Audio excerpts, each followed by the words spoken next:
Penguin Random House Audio presents Bride by Allie Hazelwood. Read for you by Therese Plummer and Will Dameron. Prologue.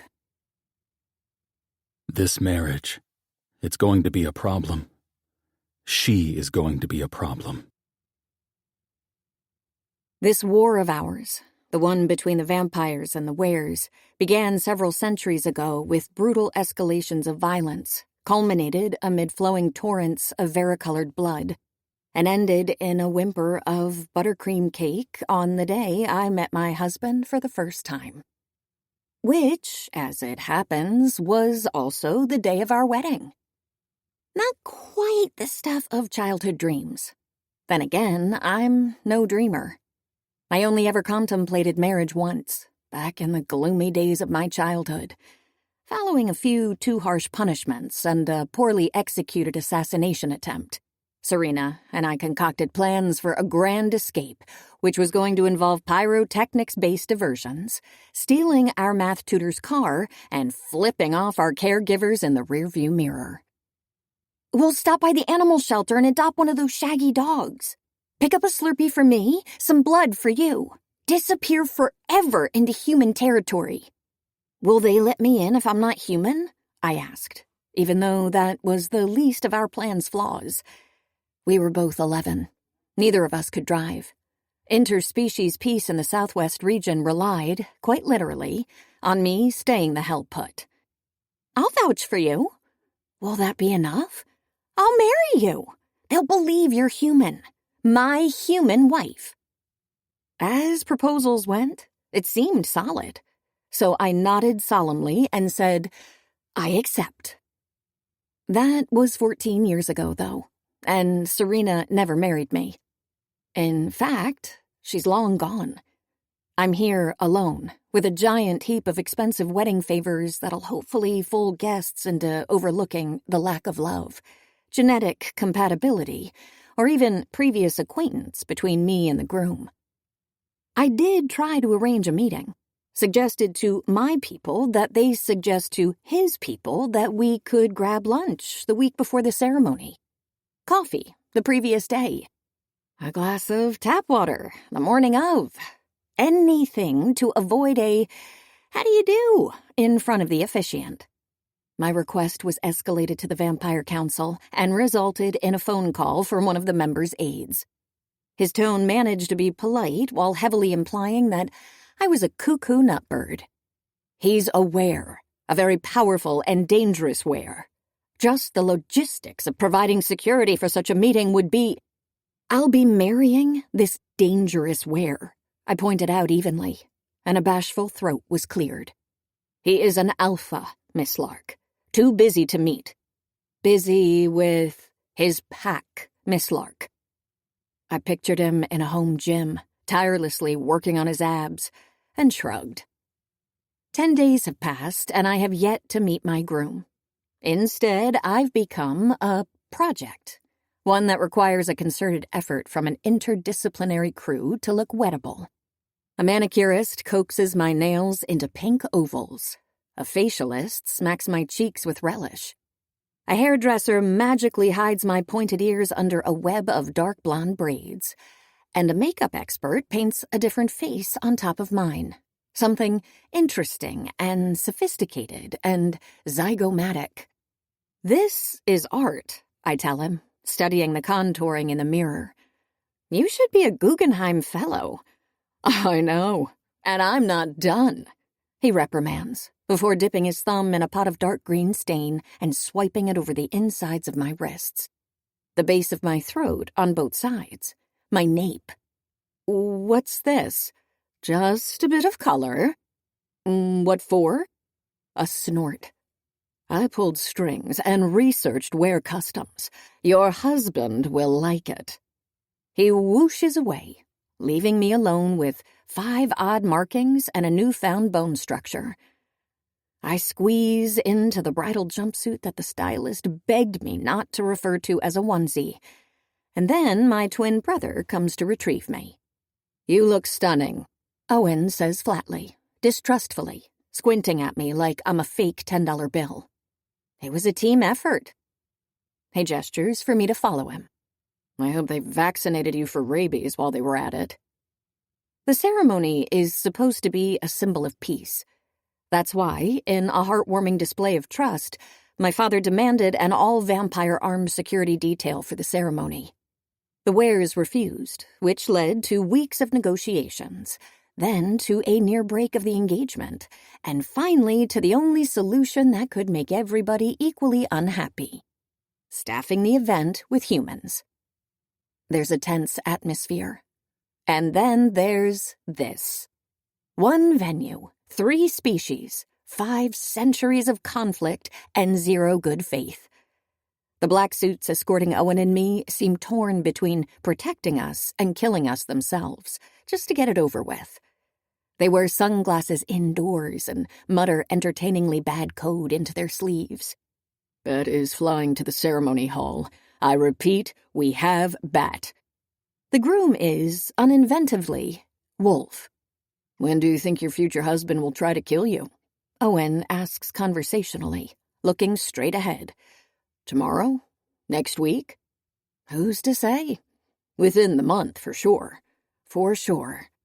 One has to wonder if the wares will bury your corpse or just, eat it. One has to. But if you care to live a bit longer, try tossing a stick when he starts mauling you. I hear they love to fetch. I halt abruptly, causing a slight commotion among the agents. Owen, I say, turning to my brother. Yes, Misery? His eyes hold mine. Suddenly, his indolent insult comedian mask slips off, and he's not my father's shallow air anymore, but the brother who'd sneak into bed with me whenever I had nightmares, who swore he'd protect me from the cruelty of the humans and the bloodthirstiness of the wares. It's been decades. You know what went down the last time the vampires and wares tried this, he says, shifting to the tongue. I sure do. The Aster is in every textbook, albeit with vastly different interpretations.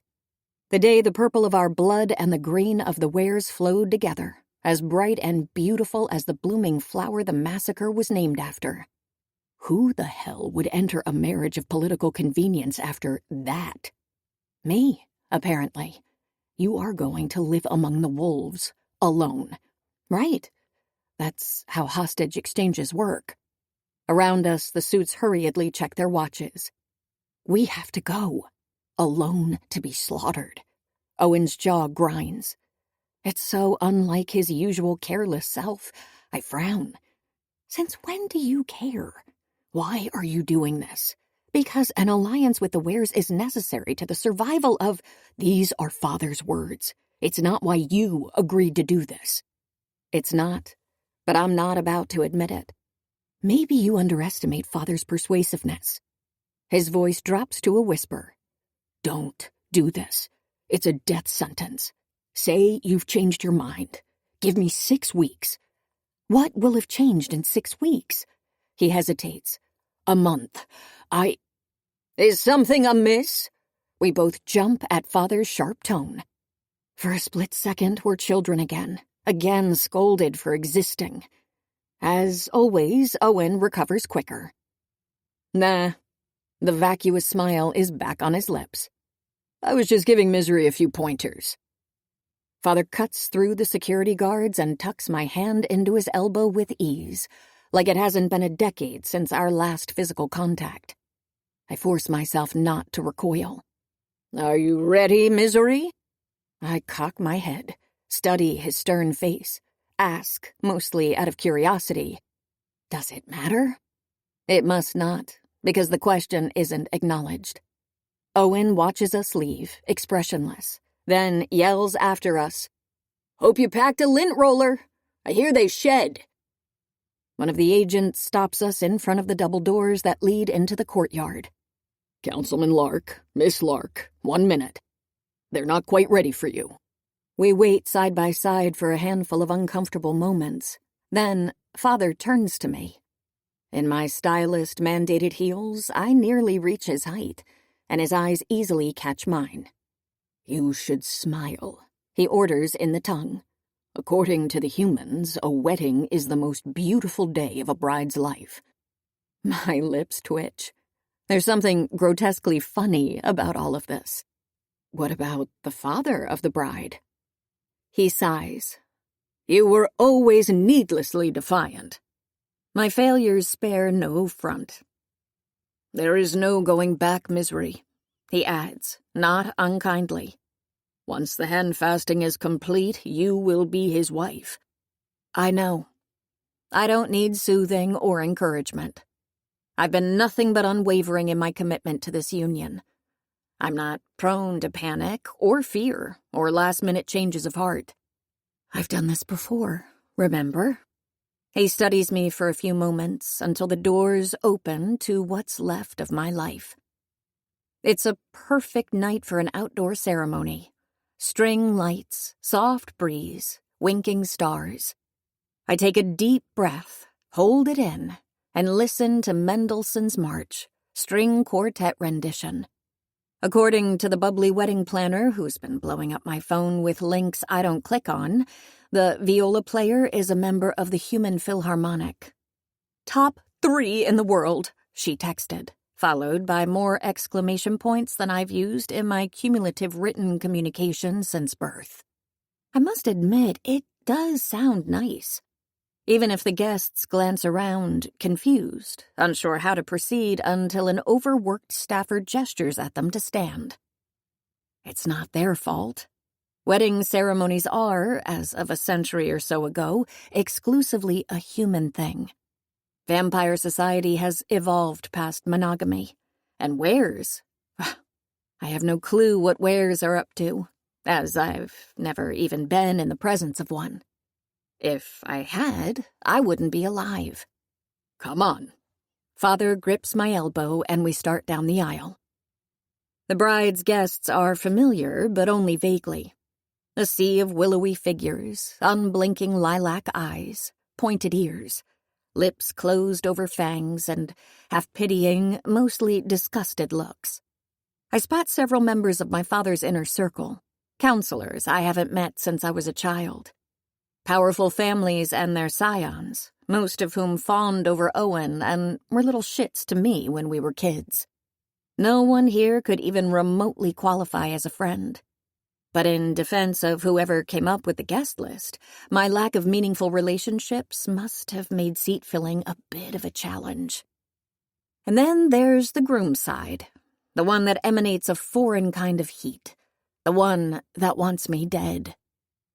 The ware's blood beats quicker, louder, its smell coppery and unfamiliar. They are taller than vampires, stronger than vampires, faster than vampires, and none of them seems particularly enthused at the idea of their alpha marrying one of us. Their lips curl as they eye me, defiant, angry. Their loathing is so thick I taste it on the roof of my palate. I don't blame them. I don't blame anyone for not wanting to be here. I don't even blame the whispers, or the catty comments, or the fact that half the guests here never learned that sound carries farther than shit. She used to be the collateral with the humans for 10 years, and now this? I bet she likes the attention. Blade-eared leech. I give her 2 weeks. More like 2 hours, if those animals. Either stabilize the region once and for all, or cause full-out war again. Think they're actually going to be fucking tonight? I have no friends on the left, and only enemies on the right. So I ground myself and look straight ahead. At my future husband. He stands at the end of the path, turned away from me, listening to what someone is whispering in his ear. His best man, perhaps. I can't get a good look at his face, but I know what to expect from the picture I was given weeks ago. Handsome, striking, unsmiling. His hair is short, a rich brown cut to a buzz. His suit is black, well fitted across his broad shoulders. He's the only man in the room not wearing a tie, and yet he manages to look elegant anyway. Maybe we share a stylist. As good a starting point for a marriage as any, I suppose. "Be careful with him," Father whispers, lips barely moving. "He is very dangerous.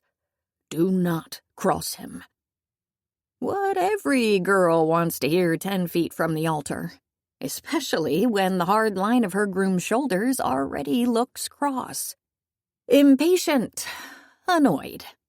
He doesn't bother glancing in my direction, as though I'm inconsequential, as though there are other, better things for him to do with his time. I wonder what the best man is whispering in his ear. Maybe a mirror copy of the warnings I got. Misery Lark? No need to be careful. She's not particularly dangerous, so feel free to cross her. What is she gonna do? Chuck her lint roller at you? I snort out a soft laugh, and that's a mistake. Because my future husband hears it and finally turns to me. My stomach drops. My step falters.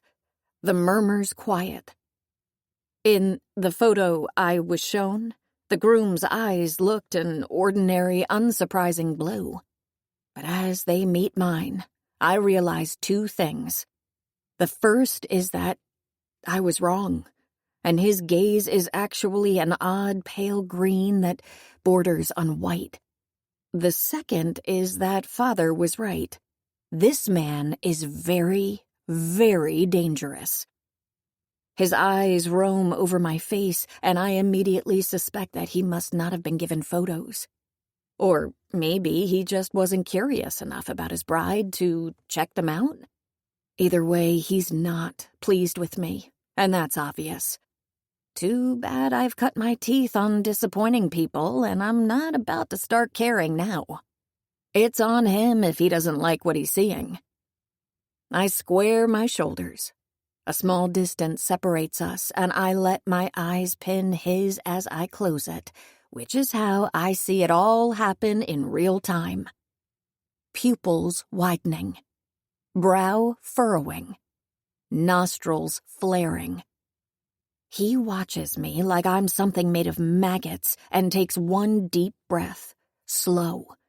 Then another, sharp, the moment I'm delivered to the altar. His expression widens into something that looks, for an instant, indecipherably shaken. And I knew it. I knew that Wares didn't like vampires. But this feels beyond that. It feels like pure, hard, personal contempt. Tough shit, buddy, I think, lifting my chin. I step forward again, until we are standing in front of each other, this side of too close. Two strangers who only just met, about to get married. The music wanes, the guests sit. My heart's a sluggish drum, even slower than usual, because of the way the groom looms over me, leaning forward to study me like I'm an abstract painting. I watch his chest heave hungrily, as if to inhale me. Then he pulls back, licks his lips, and stares. He stares and stares and stares. The silence stretches. The officiant clears his throat. The courtyard breaks into bouts of puzzled mumbles that slowly rise to a sticky, familiar friction. I notice that the best man has unsheathed his claws. Behind me, Vanya, the head of my father's guards, is showing her fangs. And the humans, of course, are reaching for their guns. All through that, my future husband still stares. So I step closer and murmur, "I don't care how little you like this, but if you want to avoid a second Aster..." His hand comes up lightning fast to close around my upper arm, and the warmth of his skin is a shock to my system, even through the fabric of my sleeve. His pupils contract into something different, something animal. I instinctively try to wriggle free of his grasp, and it's a mistake. My heel catches on a cobblestone, and I lose my balance. The groom stops my fall with an arm snaked around my waist, and a combination of gravity and his sheer determination wedges me between him and the altar, his front pressing against mine. He cages me, pins me, and stares down at me like he forgot where he is and I'm something to be consumed. Like I'm prey. This is highly... Oh my! The officiant gasps when the groom growls in his direction. Behind me I hear the tongue and English. Panic, screams, chaos. The best man and my father snarling. People yelling threats. Someone sobbing. Another Astor in the making, I think. And I really should do something. I will do something to stop it. But the groom's scent hits my nostrils. Everything recedes. Good blood. My hindbrain hisses, nonsensical. He'd make for such good blood. He inhales several times in rapid succession, filling his lungs, pulling me in. His hand moves up from my arm to the dip of my throat, pressing into one of my markings. A guttural sound rises from someplace low in his chest, making my knees weak. Then he opens his mouth, and I know that he's going to tear me to pieces. He's going to maul me. He's going to devour me. You, he says, voice deep, almost too low to hear. How the fuck do you smell like this? Less than 10 minutes later, he slips a ring around my finger, and we swear to love each other till the day we die. Chapter 1. It's been storming for 3 days straight when he finally returns from a meeting with the leader of the Big Bend huddle. 2 of his seconds are already inside his home, waiting for him with wary expressions. The vampire woman, she backed out. He grunts as he wipes his face. Smart of her, he thinks. But they found a replacement, Cal adds, sliding a manila folder on the counter. Everything's in here. They want to know if she has your approval. We proceed as planned. Cal huffs out a laugh. Flora frowns. Don't you want to look at the... No. This changes nothing. They're all the same anyway. 6 weeks before the ceremony. She shows up at the startup where I work on an early Thursday evening, when the sun has already set and the entire bullpen is contemplating grievous bodily harm. Against me. I doubt I deserve this level of hatred, but I do understand it. And that's why I don't make a fuss when I return to my desk following a brief meeting with my manager and notice the state of my stapler. Honestly, it's fine. I work from home 90% of the time and rarely print anything. Who cares if someone smeared bird shit on it? Don't take it personally, Missy. Pierce leans against our cubicle divider. His smile is less concerned friend, more smarmy used car salesman. Even his blood smells oily. I won't. Other people's approval is a powerful drug. Lucky me, I never got the chance to develop an addiction. If there's something I'm good at, it's rationalizing my peers' contempt toward me. I've been training like piano prodigies, tirelessly and since early childhood. No need to sweat it. I'm not. Literally, I barely own the necessary glands. And don't listen to Walker. He didn't say what you think he did. Pretty sure it was nasty bitch and not tasty peach that he yelled across the conference room, but who knows? It comes with the territory. You'd be mad too if someone did a penetration test against a firewall you've been working on for weeks and breached it in, 1 hour? It was maybe a third of that, even counting the break I took in the middle after realizing how quickly I was blowing through the system. I spent it online shopping for a new hamper, since Serena's damn cat seems to be asleep in my old one whenever I need to do laundry. I texted her a picture of the receipt, followed by, "You and your cat owe me $16. Then I sat and waited for a reply, like I always do. It didn't come, nor had I expected it would.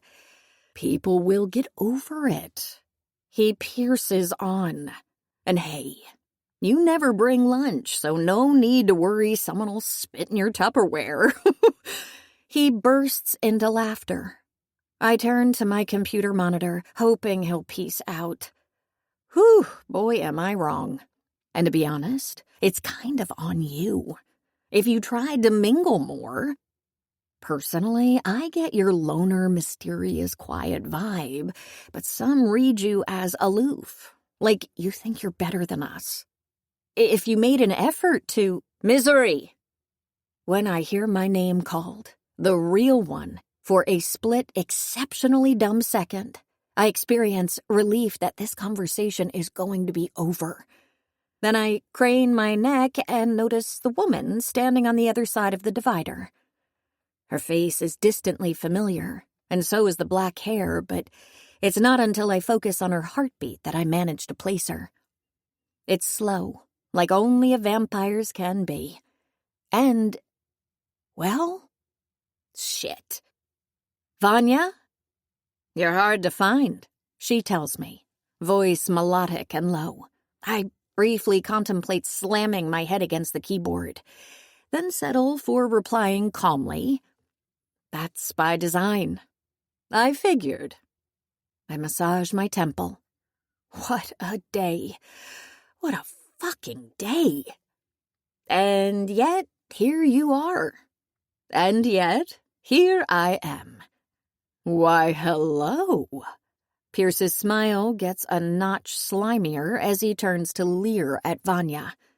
His eyes start at her high heels, travel up the straight lines of her dark pantsuit, stop on her full breasts.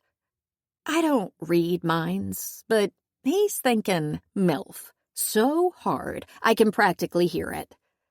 "Are you a friend of Missy's?" "You could say that, yes. Since she was a child." "Oh my God, do tell. How was baby Missy?" The corner of Vanya's lips twitches. "She was odd and difficult, if often useful." "Wait, are you two related?"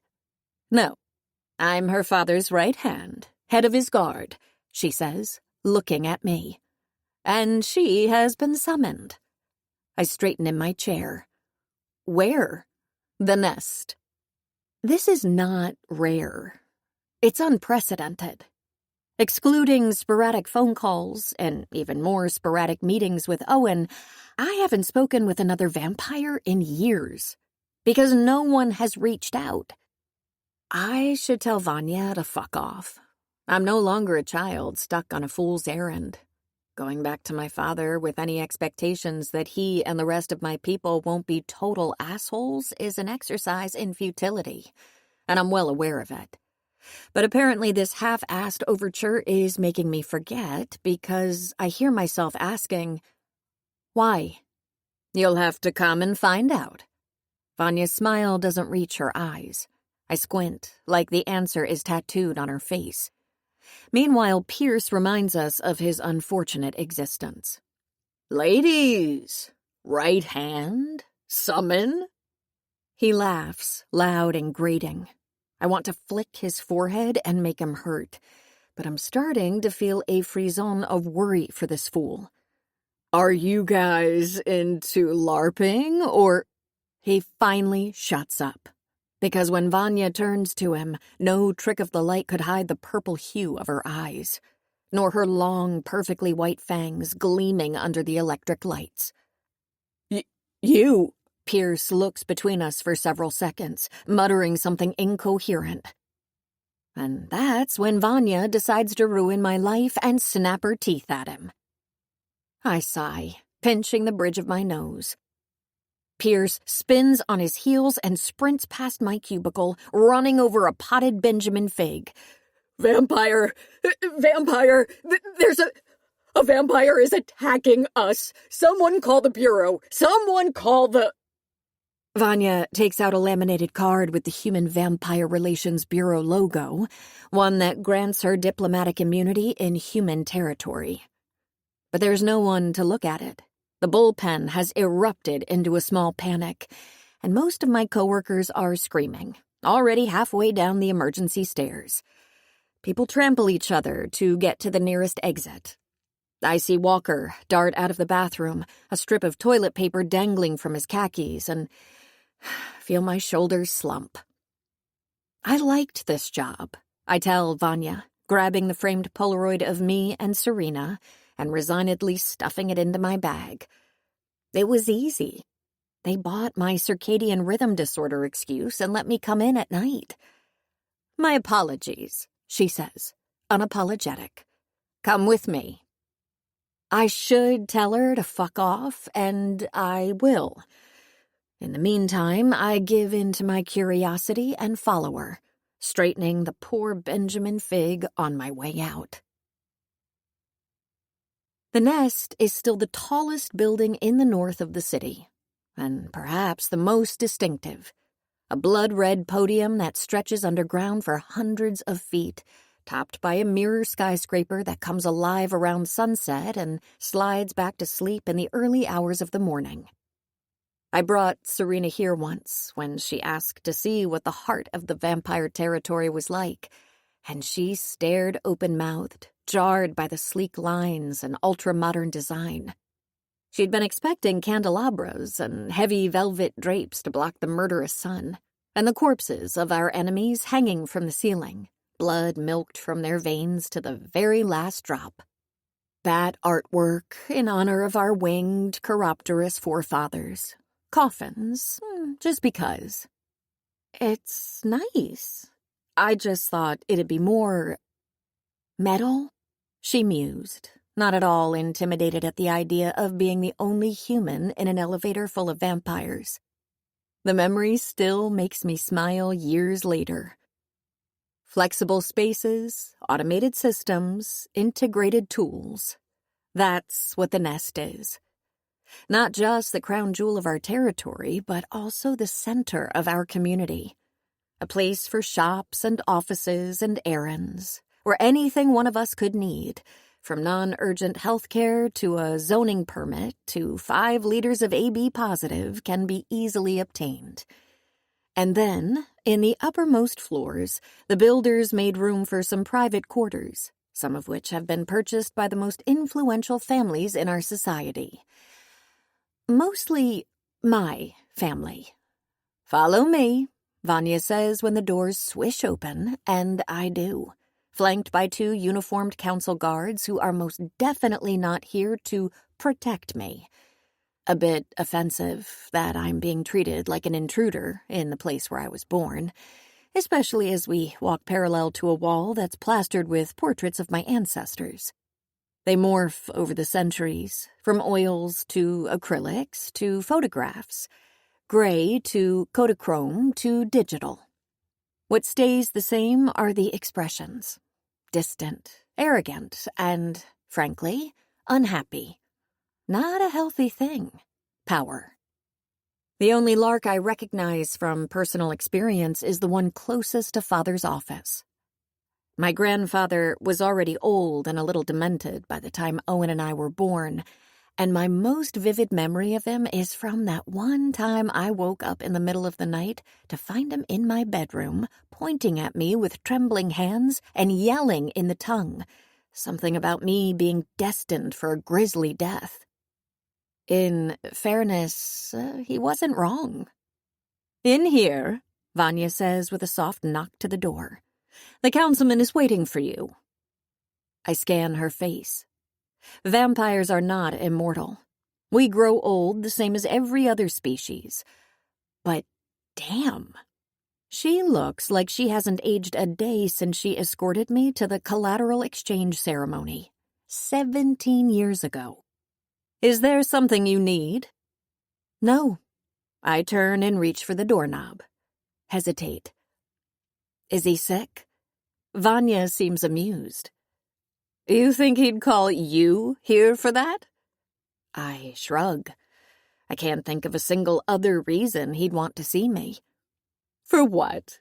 To commiserate? Or find solace in your filial affection? You have been among the humans far too long." I was thinking more along the lines of him needing a kidney. We are vampires, Misery. We act for the good of the most, or not at all. She's gone before I can roll my eyes or serve her that fuck off I've been meaning to. I sigh, glance at the stone-faced guard she left behind, and then walk into my father's office. The first things I notice are the 2 walls of windows, which is exactly what Father wants. Every human I've talked with assumes that vampires hate light and relish darkness, but they couldn't be more wrong. The sun may be forbidden to us, toxic always and deathly in large quantities, but that's precisely why we covet it with such intensity. Windows are a luxury because they need to be treated with absurdly expensive materials that filter everything that might harm us. And windows this large are the most bombastic of status symbols, in a full display of dynastic power and obscene wealth. And beyond them, the river that slices the city into north and south. Us and them. Only a few hundred feet separate the nest from where territory, but the riverbank is littered with outlook towers, checkpoints, and guard posts, heavily monitored 24/7. A single bridge exists, but access to it is closely surveilled in both directions. And as far as I know, no vehicle has traveled across it since well before I was born. Past that, there are a few security areas, and the deep green of an oak forest that stretches south for miles. I always thought it smart of them not to build civilian settlements next to one of the most sanguinary borders in the Southwest. When Owen and I were children, before I was sent away, Father walked in on us wondering why the vampire headquarters had been placed so close to our most lethal enemies. "To remember," he explained, "and to remind." I don't know. 20 years later, it still seems pretty fucked up to me. "Misery." Father finishes tapping at the touchscreen monitor and stands from his luxury mahogany desk, unsmiling but not cold. "It's good to see you here again." It sure is something. The past few years have been kind to Henry Lark. I examine his tall frame, triangular face, and wide-set eyes, and I'm reminded of how much I take after him. His blonde hair is a little grayer, but still perfectly slicked back. I've never seen it anything but. Never seen Father less than impeccably put together. Tonight the sleeves of his white button-down may be rolled back, but meticulously so. If they're meant to trick me into thinking that this is a casual meeting, they've failed. And that's why, when he points at the leather chair in front of his desk and says, "Sit," I decide to lean back against the door. "Vanya says you're not dying." I'm aiming for rude. Unfortunately, I think I just sound curious. "I trust that you're healthy too." He smiles faintly. "How have the last 7 years treated you?" There is a beautiful vintage clock behind his head. I watch it tick 8 seconds before saying, "Just peachy." "Yes?" He gives me a once-over. "You'd better remove the misery. Someone might mistake you for a human." He's referring to my brown contacts, which I considered taking out in the car before deciding not to bother. The problem is there are many other signs that I've been living among the humans, most not so quickly reversible. The fangs I shave to dull points every week, for instance, are unlikely to escape his notice. I was at work. "Ah, yes. Vanya mentioned you have a job. Something with computers, knowing you." "Something like that." He nods. "And how is your little friend? Once again safe and sound, I trust." I stiffen. "How do you know she—" "Oh, misery. You didn't really think that your communications with Owen went unmonitored, did you?" I clench my fists behind my back and seriously debate slamming the door behind me and returning home. But there must be a reason he brought me here, and I need to know it.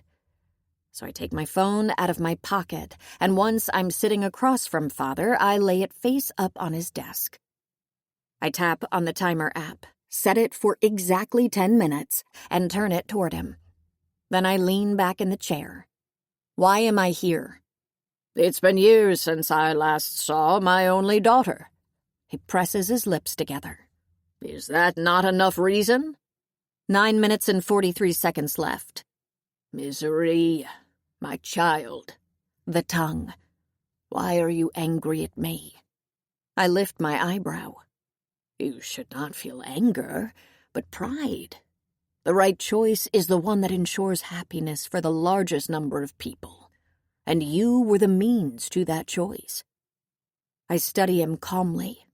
I'm positive that he really does believe this bullshit, that he thinks he's a good guy. 9 minutes and 22 seconds. He looks briefly, genuinely sad. Then he says, "There is to be a wedding." I jerk my head back. A wedding? As in, like the humans do? A marriage ceremony. Like the vampires used to have. Whose? Yours? Are you going to... I don't bother finishing the sentence. The sheer thought is ludicrous. It's not just weddings that have gone out of fashion hundreds of years ago, but the entire idea of long-term relationships. As it turns out, when your species sucks at producing children, encouraging sexual walkabouts and the search for reproductively compatible partners takes precedence over romance. I doubt vampires were ever particularly romantic anyway. Whose? Father sighs. Yet to be decided. I don't like this. Not any of it. But I'm not sure why yet. Something prickles in my ear. A whisper that I should get the hell out now. But as I'm about to stand, Father says, "Since you chose to live among the humans, you must have been following their news." Some of it. I lie. We could be at war with Eurasia and on the verge of cloning unicorns, and I'd have no clue. I've been busy, searching, scouring. Why? The humans recently had an election. I had no idea, but I nod. Wonder what that's like. A leadership structure that's not an unattainable council whose membership is restricted to a handful of families, passed down from generation to generation like a chipped china set. Not ideal, as Arthur Davenport was not re-elected. Governor Davenport? The city is divided between the local werepack and the vampires, but the rest of the southwest region is almost exclusively human. And for the last few decades, they've chosen Arthur Davenport to represent them, as far as I can recall, with little hesitation. That jerk. Who's the new guy? A woman. Matty Garcia is the governor-elect, and her term will start in a few months. And your take on her? He must have one. Father's collaboration with Governor Davenport is the driving force behind the amicable relationship between our two people. Well, amicable might be too strong of a word. The average human still thinks that we're gagging to suck their cattle dry and mind-scramble their loved ones. The average vampire still thinks that humans are cunning but feckless, and that their main talent is for procreating and filling the universe with more humans. It's not like our species hang out, aside from very limited, highly artificial diplomatic events. But we haven't been overtly murdering each other in cold blood for a while, and we're allies against the wares. A win is a win, right? I have no opinion, he tells me, impassible.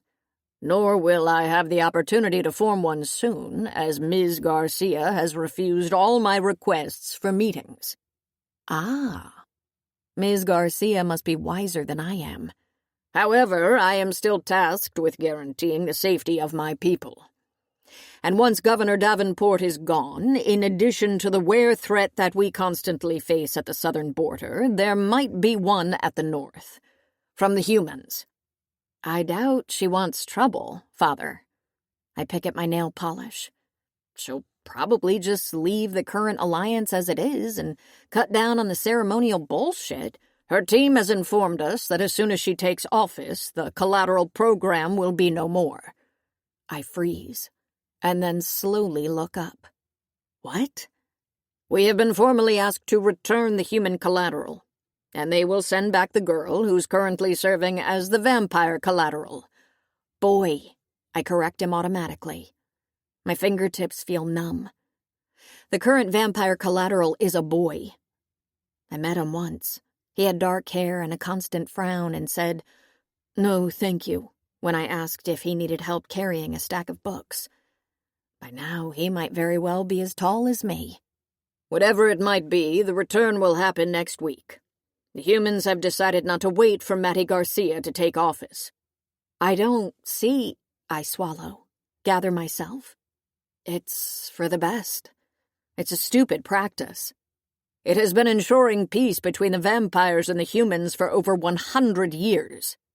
Seems a little cruel to me, I counter calmly. Asking an 8-year-old to relocate alone inside enemy territory to play hostage? Hostage is such a crude, simplistic word. You hold a human child as a deterrent for 10 years with the mutual understanding that if the humans violate the terms of our alliance, the vampires will instantly murder the child. That seems crude and simplistic, too. Father's eyes narrow. It's not unilateral. His voice grows harder. The humans hold a vampire child for the same reason. I know, Father. I lean forward. I was the previous vampire collateral in case you have forgotten. I wouldn't put it past him. But no. He might not recall the way I tried to hold his hand as the armored sedan drove us north, or me trying to hide behind Vanya's thigh when I first got a glimpse of the human's oddly colored eyes. He might not know how it felt, growing up with the knowledge that if the ceasefire between us and the humans broke down, the same caregivers who taught me how to ride a bike would come into my room and drive a knife through my heart. He might not dwell on the fact that he sent his daughter to be the 11th collateral, 10 years a prisoner among people who hated her kind. But he does remember. Because the first rule of the collateral, of course, is that they have to be closely tied to those in power. Those who make decisions concerning peace and war. And if Matty Garcia doesn't want to throw a member of her family under the bus in the name of public safety, that only makes me respect her more. The boy who took over when I turned 18 is the grandson of Councilwoman Ewing. And when I served as the vampire collateral, my human counterpart was the grandson of Governor Davenport. I used to wonder if he felt like I did. Sometimes angry, sometimes resigned. Mostly expendable. I'd sure love to know if, now that years have passed, he gets along with his family better than I do with mine. Alexandra Bowden. Do you remember her? Father's tone is back to conversational. You were born the same year. I sit back in my chair, unsurprised by the abrupt change of topic. Red hair? He nods. A little more than a week ago, her little brother Abel turned 15. That night, he and 3 friends were out partying and found themselves near the river. Emboldened by their youth and feeble-mindedness, they challenged each other to swim across it, touch the riverbank that belongs to Ware territory, and then swim back. A show of bravery, if you will. I'm not invested in the fate of Alexandra Bowden's bratty brother, but my body goes icy cold nonetheless. All vampire children are taught about the danger of the southern border. We all learn where our territory ends and the Wares begins before we can speak. And we all know not to mess with anything Ware. Except for these 4 idiots, clearly. They're dead, I murmur. Father's lips curl up in something that looks very little like compassion and a lot like annoyance. It's what they deserved, in my frank opinion. Of course, when the boys couldn't be found, the worst was assumed. Ansel Bowden, the boy's father, has strong ties to several council families and petitioned for a retaliatory act. He argued that their disappearance would justify it. He was reminded that the good of our people as a whole comes before the good of the one, the basic principle vampire society relies on. Birth rates are at our lowest, and we are facing extinction. This is not the time to stoke conflict. And yet, in an unbecoming display of weakness, he continued to beg. Disgusting. How dare he grieve for his son? Father gives me a scathing look. Because of his relationship to the council, he came close to having his way. Just last week, while you were busy pretending to be human, we were closer to an interspecies war than we've been in a century. And then, 2 days after their dull-witted stunt, Father stands. He walks around the desk and then leans back against its edge, the picture of relaxation. The boys reappeared. Intact. I blink, a habit I picked up while pretending to be human. They're corpses? They are alive. Shaken, of course. They were interrogated by were-guards, treated as spies at first, and then as unruly nuisances. But they were eventually returned home, whole and healthy. How? I can think of half a dozen incidents in the past 20 years in which borders were breached and whatever was left of the offenders got sent back in pieces. It mostly happens outside city limits, in the demilitarized woodlands. Regardless, wares have been merciless to our people, and we have been merciless toward wares, which means that... What changed? An intelligent question. You see, most of the council assumed that Roscoe was growing tender in his old age. Roscoe, the alpha of the Southwest Pack. I've heard Father talk about him ever since I was a child. But I've met Roscoe once, just once. He was always clear about his disinterest in diplomacy, and people like him are like skull bones. They only harden with time. He turns toward the window. The wares are as secretive as ever about their society, but we do have some ways to obtain intel. And after sending over some inquiries, there was a change in their leadership structure. Very good. He seems pleased, as though I'm a student who mastered the transitive property well ahead of expectations. Maybe I should have chosen you as my successor. Owen has shown little commitment to the role.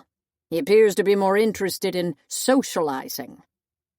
I wave my hand. I'm sure that when you announce your retirement, he'll stop carousing around with his councilman heir friends and become the perfect vampire politician you always dreamt he'd be. Not. The wares. What kind of change? It appears that a few months ago, someone challenged Roscoe. Challenged? Their succession of power is not particularly sophisticated. Wares are most closely related to dogs, after all. Suffice to say, Roscoe is dead. I refrained from pointing out that our dynastic hereditary oligarchies seem even more primitive, and that dogs are universally beloved. Have you met them? The new alpha? After the boys were returned safely, I requested a meeting with him. To my surprise, he accepted. He did? I hate that I'm invested. And? I was curious, you see. Mercy isn't always a sign of weakness, but it can be. His eyes take a sudden faraway bent, then slide to a piece of art on the eastern wall. A simple canvas painted a deep purple to commemorate the blood spilled during the Astor. Similar art can be found in most public spaces. And betrayal is born of weakness, Misery. Is it now? Always thought betrayal was just betrayal, but what do I know? He is not weak, the new alpha. On the contrary, he is... Father pulls back into himself. Something else. Something new. His eyes settle on me, waiting, patient, and I shake my head because I cannot imagine what reason he might have to tell me all of this. where I could possibly come into play. Until something worms its way through the back of my head. "Why did you mention a wedding?" I ask, without bothering to hide the suspicion in my voice. Father nods. I think I must have asked the right question, especially because he doesn't answer it. "You grew up among the humans and did not have the advantage of a vampire education, so you may not know the full history of our conflict with the Wares. Yes, we have been at odds for centuries, but attempts at dialogue were made. There have been 5 interspecies marriages between us and the Wares, during which no border skirmishes were recorded, nor vampire deaths at the hands of Wares. The last was 200 years ago, a 15-year marriage between a vampire and his Were bride. When she died, another union was arranged, one that did not end well. The Aster. The Aster, yes. The 6th wedding ceremony ended in carnage when the Wares attacked the vampires, who, after decades of peace, had become a little too trusting and made the mistake of showing up to a wedding mostly unarmed. Between the Wares' superior strength and the element of surprise, it was a bloodbath, mostly ours. Purple with a sprinkling of green. Just like an Aster. We don't know why the Wares decided to turn on us, but ever since our relationship with them irreparably broke down, there has been one constant. We had an alliance with the humans, and the Wares did not. There are 10 Wares for every vampire, and hundreds of humans for both our species combined. Yes, humans may lack vampires' talents, or Wares' speed and strength, but there is power in numbers. Having them on our side was reassuring. Father's jaw clenches, then after a long time relaxes. Certainly you can see why Mattie Garcia's refusal to meet with me is a concern. Even more so because of her relative warmth toward the Wares. My eyes widen. I may be a bit checked out of the human cultural landscape, but I didn't think diplomatic relationships with the Wares would be on their statecraft bucket list for the year. As far as I know, they've always ignored each other. Not too difficult, since they don't share important borders. The humans and the Wares. In diplomatic talks. Correct. I remain skeptical. Did the Alpha tell you this when you met? No. This is intel we obtained separately. The Alpha told me other things. Such as? He is young, you see. Around your age, and built of a different stock. As savage as Roscoe, perhaps, but more open-minded. He believes that peace in the region is possible, that alliances among all 3 species should be cultivated. I snort out a laugh. Good luck with that. Father's head tilts to the side and his eyes zero in on me, assessing. You know why I chose you to be the collateral, and not your brother? Oh, no. Not this conversation. Tossed a coin? You were such a peculiar child, Misery. Always uninterested in what went on around you. Locked in a vault inside your head. Hard to reach. Withdrawn. The other children would try to become your friends, and you'd stubbornly leave them hanging. The other children knew that I'd be the one sent to the humans, and they started calling me fangless traitor as soon as they could form full sentences. Or have you forgotten when I was 7, and the sons and daughters of your fellow councilmen stole my clothes and pushed me out in the sun right before midday? And those same people spat on me and mocked me when I returned from 10 years serving as their collateral. So I'm not. I exhale slowly and remind myself that this is fine. I am fine. Untouchable. I'm 25, and I have my fake human IDs, my apartment, my cat, fuck you, Serena, okay, I probably don't have a job right now, but I'll find another soon, with 100% fewer pierces. I have friends.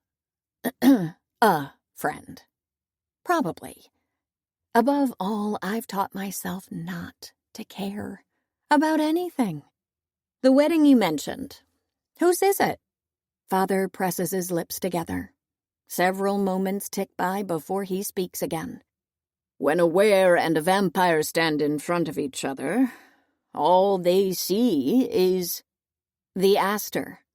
I glance down at my phone, impatient. 3 minutes and 47 seconds. They see a wedding between a vampire and an alpha that was supposed to broker peace but ended in death. The wares are animals and always will be, but we are on the road to extinction, and the good of the most must be considered. If we let the humans and wares form an alliance that excludes us, they could completely wipe us out. Oh my God. It suddenly dawns on me. The crazy, ridiculous place where he's heading. And I cover my eyes. You are joking, right? Misery. No. I let out a laugh. Father, we cannot marry our way out of this war. I don't know why I've switched to the tongue, but it takes him aback. And maybe that's good. Maybe this is what he needs. A moment to think this madness through. Who would agree to this? Father looks at me so pointedly. I know. I just know. And I burst into laughter.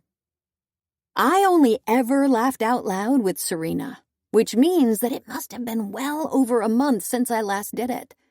My brain nearly hiccups, startled at these newfangled mysterious sounds my voice box is producing. Did you drink rotten blood? Because you're unhinged. What I am is charged with ensuring the good of the most, and the good of the most is the furthering of our people. He seems somewhat offended by my reaction, but I cannot help the laughter bubbling in my throat. It would be a job, Misery. Compensated. This is... God, this is funny and mental. No amount of legal tender would convince me to... Is it $10 billion? No. Well, no lower amount of legal tender would convince me to marry a were. Financially, you will be set for life. You know the council's pockets are deep, and there is no expectation of a real marriage. You'd be with him in name only. You'll be in were territory for a single year, which will send the message that vampires can be safe with wares. Vampires cannot. I shoot to my feet and begin pacing away from him, massaging my temple. Why are you asking me? I cannot be your first choice. You aren't, he says flatly. He has plenty of faults, but lack of honesty was never among them. Nor our second. The council is in agreement that we must act, and several members have offered their relatives. Originally, Councilman Essen's daughter agreed, but she had a change of heart. Oh, God. I stop pacing. You're treating this as a collateral exchange. Of course, and so are the wares. The Alpha will send a were to us, someone important to him. She will be with us for as long as you are with him, ensuring your reciprocal safety. Bonkers! This is absolutely bonkers. I take a grounding breath. Well, I think everyone involved has lost their mind, and whoever shows up to that wedding is going to get slaughtered, and I cannot believe your sheer presumption in asking this of me. Am honored that you eventually thought of me, but no, thanks. Misery. I walk to the desk to pick up my phone. 1 minute, 13 seconds left. And for a brief moment, I'm so close to Father, I feel the rhythm of his blood in my bones. Slow, steady, painfully familiar. Heartbeats are like fingerprints, one of a kind, distinctive, the easiest way to tell people apart. Father's was pressed into my flesh on the day I was born, when he was the first person to hold me, the first person to care for me, the first person to know me. And then he washed his hands of me. No, I say, to him, to myself. Roscoe's death is an opportunity. Roscoe's death was murder, I point out evenly, by the hand of the man you'd have me marry. You know how many vampire children were born this year in the Southwest? I don't care. Fewer than 300. If the wares and the humans join forces to take our land from us, they will wipe us out. Completely. The good of the most is a cause I've already donated to, and no one is showing me much gratitude. I meet his eyes squarely, slide my phone into my pocket with determination. I've done enough. I have a life, and I'm going back to it. Do you? I stop halfway through, turning around. Excuse me? Do you have a life, Misery? He looks at me when he says it, pointed, careful, like he's pushing a sharp weapon a mere millimeter into my neck. I need you to care about one single fucking thing, Misery. One thing that's not me. I push the memory away and swallow. Good luck finding someone else. You feel unwelcome among your people. This could rehabilitate you in their eyes. A frisson of anger runs through my spine. I think I'll hold off on that, Father, at least until they have rehabilitated themselves in mine. I take a few steps backward, cheerfully waving my hand. I'm leaving. My 10 minutes aren't up yet. My phone chooses that very moment to beep. Exquisite timing. I flash him a smile. If my blunt fangs bother him, that's his problem. I can safely say that no amount of time will change the outcome of this conversation. Misery! A pleading edge is creeping into his tone, which is almost entertaining. Too bad, so sad. See you in 7 years? Or when you decide that the key to peace is a joint were-vampire MLM scheme and try to sell me dietary supplements. Do have Vanya fetch me at home, though. I do not look forward to reorganizing my resume. I turn around to find the doorknob. There won't be another opportunity in 7 years, Misery. I roll my eyes and open the door. Goodbye, Father. Moreland is the first alpha who... I slam the door shut without first walking out of the office and turn around back toward Father. My heart slows to a crawl and thuds in my chest. What did you just say? He straightens up from the desk, full of confusion and something that could be hope. No other were alpha... The name. You said a name. Who? Moreland, he repeats. His full name. What's his first name? Father's eyes narrow suspiciously. But after a few seconds, he says, Low Moreland. I look down at the floor, which appears to be shaking, then at the ceiling. I take a series of deep breaths, each one slower than the other, and then run a trembling hand through my hair, even though my arm weighs 1,000 pounds. I wonder if the blue dress I wore at Serena's college graduation would be too casual for an interspecies wedding ceremony. Because, yeah, I guess I'm getting married. Chapter 2. He used to think that all vampires' eyes looked the same. He may have been wrong about that. Present day. Such an unfortunate, desolate choice. What loving parent would choose to name their child Misery? I don't consider myself a sensitive person. As a rule, I'm not opposed to people implying that I am a disappointment to my family and my species. But I do ask for one thing, that they keep that shit away from me. And yet, here I am, with Governor Davenport, leaning on my elbows over the balcony that overlooks the courtyard where I just got married. biting back a sigh before explaining. The council. Pardon? Gauging intoxication levels in humans is always a struggle, but I'm fairly sure the governor is not drunk. You asked who gave me my name. It was the Vampire Council. Not your parents? I shake my head. That's not how it works. Ah. Are there magic rituals involved? Sacrificial altars? Seers?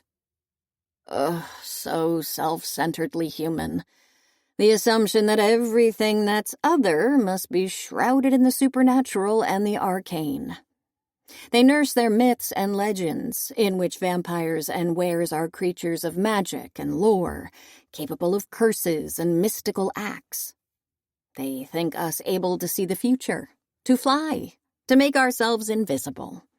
Because we're different from them, our existence must be governed by otherworldly forces, and not simply, like theirs, by biology. And maybe a couple of thermodynamics laws. Serena was like that too when I first met her. So, crucifixes burn you? She asked me a couple of weeks into our cohabitation, after I failed to convince her that the viscous red liquid I kept in my fridge was tomato juice. Only if they're, very hot. But you guys do hate garlic. I shrugged. We don't really eat food in general, so sure. And how many people have you killed? 0, I told her, appalled. How many people have you killed? Hey, I'm human. Humans kill all the time. Yeah, but indirectly. By making health insurance too expensive or stubbornly opposing gun control. You guys suck people dry to survive? I scoffed. Drinking directly from a person is kind of gross, and no one ever does it. It was a bit of a lie, but at the time I wasn't sure why. All I knew was that a few years earlier, Owen and I had walked into the library to find Father latched onto the neck of Councilwoman Salemio. Owen, who'd been more precocious and less of a social pariah, had covered my eyes with his hand and insisted that the trauma would stunt our growth. He'd never explained the reason, though.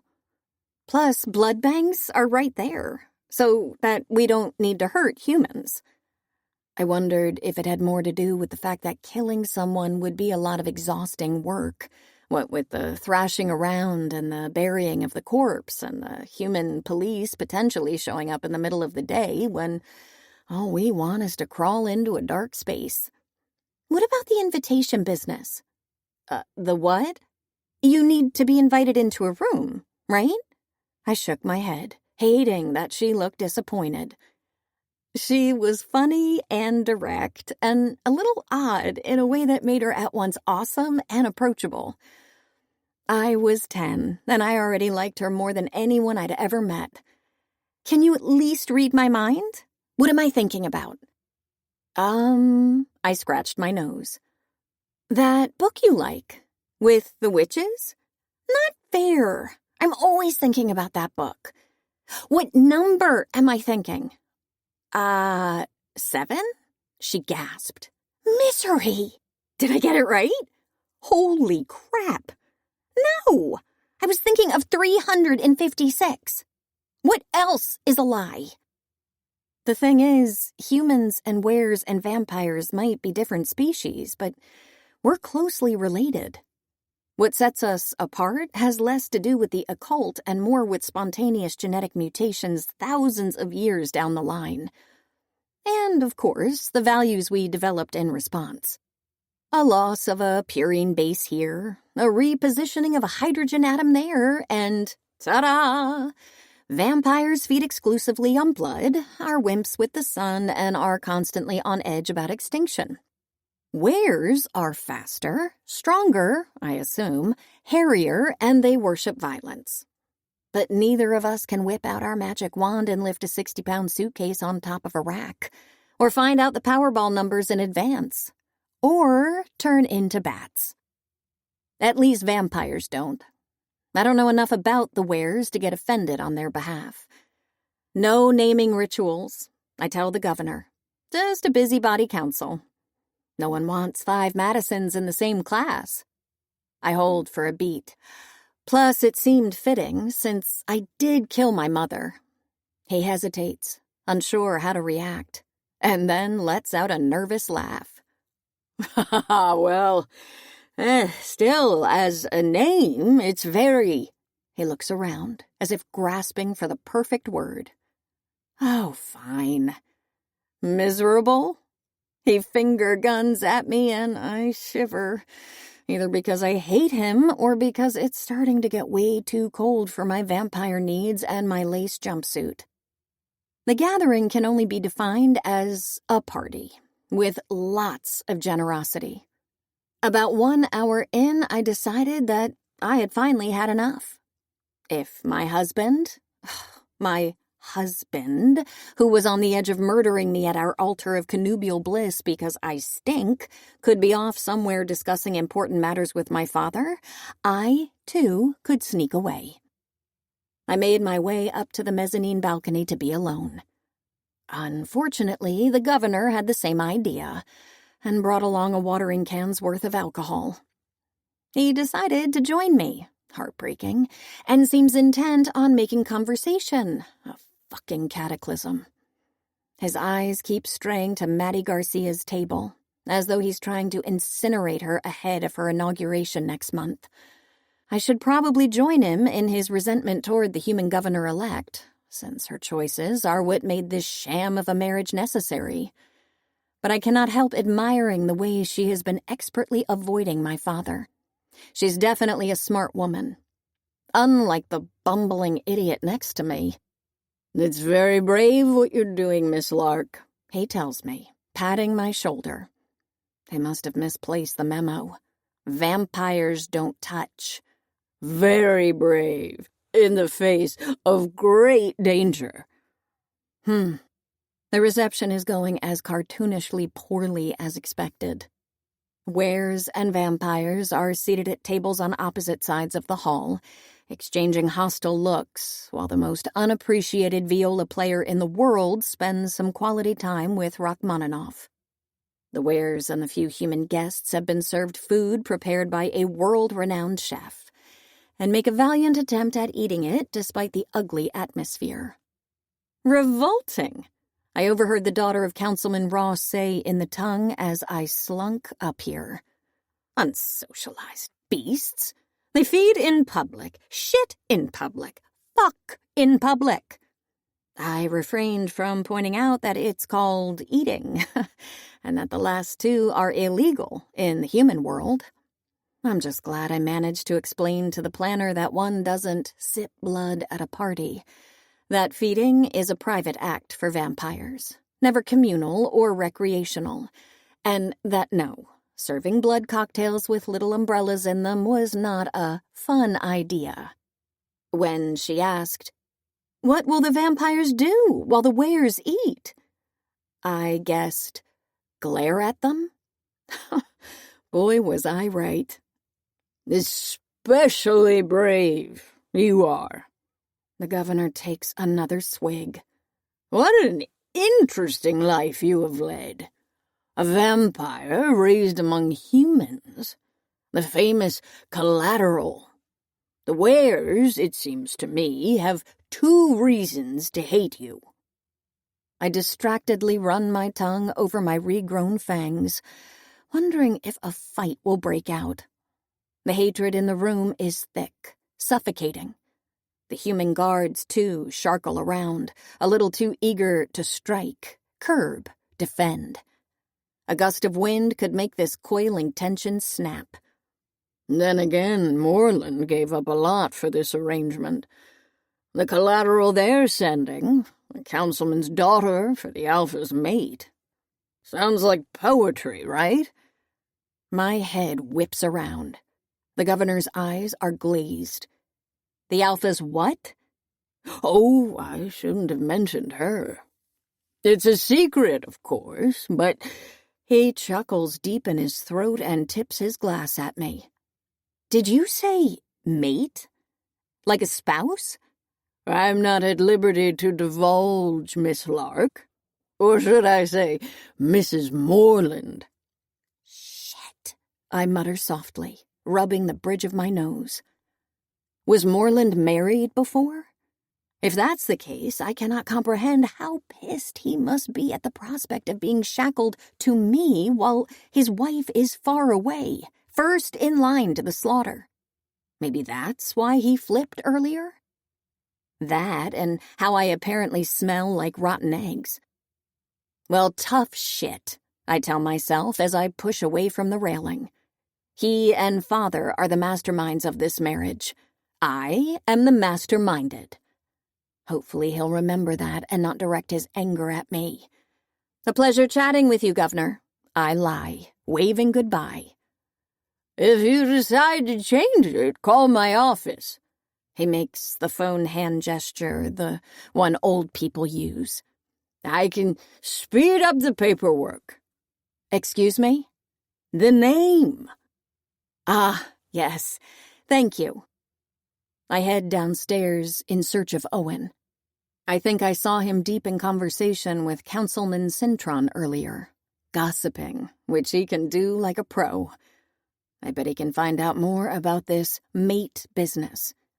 Chances are he already knew but didn't say anything because he found the thought of this poor woman jumping up in the middle of the ceremony to object hilarious and wanted to see a rabid wolf eat my pancreas for being a homewrecker in front of the upper crust of vampire society. Never heard of anything like it. I halt abruptly because my husband is here at the bottom of the stairs. He got rid of his jacket, and the sleeves of his white shirt are rolled up. 2 people stand with him, a were with a ginger beard, the best man, if I'm not mistaken, and another older gray-haired with a deep white scar on his neck. Their expressions are somber, and Moreland's arms are crossed on his chest. It's a scene I've come across before, with my father, a powerful man hearing important information from people he trusts. The last thing I want is to walk past them right now, in close competition with the second to last, reprising my conversation with the governor. Still, I'm ready to go back and hear more about the failures of my given name until... The consequences, if it really is her, the best man continues.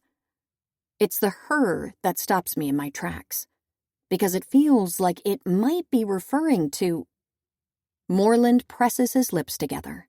His jaw clenches, and he says something, but his voice is deeper, lower than his companion's. I cannot make out the words over the background noises. It must have been a moment of confusion. She cannot be your... The string music suddenly soars, and I inch closer, just 1 step down the stairs. Lowe's broad back stiffens. I'm afraid he heard me move, but he doesn't turn. I relax when he says, "You think it's a mistake I would make?" The older man freezes, then hangs his head, apologetic. "I do not, Alpha." "We need to change our plans, Lowe," the ginger. "Find other accommodations. You shouldn't live with..." A commotion erupts in the hall, and their heads lift in its direction. When I follow suit, my stomach drops. A short distance away, 2 children are bawling. They are toddlers, one with dark skin and lilac eyes, the other pale and blue-eyed. A vampire and a were. Between them lies a dark blue superhero action figure, broken in 2 at the waist. And next to them, clutching their respective sons, are a vampire father and a were mother, who, for reasons I cannot divine, thought that bringing children here would be a good idea, and now are showing their fangs at each other, growling, drawing the attention of the other guests, who start to gather around them protectively, or maybe aggressively. The music stops when the noise in the room rises to a panicked pitch. A small crowd surrounds the kids, and the human guards join it, drawing their weapons and bringing firearms into the mess. My heart thumps dully in my chest as the tension grows fat and sticky, The start of another massacre that will go down in the history books. Here. Low Moreland kneels between the children, and the room drops to a deafening silence. The vampire's father, whom I now recognize as Councilman Sexton, pushes his son behind his legs, upper lip peeled back to reveal his long canines.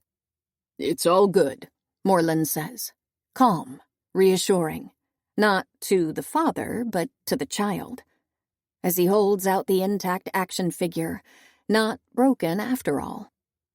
The boy hesitates. Then his hand darts out from between his father's knees to collect his toy, mouth widening into a toothy smile. Several of the guests exhale in relief. Not me, though. Not yet. Anything you'd like to say? Moreland asks, this time to the were-child. The boy blinks several times before looking at the ground with a pout. Sorry, he mumbles, the R's rounded into W's. He looks on the verge of crying, but then dissolves into laughter when Moreland ruffles his hair and picks him up, effortlessly wedging him under his arm like a football. He turns around, giving his back to the group of vampires assembled around the sextons, and returns the little were to his table. Just like that, the tension relaxes. Vampires and wares return to their seats with a few lingering looks of distrust. The music resumes. My husband makes his way back to the bottom of the stairs without lifting his eyes or noticing me, and I finally let out the breath I was holding. Make sure it doesn't happen again. Tell the others, too. He quietly orders the ginger and the older were, who nod and leave to mix with the guests. Moreland sighs, and I wait for a handful of seconds, hoping he'll join them and clear my way. 2 handfuls. What feels a lot like a minute. A minute and more handfuls. I know you're there, he says, not looking at anyone in particular. I have no idea who he's addressing until he adds, Come down, Miss Lark. Oh, well, this is nicely mortifying. There are about 10 steps separating us, and I could crawl my way down in shame. But our species have been mortal enemies since electricity wasn't a thing, which might put us beyond embarrassment. What's some eavesdropping among foes? In your own time, he adds wryly. Given the incident a couple of hours ago, I'm hesitant to go stand next to him. But perhaps I shouldn't have worried. When I reach his side, his nostrils twitch and a muscle jumps in his jaw, but that's about it. Moreland doesn't look my way, nor does he seem too tempted to mangle me. Progress. Still, I have no idea what to say. So far, we've only exchanged recited promises that neither of us means to keep, and some commentary on my body odor. You can call me Misery. He's quiet for a beat. Yeah, I probably should. We fall into silence.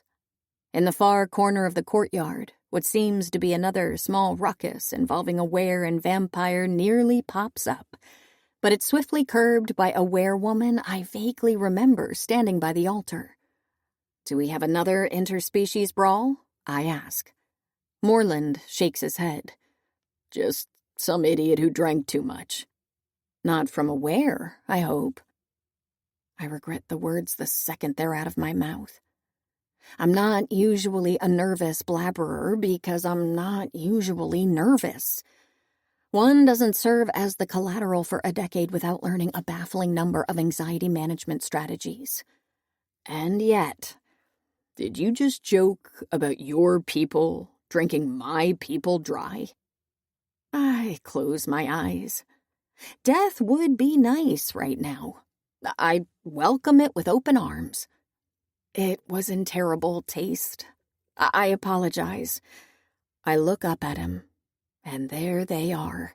Those eerie, unearthly, beautiful eyes glowing at me in the dim lights. A chilling green that borders on feral. I wonder if I'll get used to them. If 1 year from now, when this arrangement is complete, I'll still think them bizarrely lovely.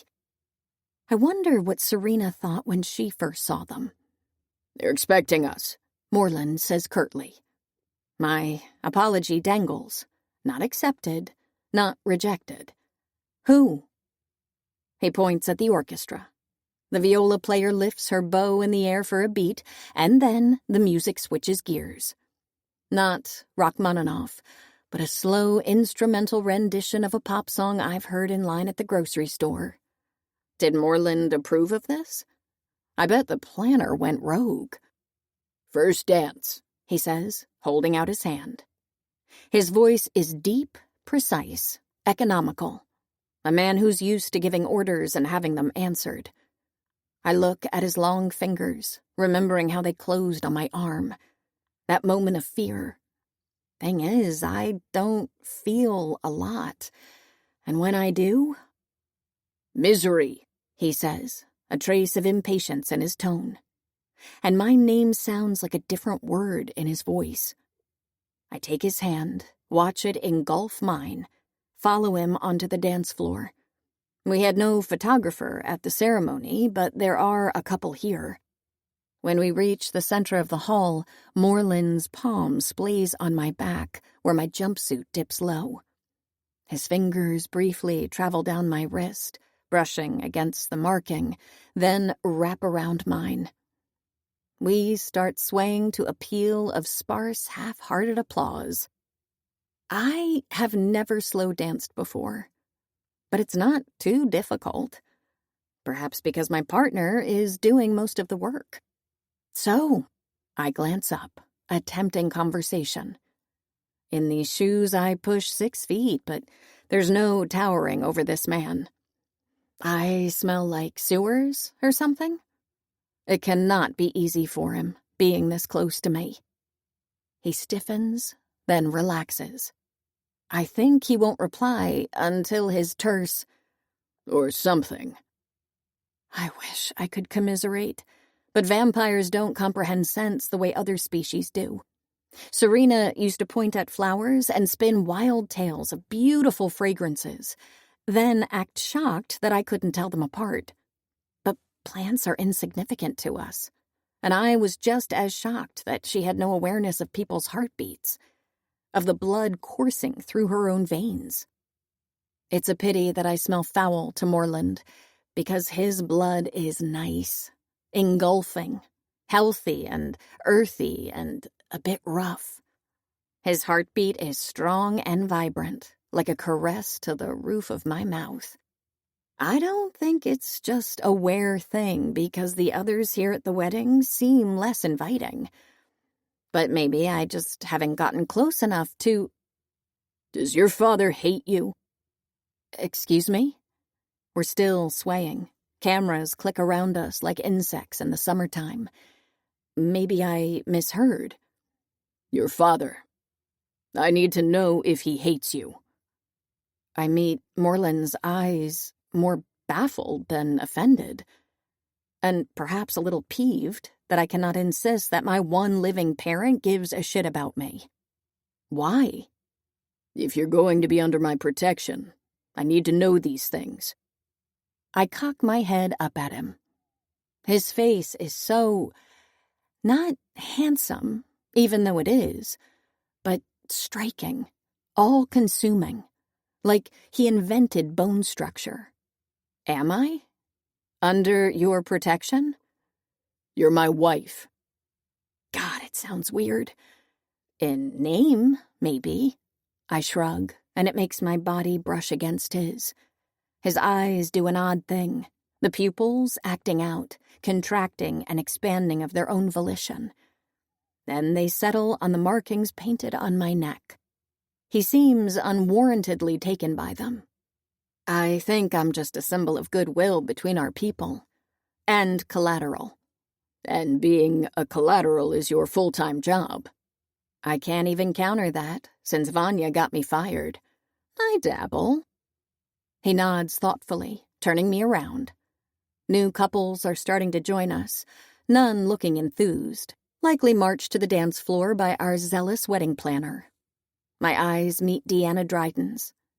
She held me down and stuffed my mouth with feathers when I was 7.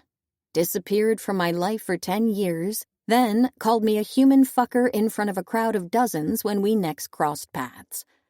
We nod at each other politely. Let's see. Misery. My name is pointed. At what, I'm not certain. You were formally announced as the collateral when you were 6, and then sent to the humans at 8. You had 24/7 protective detail, all human guards, and yet over the following decade you suffered several assassination attempts by anti-vampire extremist groups. All failed, but 2 came very close, and I'm told you have the scars to prove it.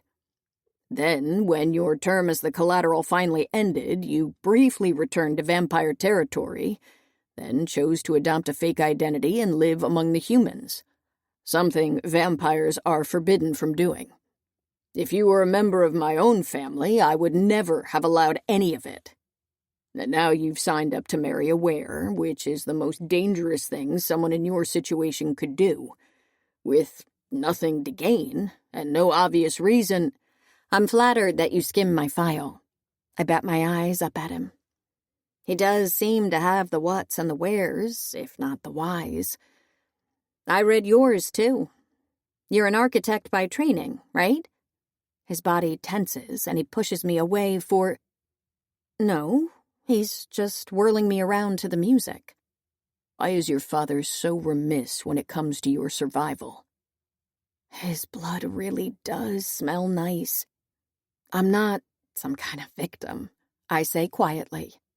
No? I agreed to this marriage. I'm not being forced into anything. And you... His arm snatches abruptly around my waist and he pulls me closer to avoid another couple.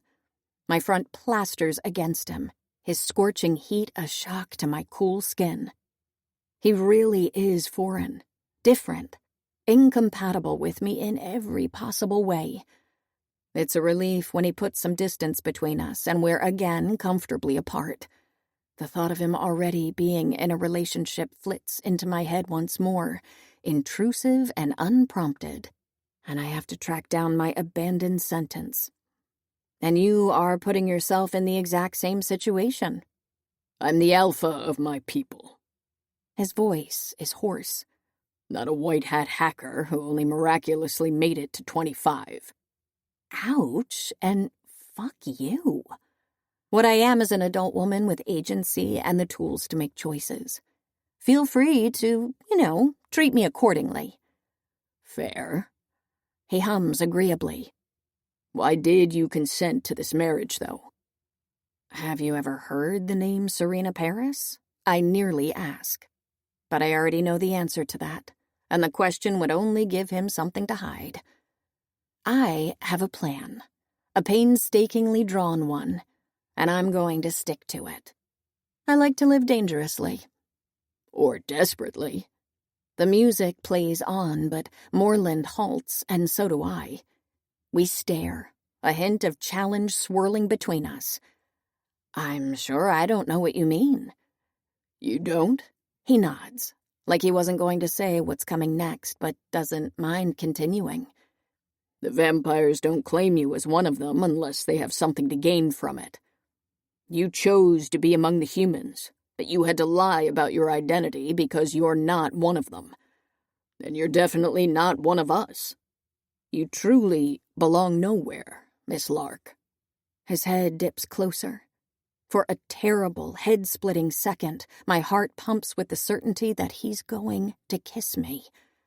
But he bends past my mouth to the shell of my ear.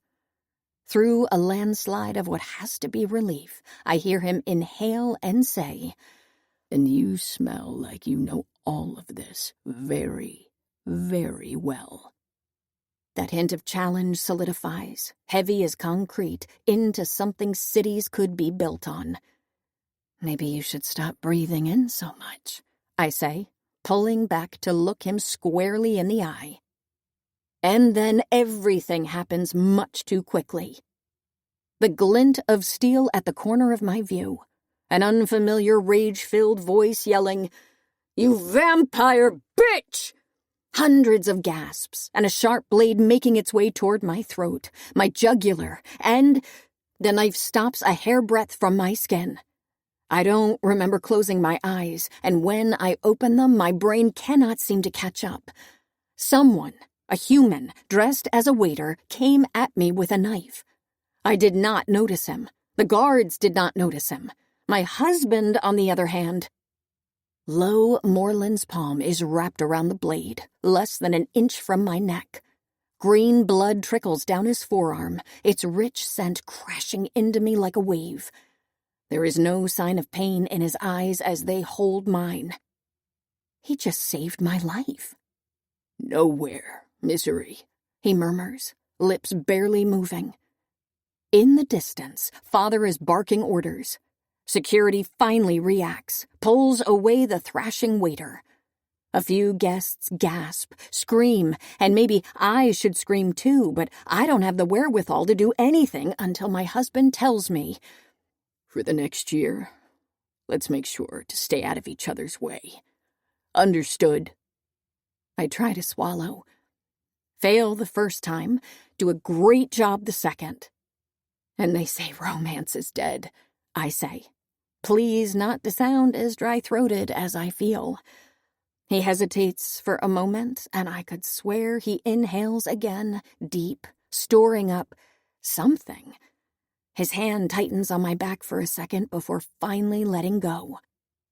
And then Lo Moreland, my husband, stalks off the dance floor, a trail of forest green blood tracking his path, leaving me blissfully alone on the night of our wedding. Chapter 3. He is under siege in his own home. The voice is young and sullen. It worms its way under my pillow and into my ears, nudging me awake in the dead middle of the day. "This used to be my room," it says. The floor is hard underneath me. My brain is blurry and my ears are made of cotton, and I don't know where I am. Why? Who would commit this ignominy upon my person? Wake me up when the sun is bright in the sky and I am sapped of all strength. "Can I hide in here? She's grumpy today." I gather 6 months' worth of energy and unearth myself from under the blankets, but run out of steam when it comes to lifting my eyelids. No, we vampires don't pulverize in the sun like glitter bombs. Sunlight burns us and it hurts, but it won't kill us unless the exposure is unfiltered and prolonged. However, we are pretty useless in the middle of the day, even inside. Lethargic and weak and crawly and headachy, especially during late spring and summer when the rays hit at that pesky steep angle. "This crepuscularity of yours is really cramping my brunch lifestyle," Serena used to say. "Also, the fact that you don't eat. Is it true that you don't have a soul?" It's goddamn noon, and there is a child here asking me, "Because you used to be dead?" I crane my eyes to a semi-open slit and find her right here in the closet where I made my bed early this morning. Her heartbeat hops happily around like a pent-up fawn. She's round-faced, curly-haired, American girl-dolled. Very annoying. "Who are you?" I ask. "And then you were forced to drink someone's blood?" She is, I would estimate, anywhere between 3 and a young 13. I have no way of narrowing this down any further. With this one, my staggering indifference toward children meets my 25-year-old determination to avoid anything wear. And on top of everything, her eyes are a pale, dangerous, familiar green. I don't like this. "How did you get in here?" She points at the open closet door like I'm a little daft. "And then you came back to life, but without your soul?" I squint at her in the near darkness, grateful that she hasn't pulled the curtains. "Is it true that you were bitten by a rabid dog and are now a furry who froths at the mouth during the full moon?" I'm trying to be a bitch, but she lets out a peal of laughter that has me feeling like a stand-up comedian. No, silly. Well then, you have your answer. While I still don't know how you got in here. She points at the door again, and I make a mental note to never have children. I locked that. I'm sure I did. I'm positive that I did not spend my first night among the wares without locking my damn door. I figured that even with their super strength, if one of them decided to wolf me down, a locked door would keep them out. Because wares would build wereproof doors, right? I have a spare key, Werechild says. Oh. This used to be my room, so if I had nightmares, I got to go to Low. Through there. She points at another door, whose doorknob I didn't try last night. I suspected who the adjoining room would belong to, and I didn't feel like processing that kind of trauma at 5 a.m. He says that I can still go, but now I'm across the hallway. A tinge of guilt penetrates my exhaustion. I've evicted a 13-year-old from her room and am forcing her to cross an entire hallway in the grip of horrific recurring nightmares to reach her. Oh, crap. Please tell me Moreland's not your father. She doesn't reply. Do you ever get nightmares? Vampires don't dream.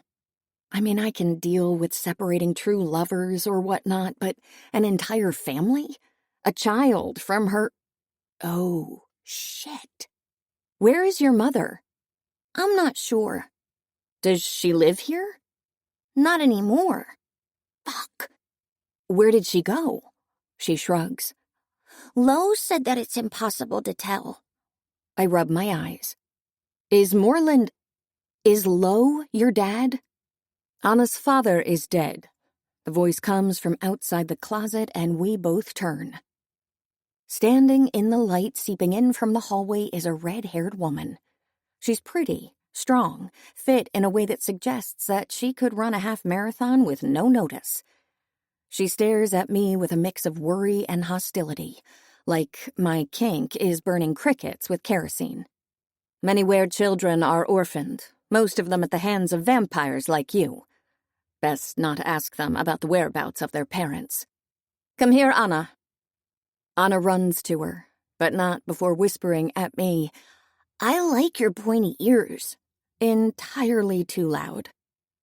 I'm too bone-tired to deal with any of this at midday. I had no idea. I'm sorry, Anna. Anna seems unperturbed. It's okay. Juno's just grouchy. Can I come over to play with you when... Anna, go downstairs and get a snack. I'll be there in a minute. Anna sighs and rolls her eyes and pouts like she was asked to file a tax return. But eventually she does leave, sneaking me an impish smile. My sleep-addled brain briefly considers returning it, then recalls that I let my fangs regrow. She's Lo's sister, Juno informs me protectively. Please, stay away from her. You might want to take this up with her, since she still has a spare key to her old room. Stay away, she repeats.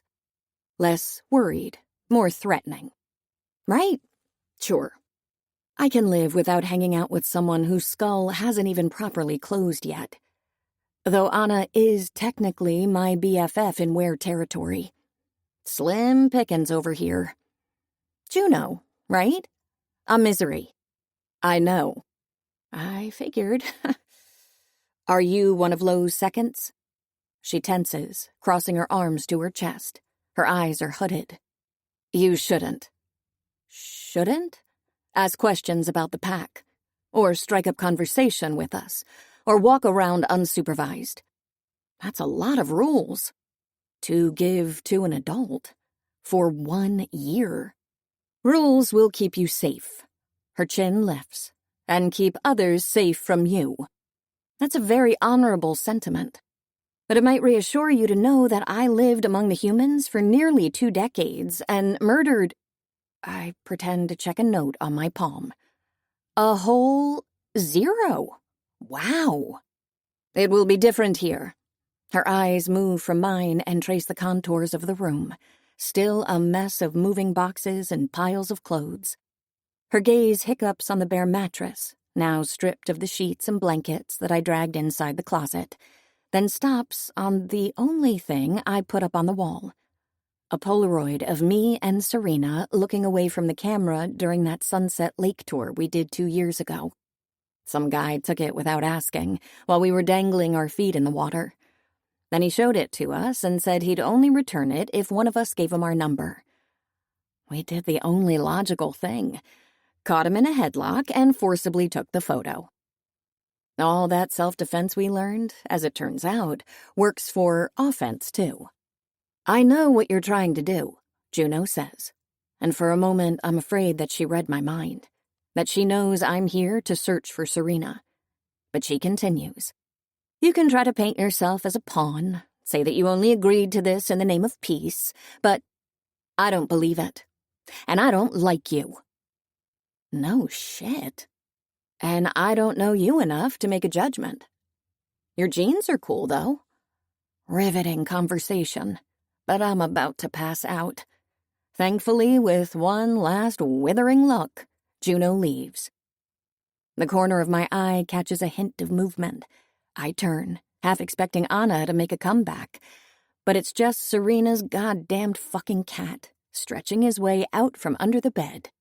Now you show up. He hisses at me. During our 15-year friendship, I amassed 500,000 small, big, and mid-size reasons to love Serena Paris with the intensity of the brightest stars. Then, a few weeks ago, one came to obliterate all of them, driving me to loathe her with the strength of 1,000 full moons. Her damn fucking cat. As a rule, vampires don't do pets. Or pets don't do vampires? I'm not sure who started it. Maybe they think we smell yucky because we're obligate hemivores. Maybe we rejected them because they get along so well with wares and humans. Either way, when I began living among the humans, the concept of a domestic animal felt supremely foreign to me. My first caregiver had a little dog that she sometimes carried around in her purse, and honestly, I'd have been less shocked if she'd combed her hair with a toilet brush. I eyed him suspiciously for a few days, showed him my fangs when he showed his. Finally, I found the courage to ask the caregiver when she was going to eat him. She quit that night. Animals and I went on to do absolutely great ever since, giving each other wide berths on sidewalks and exchanging the occasional dirty look. It was pure bliss, until Serena's damn fucking cat came into the picture.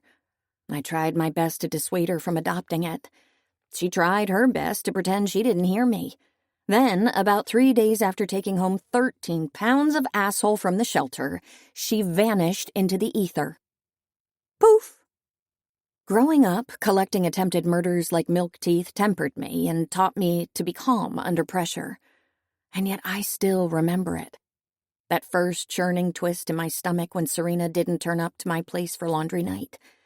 Didn't reply to my texts. Didn't pick up the phone. Didn't call in sick to work and simply stopped showing up. It felt a lot like fear. Maybe it wouldn't have happened if we'd still been living together. And honestly, I'd have been okay sharing an apartment. But after spending her first few years in an orphanage, and her second few years as the companion of the best monitored vampire child in the world, she'd only wanted one thing: privacy. She'd given me a set of spare keys, though, and it had felt like such a precious, beautiful honor bestowed upon me. I'd carefully hidden them in a secret place, that by the time she disappeared, I'd long forgotten. So that day I broke into her apartment using a hairpin, just the way she taught me when we were 12, and the TV room was off limits, and one movie per day wasn't quite enough. Reassuringly, her rotten corpse was not folded in the chest freezer, or anywhere else. I fed her damn fucking cat as he meowed like he was approaching starvation, and hissed at me at the same time. Checked that my brown contacts were in place and my fangs still properly dulled, then went to the authorities to report a missing person. And was told, "She's probably hanging out with her boyfriend somewhere." I made myself blink to look extra human. Can't believe she told you about her love life and not me, her closest friend of 15 years. "Listen, young lady," the officer sighed. He was a lanky, middle-aged man with more heart rate turbulence than most. "If I had a nickel for every time someone disappears, and by that I mean they leave and neglect to tell someone in their social circle where they're going—" "You'd have how much?" I lifted an eyebrow. He seemed flustered, though not enough for my taste. "I bet she's on vacation. Does she ever take trips on her own?" "Yes, often, but she always warns me. Plus, she's an investigative reporter for the Herald and did not take days off. According to their system, which I hacked." "Maybe she was out of vacation days and still wanted to, I don't know, drive to Las Vegas to see her aunt. Just a misunderstanding." "We had plans to meet, and she's an orphan with no family or friends who doesn't own a car. According to her banking portal, to which she gave me access, no cash withdrawals or online payments were processed. But maybe you're correct, and she's bouncing to Las Vegas on her pogo stick?" "No need to get testy, honey. We all want to think that we're important to the people who are important to us. But sometimes our best friend is someone else's best friend." I closed my eyes to roll them behind my lids. "Did you two maybe have a fight?" the officer asked. I crossed my arms on my chest and sucked my cheeks in. "That's not the point." "Ha! Okay," I frowned. "Let's say Serena secretly hates me. She still wouldn't leave her cat, would she?" He paused. Then, for the first time, he nodded and picked up a notepad. I felt a spark of hope. "Cat's name?" "She hasn't gotten around to naming him yet. Though last we spoke, she'd narrowed it down between Maximilian Robespierre and—" "How long has she had this cat?" "A few days. She still wouldn't let the little asshole starve." I hurried to add, but the officer had already dropped his pen. And even though I went back to the station 3 times that week and eventually managed to get a missing person report filed, no one did anything to find Serena. The hazard, I guess, of being alone in the world. No one to care that she was safe and healthy and alive. No one but me, and I didn't count. I shouldn't have been surprised, and I wasn't. But apparently I still had the capacity to feel hurt. Because no one cared whether I was safe or healthy or alive. No one but Serena, the sister of my heart, if not of my blood. And even though I'd been plenty alone, I'd never felt so lonely as after she was gone. I wished I could cry. I wished for lacrimal ducts to let out this horrible terror that she'd left forever, that she'd been taken, that she was in pain, that it was my fault and I'd driven her away with our last conversation. Unfortunately, biology was not on my side. So I worked through my feelings by going to her place and taking care of her damn fucking cat, who showed his gratitude by scratching me every single day. And, of course, by looking for her where I shouldn't have. I had the keys, after all. Because the key to everything is but a line of code. I was able to rifle through her bank statements, IP addresses, cell phone locations, Herald emails, metadata, app usage. Serena was a journalist, one who wrote about delicate financial stuff, and the most likely option was that she'd gotten embroiled in something fishy while working on a story. But I wasn't going to exclude other possibilities. So I went through everything and found nothing. Absolutely nothing. Serena's poof had been quite literal. But one cannot move in the world without leaving digital traces, which could only mean one thing. One terrible, blood-curdling thing that I couldn't even put into words in the privacy of my own head. And that's when I did it. I kneeled in front of Serena's damn fucking cat. He was playing, like he always did after dinner, pawing at a crumpled receipt in a corner of the living room, but managed to squeeze a couple of hisses into his busy schedule just for me. Listen, I swallowed, rubbed my hand on my chest, and then even slapped it, trying to dull the ache. I know you only knew her for a few days, but I scrunched my eyes shut. Ugh, fuck, this was hard. I don't know how it happened, but I think that Serena might be... I opened my eyes because I owed it to this asshole cat to look at him. And that's when I got a good view of it. The receipt, which wasn't a balled-up receipt at all. It was a piece of paper torn from a journal, or perhaps a notebook, no, a planner.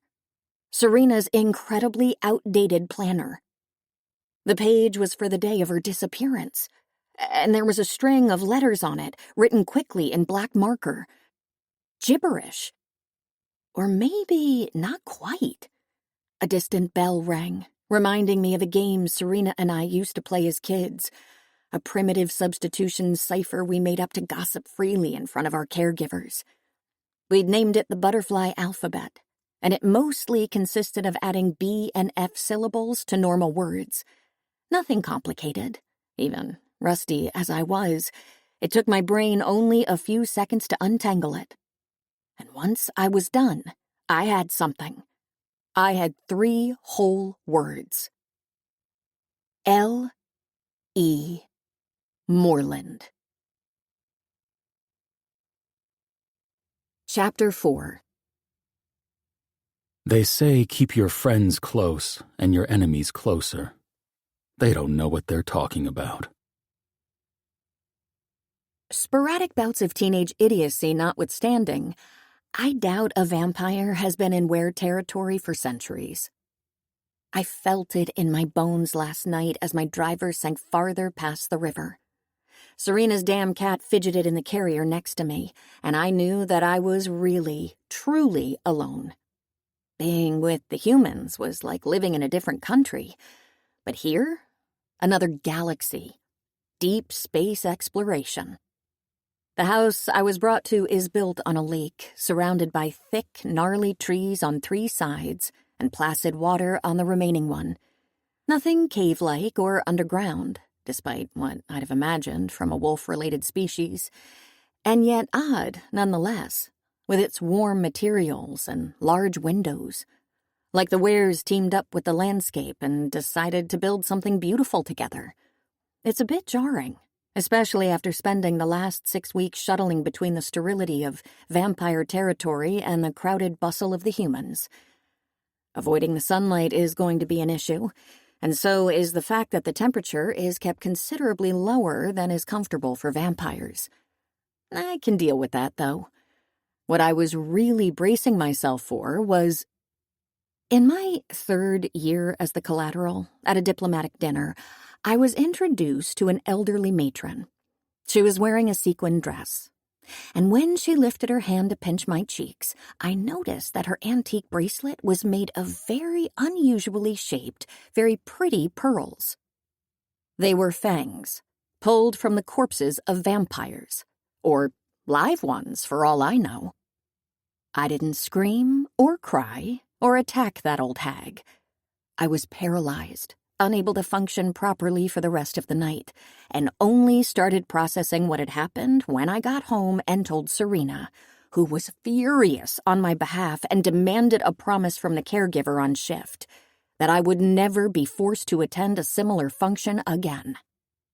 I was, of course, many, many times, and I encountered many, many people who acted like that sparkly bitch. Because the bracelets, the necklaces, the vials of blood were nothing but messages, displays of discontentment for an alliance that, while long established in many pockets of the population, was still controversial. I expected something even worse from the wares. I wouldn't have been shocked to see 5 of us impaled in the yard, slowly bleeding to death. No such thing, though.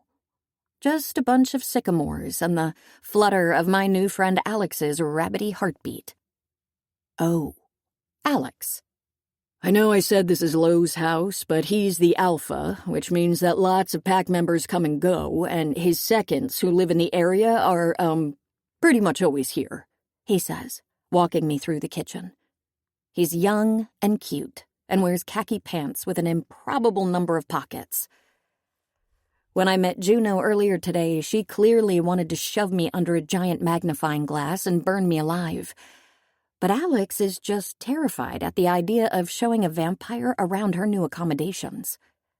And yet, he's rising to the occasion, running a hand through his mop of light hair to let me know that there have been, suggestions that you might want to store your, things in the other fridge over there. So if you please could, if it were possible, if it isn't a bother, I end his suffering. Don't keep my gory blood bags next to the mayo jar. Got it. Yes. Thank you. He nearly slumps in relief. And, there are no blood banks that cater to vampires in the area because, well, any vamps in the area would be swiftly exterminated? Precisely. Wait, no, that's not what I was kidding. Oh, he pulls back from the verge of a heart attack. So there are no banks, and you're obviously not at liberty to just walk in and out of our territory. I'm not? I gasp, and instantly feel guilty when he takes a step back and fingers his collar. Sorry, another joke. I wish I could smile reassuringly at him, without looking like I'm about to butcher everything that he holds dear, that is. Do you, have, preferences? Preferences? Like AB or O negative or... Ah. I shake my head. Common misconception, but cold blood is nearly flavorless, and the only things that would influence its taste would disqualify people from donating in the first place. Illnesses, mostly. And when do you feed? Once a day. More when it gets really warm. Heat makes us hungry. He looks queasy at the mention of blood, more so than I'd have expected from someone who turns into a wolf and mauls rabbits by the litterful. So I wander away to give him a minute to recover, taking in the stone accent wall and the fireplace. Despite the chill, there's something just right about this house, as though its place was meant to be here, carved between the trees and the waterfront. It's probably the nicest home I've ever lived in.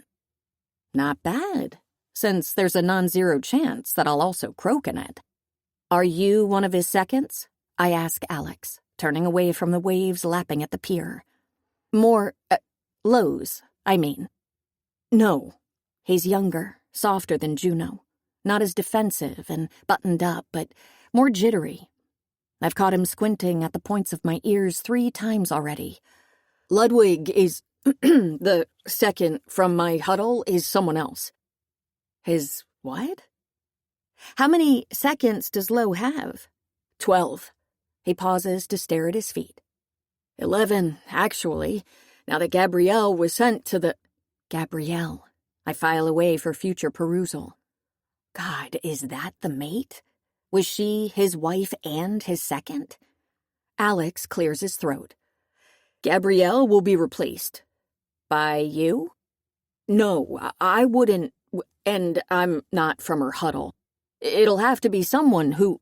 He scratches his neck and falls silent. Oh well.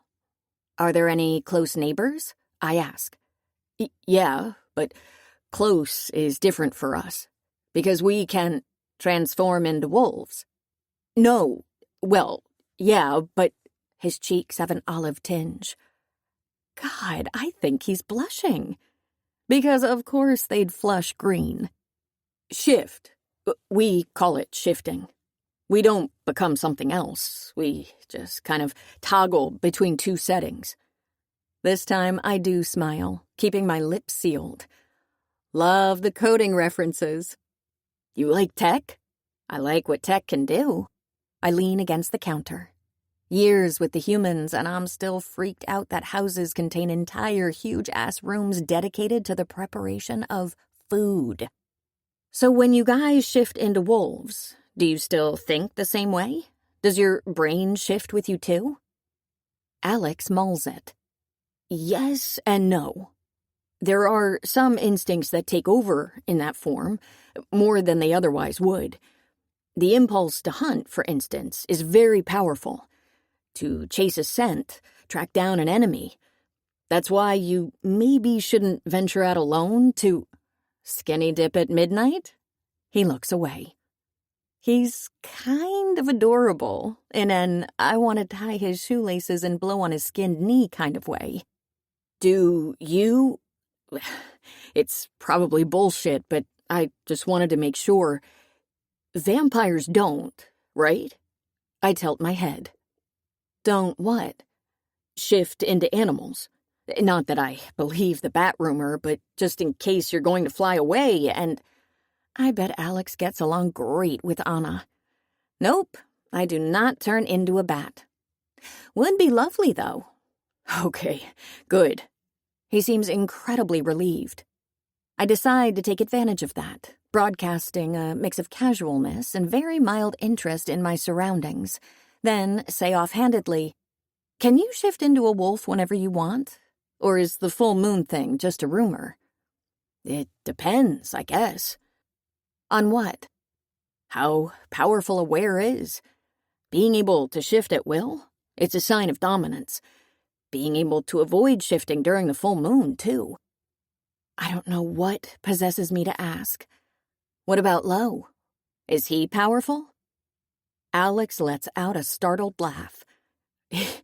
He is the most powerful were I've ever seen, and that my grandfather has ever seen, and he's seen many alphas. Oh, I pick up a ladle, or a spatula. I forgot which one is which. Is he powerful because he can shift whenever he wants? Alex frowns. No, that's just part of who he is, but everyone knew that he had the making of an alpha. His eyes are starting to shine. A Moreland stan, clearly. He was the fastest runner and the best tracker, and even his scent was right. That's why Roscoe sent him away. Not a dumb move, since in the end Lo killed Roscoe. Alex blinks at me. He didn't kill him. He challenged him, and Roscoe died through that process. There must be cultural nuances that I'm not grasping here, not to mention that Roscoe was, by all accounts, a bloodthirsty sadist. Doesn't seem like a huge loss, so I don't press it. Is my roomie Lo usually gone during the day? It's about 6 p.m., but I can't hear anyone moving about the place. Maybe Moreland is avoiding home because I stank it up. I took a bath when I woke up and soaked for a long time. Not quite an olive branch, but an olive. What about Anna? Anna is with Juno. Alex shrugs. Lo is off to deal with the sabotage that happened this morning, and I cock my head and it's a mistake. Too much broadcasted interest. Alex takes a step back, clearing his throat. Actually, they're out on a run, he says, and he must be the worst liar I've ever seen. I'm tempted to pat his back, let him know that he's doing great and won't go to hell for making stuff up. Instead, I push harder. Have you ever seen humans in this house? Humans? His brow furrows. Like who? Serena's face flashes through my head. She's rolling her eyes because I'm wearing a Galaxy t-shirt I got for free when I bought a lava lamp. Who wears this, Misery? No. Who buys a lava lamp? Any human, I shrug artfully. Just curious. I don't think he buys it. I've never seen a human in Were territory. He gives me a suspicious look. I've played my hand too heavily. And this is the Alpha's home, a place for Weres to feel safe. Except now I live here. I play with my silver wedding band, a habit I've picked up in less than 24 hours. I've never been much for jewelry, but maybe I'll keep it when I find Serena and this is over. Or buy one of those mood rings that think vampires are always sad because our body temperature is low. Why? What do you mean? Well, I'm just surprised Lo would want me around. You're married. Not for real, though. Lo and I didn't meet on a Caribbean vacation and fall in love while getting our scuba diving certificates. It's not a matter of love. I lift my eyebrow. Having you live with him, it's about protection, making a commitment, sending a message. They know you're not his true wife or his mate or anything. Ah, yes, the famed mate, who probably used to live in his house. I nod, not quite understanding. Then again, I don't understand humans or vampires either. I'm sure the Wares have their reasons to do what they do. Just like I have mine. So I shouldn't head out on my own, but inside the house I can be wherever I want? Alex's shoulders relax at the change of topic. Sure. Maybe stay out of Lo's and Anna's rooms. And his office. Of course. I smiled just a little. Fangless. And where's the office? He points at the hallway behind me. Left, then right. Perfect. I just hope I don't get lost. I shrug airily and plant my first lie. My orientation skills are pretty bad. The first time I searched online for L.E. Moreland, I found two things. A semi-defunct GeoCities website promoting a wholly defunct real estate agent, and the infinite vastness of nothing. So I searched again, the way penetration testers do, with some disregard for doors. I jumped a fence or two, slithered between gates' pickets, took advantage of windows left half open by their owners. That's when I discovered that the late Leopold Eric Moreland, who died peacefully in his bed in 1999, had previously settled out of court on a lawsuit for negligence in his fiduciary duties, and was obsessed with Yorkies. And nothing else. So I took off my white hat, and when I started searching next, there was less stealthing around ajar doors and more knocking over entire walls. In hindsight, I got a little reckless. But I was getting frustrated because, no offense to my animal lover but sloppy worker friend Leopold, no decent records of L.E. Moreland could be found. With one exception. Deep in a human server with ties to the governor's office, hidden in a memo locked behind a bewildering number of passwords, I discovered a communication regarding a summit that had occurred a couple of weeks earlier. Around the time Serena hadn't shown up for laundry night. Lo Moreland and M. Garcia are expected to be present, it said. Security will be increased. I like data and numbers and thinking things through with logic and pivot tables. I've never been instinctive, but in that moment, I just knew that I was on the right track. That Lo Moreland had to be involved in Serena's disappearance. So I started searching for him 24/7. I took time off work, called in favors, stared at security camera footage, went deep into the dark web, which is even less fun than it sounds. After weeks, I discovered one thing about Lo Moreland.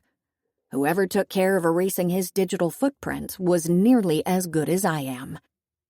And I'm pretty fucking good. Once I found out from Father that Lo was aware, the secrecy finally made sense. Their firewalls have always been exceptional. Their networks hack-proof. I'd love to meet the person who keeps it up so I can either fangirl or deck them. But wandering around Lo's beautiful home, which is even larger than I thought, I know that it's not going to be a problem anymore. Because while there might be several things I can't do remotely, if I'm physically in front of a computer, it's happening, baby. And once I'm in, I'm going to scour every single document and piece of communication the Wares have, and I'm going to find Serena, and then... What's the plan? Serena would ask if she were here, even though the little scheme she hatched never worked out. She liked the vibe of organizing more than the actual job of it, and my usually impervious heart clenches a little at the thought that I cannot call her out on it. I have no plan. Just the only person I ever cared about, displaced from my life. And maybe it's a little amateur sleuth of me, all this skulking around through semi-dark hallways in the hope of finding a whiteboard with "List of people low disappeared" written on it. I'm begging for something, anything, while being aware that this entire endeavor melting into nothing is a distinct possibility. A slightly nauseating one. And there she is. I jump, startled. The good news is Lo didn't come home early from something that definitely wasn't a run to find his reeking vampire bride pretending she mixed up his office with the linen closet. The bad is... "You are very beautiful, aren't you?" the Were says. He's younger than me, maybe around 18. When he comes closer, I try to place him, wondering if I remember his short, wiry frame and aquiline nose from the ceremony. But he wasn't there, and I believe he's seeing me for the first time, too. I didn't think vampires could be beautiful. There's nothing complimentary about his words. He's neither hitting on me nor attempting to creep me out, just stating a simple fact, followed by another step toward me, and I'm suddenly very conscious that I'm at the end of a hallway. He stands between me and the exit. "Who are you?" "Max," he says, but doesn't elaborate. There is something absent-minded, almost empty about him, disoriented, like he was going to take a swim in the lake but found himself here without planning on it. I wonder if Lo likes seeing you around. "Because you're so pretty," he muses numbly. I doubt it. I want to put a door between myself and Max, but the only one I can reach is Lo's office, locked. I glance around for another escape route, but all I find is a giraffe painting of questionable quality. I might be overreacting. Or maybe he hates you because you force him to remember. Remember what? This is unsettling. I don't want to startle you, but would you mind if I walked past? Remember what your people have taken from him. It's almost as much as they've taken from me. And yet he's making alliances with them like a common traitor. He married you and said that you're not to be harmed. Max runs a hand over his dark hair and then shakes his head in what looks like disbelief. He looks so deeply lost, I forget my unease and ask, "Are you okay?" His eyes sharpen.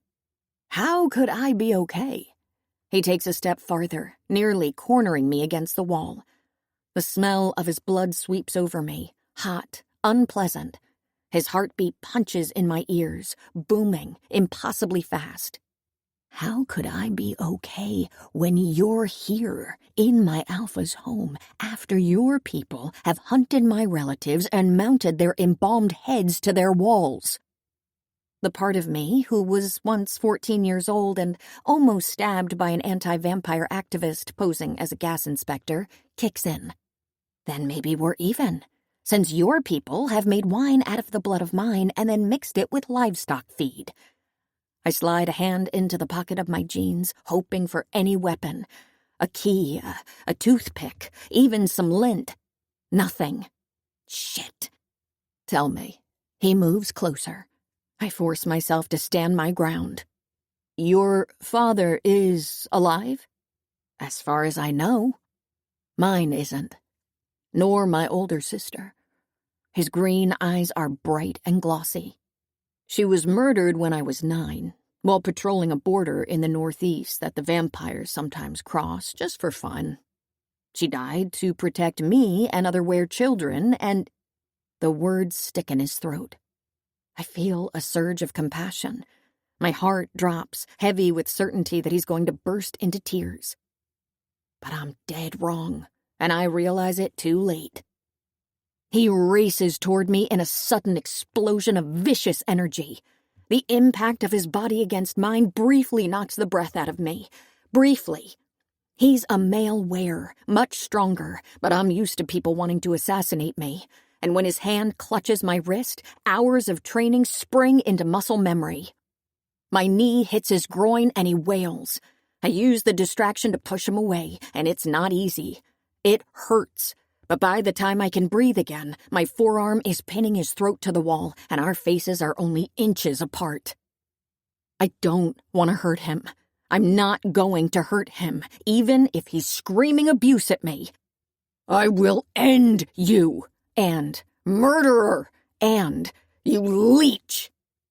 So I peel back my lips and show him my fangs. The rumble in his throat instantly dulls into a whimper. His eyes lower to the ground, and the tension in his muscles loosens. I take a deep breath, making sure that he's not faking this, that he's really calmed down and he won't attack me the second I pull back, and a pair of hands 1,000,000 times stronger than Max's yanks me away. What happens next is too blurry to parse. But a moment later, I'm the one sandwiched against the opposing wall. My back digs into the frame of the giraffe painting, and my front presses against something just as unyielding, but warm. What the fuck? I think. Or maybe I say it out loud. I'm just not sure, because when I open my eyes, all I can focus on is the way Lo Moreland is staring down at me. Chapter 5.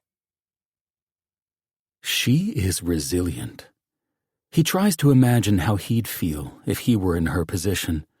Alone, removed, used, and discarded. He has nothing but reluctant respect for her, and that angers him. Unlike Max's grip, Lo's doesn't hurt.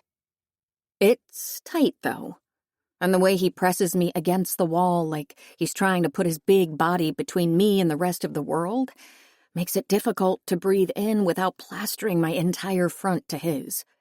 "Miss Lark," he says, hoarse, a growl nearly. I swallow against the sudden drought in my throat, which makes me realize where his hand is. Wrapped around my neck. Almost entirely. His fingers are so long they touch the valleys behind my ears.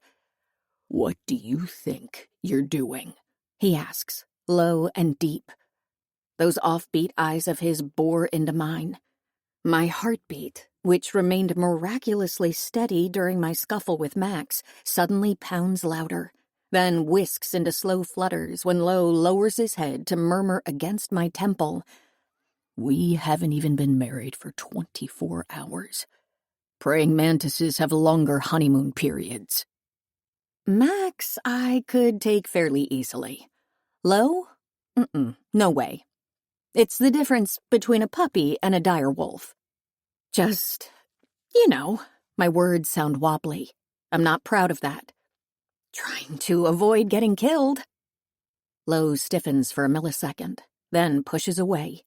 But he sticks close, palms flat against the wall on each side of my head, one still bandaged from yesterday's wound.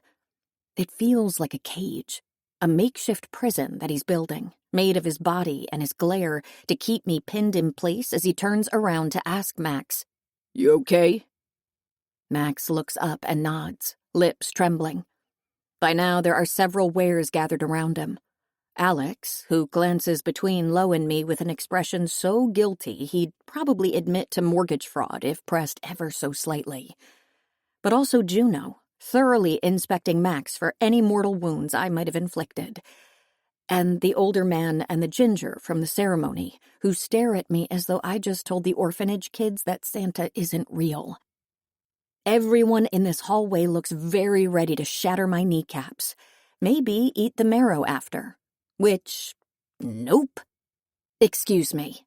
I try to dip out of Lo's cage to leave. He lowers one arm, locking me in more tightly. What happened? He asks me.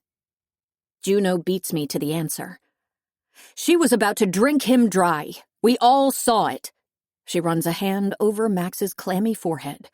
He looks briefly adrift, and then stammers out, She was on me, before I could do anything about it, and— He bends his head as if lost for words. Every pair of eyes in the room turns to me. Oh, come on, I snort. Her fangs were so close, he whispers feebly, and now I'm getting annoyed. Clearly method acting is his passion, but he did try to assault me. Yeah, okay. I roll my eyes. Please leave me out of your erotomaniacal delusions. Have a doctor check Max, Lowe barks, and then his hand closes around my wrist, at once gentle and unyielding. It happens so fast I nearly lose my balance. Before I know it, I'm scrambling to keep up with his longer legs as he drags me inside his office. I immediately look around. I am worried about what he's going to do with me, but this is a great opportunity. He didn't use a key, which means that he must have some kind of smart lock. What happened? Lowe asks. He let go of me, but still stands way too close, when there's plenty of space in the room to not crowd me. It's giving me flashbacks to our wedding, and this time I'm not even wearing heels, which means that he gets to loom over me in a way almost no one ever does.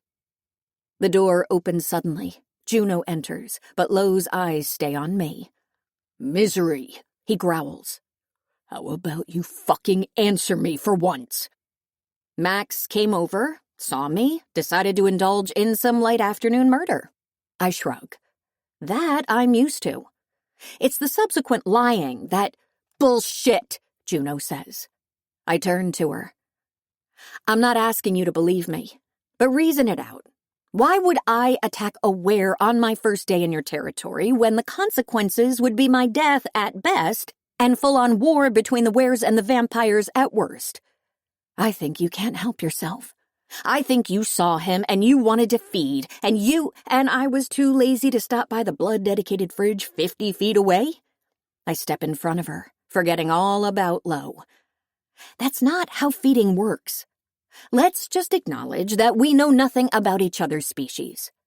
Max came in, started telling me about how a bunch of people I share some distant DNA with killed his family, that Lowe's a traitor for marrying me, and then he— What? Juno isn't listening to me anymore. Her eyes meet Lowe's. A whole conversation passes between them in a split second. Then she looks back at me, furious. If you are trying to imply that Max is working with the Loyals— I'm not, because I have no idea what the Loyals are. Max is not a Loyal. Sure, he's not a brook trout either. I'm not making any ontological claims on him, but he did attack me. You are— She takes an angry step closer. A liar. Leave us. Lowe's sharp voice reminds us that we're not alone in the room. We turn at once, and we're equally shocked to see that he's addressing Juno. She's lying, Juno insists. It's getting a little ridiculous, the way she points at me like I'm a mugger who yanked her purse away. You should punish her. I snort out a laugh. Yes, Lowe, spank me and take away my TV privileges. You blade-eared leech. Juno, out.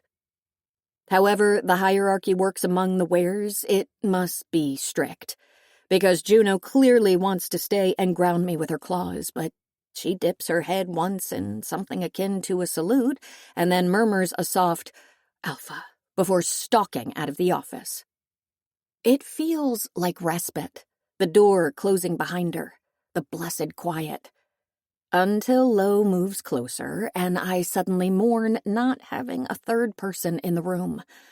The bad, as it turns out, is still better than the worse. Misery, he says.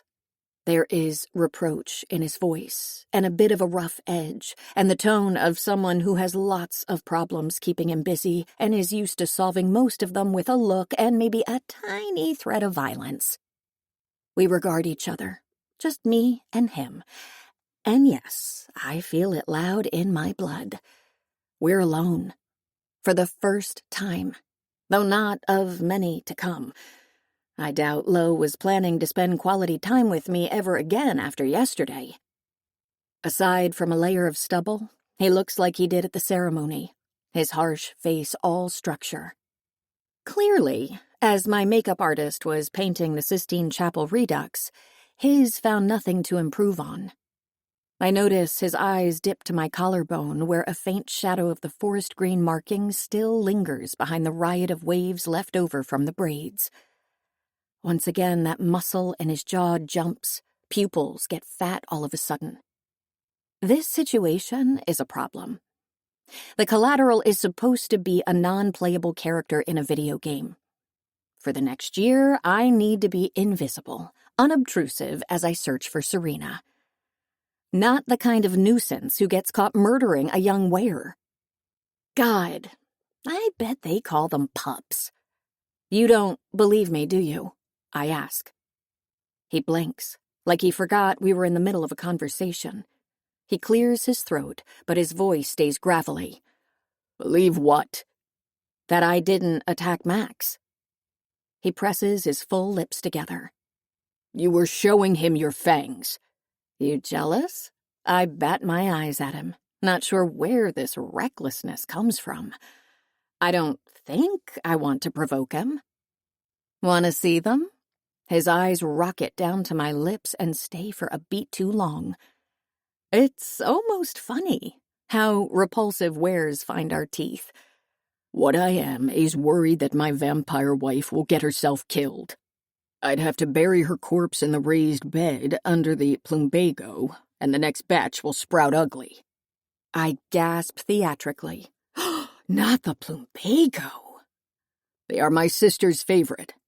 And she is very cute. He abruptly leans so close I feel his breath on my lips. Is this a threat? No. I frown, bewildered. No. I let out a choked laugh. There was no would be a shame if something happened to her implied. Despite the fan fiction Max and Juno have been writing about me, I do not usually plot the demise of children. I think about my conversation with Alex, who's probably off somewhere biting his cuticles to little stumps. Plus, you're the one who decided I should be living here. His eyebrow lifts. I'm sure you have some excellent advice on where else I should house the daughter of the most powerful vampire in the council, who's apparently a fearsome fighter in her own right. Fearsome? I'm flattered? For a non-were, he adds, a tad begrudgingly, like he regrets the compliment. I bet this man thrives on grudges.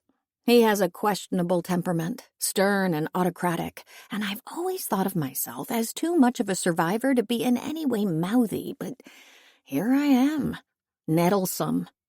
Still, it feels like committing to the bit a little too much, giving me the bedroom next to yours. I'll decide what's too much. He's condescending and inflexible. A dick, probably. By all means, then.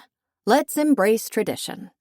Should we slice my palm and drip some blood on the sheets? Hang them from the public square? His eyes close briefly and he grits out, I doubt there are any expectations of virginity on your part. Fantastic. I love surprising people. I see the confusion in his parted lips before he subdues it and shifts back to his default austere expression. It's amusing to me, the idea that someone who has skimmed a synopsis of my life would assume I've had any sort of romantic entanglement. With whom? A vampire, when they only see me as a traitor? A human, who would consider me a monster? The birth control shot I was given before coming here was a joke. Not just because Lo and I are as likely to have sex as we are to start a podcast together, but also because he's a were and I a vampire, and we couldn't reproduce even if we wanted to. Interspecies relationships are unheard of, if not unseen, judging by all the human-produced porn Serena and I would watch. We'd eat popcorn and laugh at the untalented actors in purple contacts and fake teeth engaging in acts that proudly showcase their ignorance of vampire anatomy. Where, too? I'm no expert, but I'm fairly sure their dicks wouldn't get stuck in an orifice like that. Where did you learn how to fight? Lo asks. Probably to change the topic from sex with his least favorite sentient species. Was it not listed in your briefing memo? He shakes his head. I did wonder how you could still be alive after 7 attempts on your life. So did I. And there were more than that, though most were half-assed. We got tired of reporting them. We? My foster sister and I. I cross my arms, and now I'm mirroring his pose. Here we are, too close once again, my elbows almost brushing his. We took self-defense classes together. You know her, don't you? She knows you. Tell me something. Anything. He does, but not what I want to hear. No fighting in were territory. Sure. So next time someone attacks me, I let them help themselves? Then again, you could be the next one to attack me, since you're not exactly a fan. The pause that follows is not encouraging. For as long as you live in were territory, you are under my protection. And under my authority. I let out a silent, breathy laugh. What are your orders for me, then? He takes one step closer, and the tension in the room instantly changes, shifting to something tighter, more dangerous. Fear stabs my stomach that maybe I push too much. That's why Aware is bending over me, to remind me how insignificant I am and say, I need you to behave, Misery. His voice is all hard consonants and narrow eyes, and a shiver runs up my spine, cold and electric. My mind jumps back to Alex's words. Even his scent was right. Everyone knew that he had the making of an alpha. I'm no were, and if I inhale, all I can smell is clean sweat and strong blood, but I think I know what he meant. Somehow, I feel it, the compulsion to nod, agree, to do as Lo wants. I have to actively stop myself, and shiver in the process. At least you are clever enough to be afraid, he murmurs. I grit my teeth. Just cold. You keep the temperature far too low. His nostrils flare. Do as I fucking tell you, Misery. But of course. My voice is steady, but he knows how rattled I am, just as I know I'm rattling him. May I be excused? He nods brusquely, and I dart for the door. But then I remember something important I've been meaning to ask. I turn back to him. Can my cat... I stop, because Lo's eyes are closed. He's inhaling deeply, as though gathering every possible air molecule within the room inside his lungs. And he looks... tormented. In pure, absolute agony. He straightens his expression when he notices that I'm looking, but it's too late. My stomach twists with something slimy and unpleasant. Guilt. I took a bath. Did that not make it better? His stare is blank. Make what better? My scent. He swallows visibly. His tone is sharp. This situation hasn't improved for me. But how? What were you going to ask, Misery? Oh, right. I have a cat. He scowls like I told him I keep pet centipedes. You have a cat? Yep. I stop at that because Lo hasn't earned the right to any explanation for my life choices. Not that anything about Serena's damn fucking cat was a choice. He's currently locked in my room. If your sister didn't let him out with her pilfered key. Can I let him roam around the house, or will Max try to frame him for racketeering? Your cat is welcome among us, Lo says. If that's not a jab, nothing else is. Wonder how that feels, I say breezily, and slip out of the room without glancing at him again. Chapter 6. Being gone is a relief and sheer agony. All in all, it's not the most auspicious of starts. In the week following my arrival, I spend an unhealthy amount of time mentally slapping myself over the way I handled the kerfuffle with Max. I don't care whether the wares think I'm a deranged monster, but I do mind that whatever crumb of freedom they might have been inclined to give me has been swiftly vacuumed up. I'm escorted everywhere. As I take a stroll by the lake, to grab a blood bag from the fridge, when I sit in the garden at dusk, just to experience something that's not my ensuite. I am but a cornucopia of regret. Because we're all bad bitches, till a scowling were stands outside the bathroom door while we're washing our hair. Till we lose our chance to snoop around. So much time on my hands and so little to spend it on. It's the collateral life I'm familiar with, just with significantly fewer Serenas to keep me busy. I should be bored to death, but the truth is, this is not too different from my routine in the human world. I have no friends, no hobbies, and no real purpose aside from earning enough money to pay rent in order to, exist, I guess. It's like you're, I don't know, suspended, untethered from everything around you. I just need to see you go towards something, Misery. There might be something stunted about me. After the collateral term was over, Serena and I were free to venture into the outside world, to be with people who weren't our tutors or our caregivers, to fall in love and make friends. Serena jumped right into that, but I could never bring myself to. Partly because the closer I'd let someone get to me, the harder it'd be to hide who I was. Or maybe spending the first 18 years of my life becoming acquainted with the cruelty of all species didn't quite set me up for a bright future. Who knows? So I sleep during the day and spend my nights napping. I take long baths, first for Lo's sake, then because I grow to truly enjoy them. I watch old human movies. I walk around my room, marveling at how pretty it is, wondering who the hell thought of this beamed ceiling, sophisticated and cozy and stunning at once. I do miss the internet. There is a concern that I might want to moonlight as a spy, and to prevent me from transferring classified and confidential information I could come across while in Were territory, I don't really have access to technology, with the exception of my weekly check-in call with Vanya, which is heavily monitored and lasts just long enough for her to sneer at me as she ascertains that I'm still alive. Of course, this is not my first rodeo, and I did try to smuggle in a cell phone, plus a laptop and a bunch of pen-testing gadgets.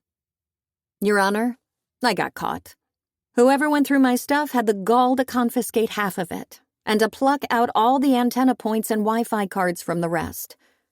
When I realized it, I lay on the floor for 2 hours like a thwarted jellyfish beached in the sun. Lo is rarely around, and never within sight, although sometimes I'll feel his low voice vibrate through the walls. Firm orders, long hushed conversations. Once, memorably, right as I slid into my closet for my midday rest, a deep laugh followed by Anna's delighted screams. I drifted asleep moments later, second-guessing what I heard. On the 5th evening, someone knocks on my door. "Hi, Misery." It's Mick, the older Were who was talking with Lo at the ceremony. I like him a lot. Mostly because, unlike my other guards, he doesn't seem to want me to go stand outside and get struck by lightning. I love to think that we bonded when he took his first night shift. I noticed him slumping against the wall, pushed my rolling chair into the hallway, and bam! Instantly BFFs. Our 3-minute conversation about water pressure was the apogee of my week. "What's up, friendly neighborhood warden?" The politically correct name is Protective Detail. There is something off about his heartbeat. Something dull, a slight drag that's almost despondent. I wonder if it's related to the big scar on his throat. But I might be imagining it altogether, because he smiles at me in a way that turns his eyes into a web of crow's feet. Why can't everyone be this nice? And there's a video call for you from your brother. Come with me. Any hope I have that Mick will take me to Lowe's office and leave me alone to snoop around dies when we head for the sunroom. Ready to come back? Owen says before, "Hi." I don't think that's an option. If we want to avoid pissing off Father? I was thinking full-on war. Owen waves his hand. Haha, yes, that too. How's marital life? I'm very aware of Mick sitting across from me, intently monitoring everything I say. Boring. You got hitched to a guy who could kill you any second of any day. How are you bored? Technically, anybody could kill anybody anytime. Your obnoxious friends could pull out a garrote on you tonight. I could have poured triazolopyrimidines in your blood bags 1,000,000 times over in the past 20 years. I tap my chin. As a matter of fact, why did I not? Something flickers in his eyes. And to think that we used to like each other, he murmurs darkly. He's not wrong. Before I left for human territory, every vampire child who chose to be a dick about my soon-to-be collateral ship tended to encounter curiously karmic events. Mysterious bruises, spiders crawling in backpacks, mortifying secrets bared to the community. I'd always suspected it was Owen's doing. Then again, maybe I was wrong. When I returned home at 18, he seemed less than happy to see me, and he certainly didn't want to associate with me in public. "Can you please just be terrified to be living among the wares?" he asks. So far, humans are worse. They do shit like burning the Amazon rainforest or leaving the toilet seat up at night. Anyway, anything you need from me? He shakes his head. Just making sure you're still alive. Oh, I wet my lips.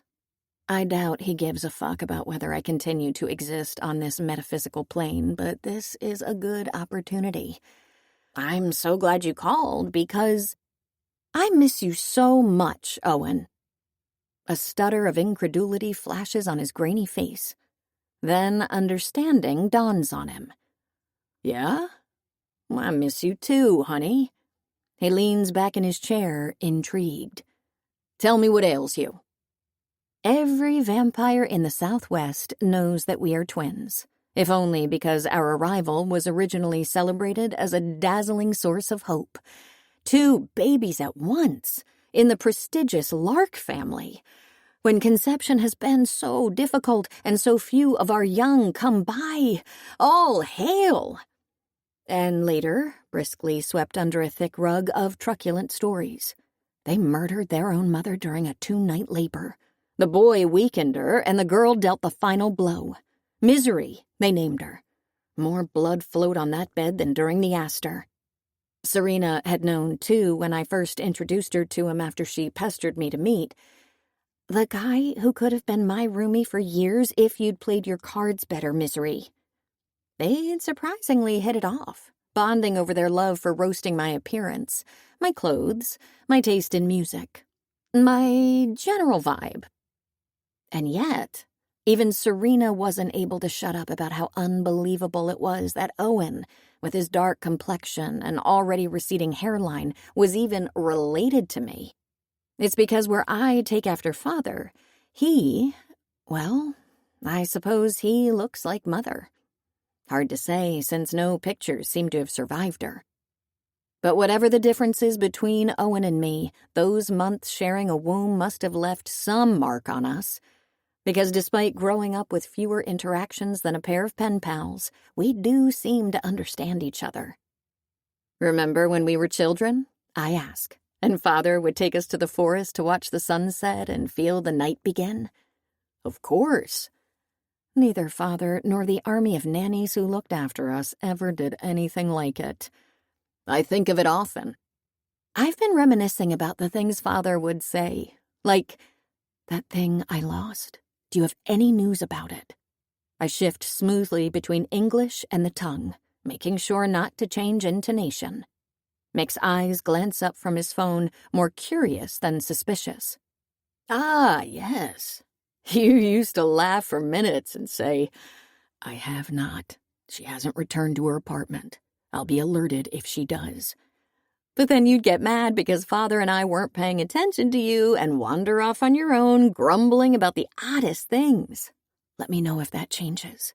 Have you been talking with the Were collateral? Has she mentioned anything about loyals? He nods and sighs happily. I know you'll never believe it, but I always say, I have no contact with her, but I'll see what I can do. Father always loved you best, darling. Oh, darling, I think he loves us equally. Back in my room, I pull out my computer, wondering if I could pilfer a Wi-Fi chip off someone's phone. I fuck around a bit, writing a flexible script to scour Were servers that I might never be able to use. Like always while coding, I lose track of time. When I look up from my keyboard, the moon is high, my room is dark, and a small, creepy creature stands in front of me. It's wearing owl leggings with a chiffon tutu and stares at me like the ghost of Christmas past. I yelp. Hi. Oh my God. Anna? Hello. I clutch my chest. What the fuck? Are you playing? I glance down at my laptop. I'm building a fuzzy logic circuit. Seems like the wrong kind of answer. Sure.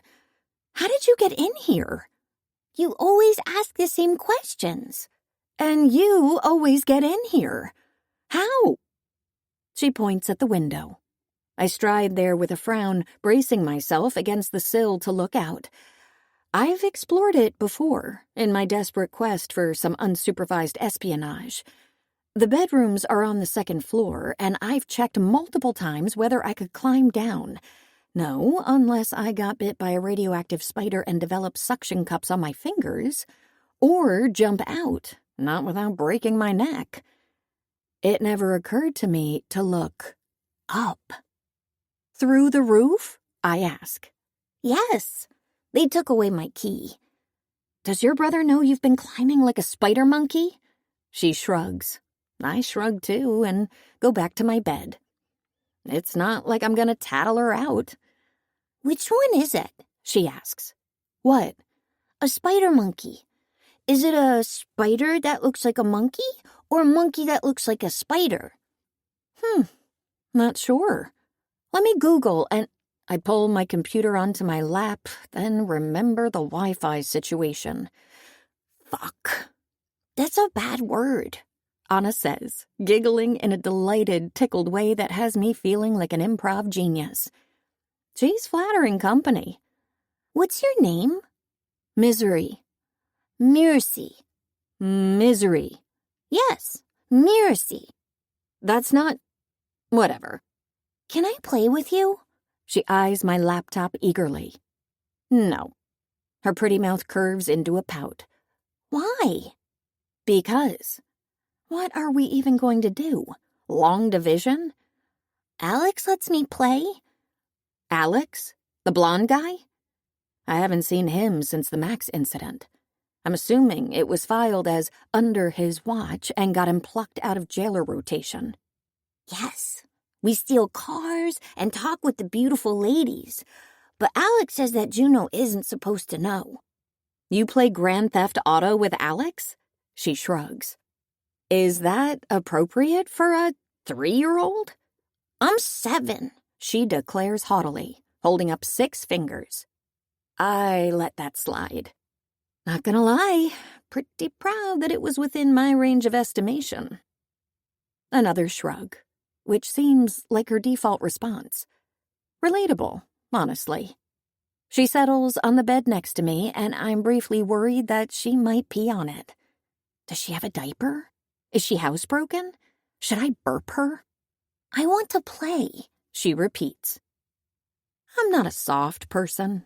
After living the first 18 years of my life in function of a long list of very nebulous others, I perfected assertiveness. I have no issue with producing a firm, final no and never revisiting a request again. So I must be suffering a major cerebral event when I sigh and pull up my editor and quickly use JavaScript to whip up a snake-like game. Is this she asks, after I'm done explaining how it works. Edutational?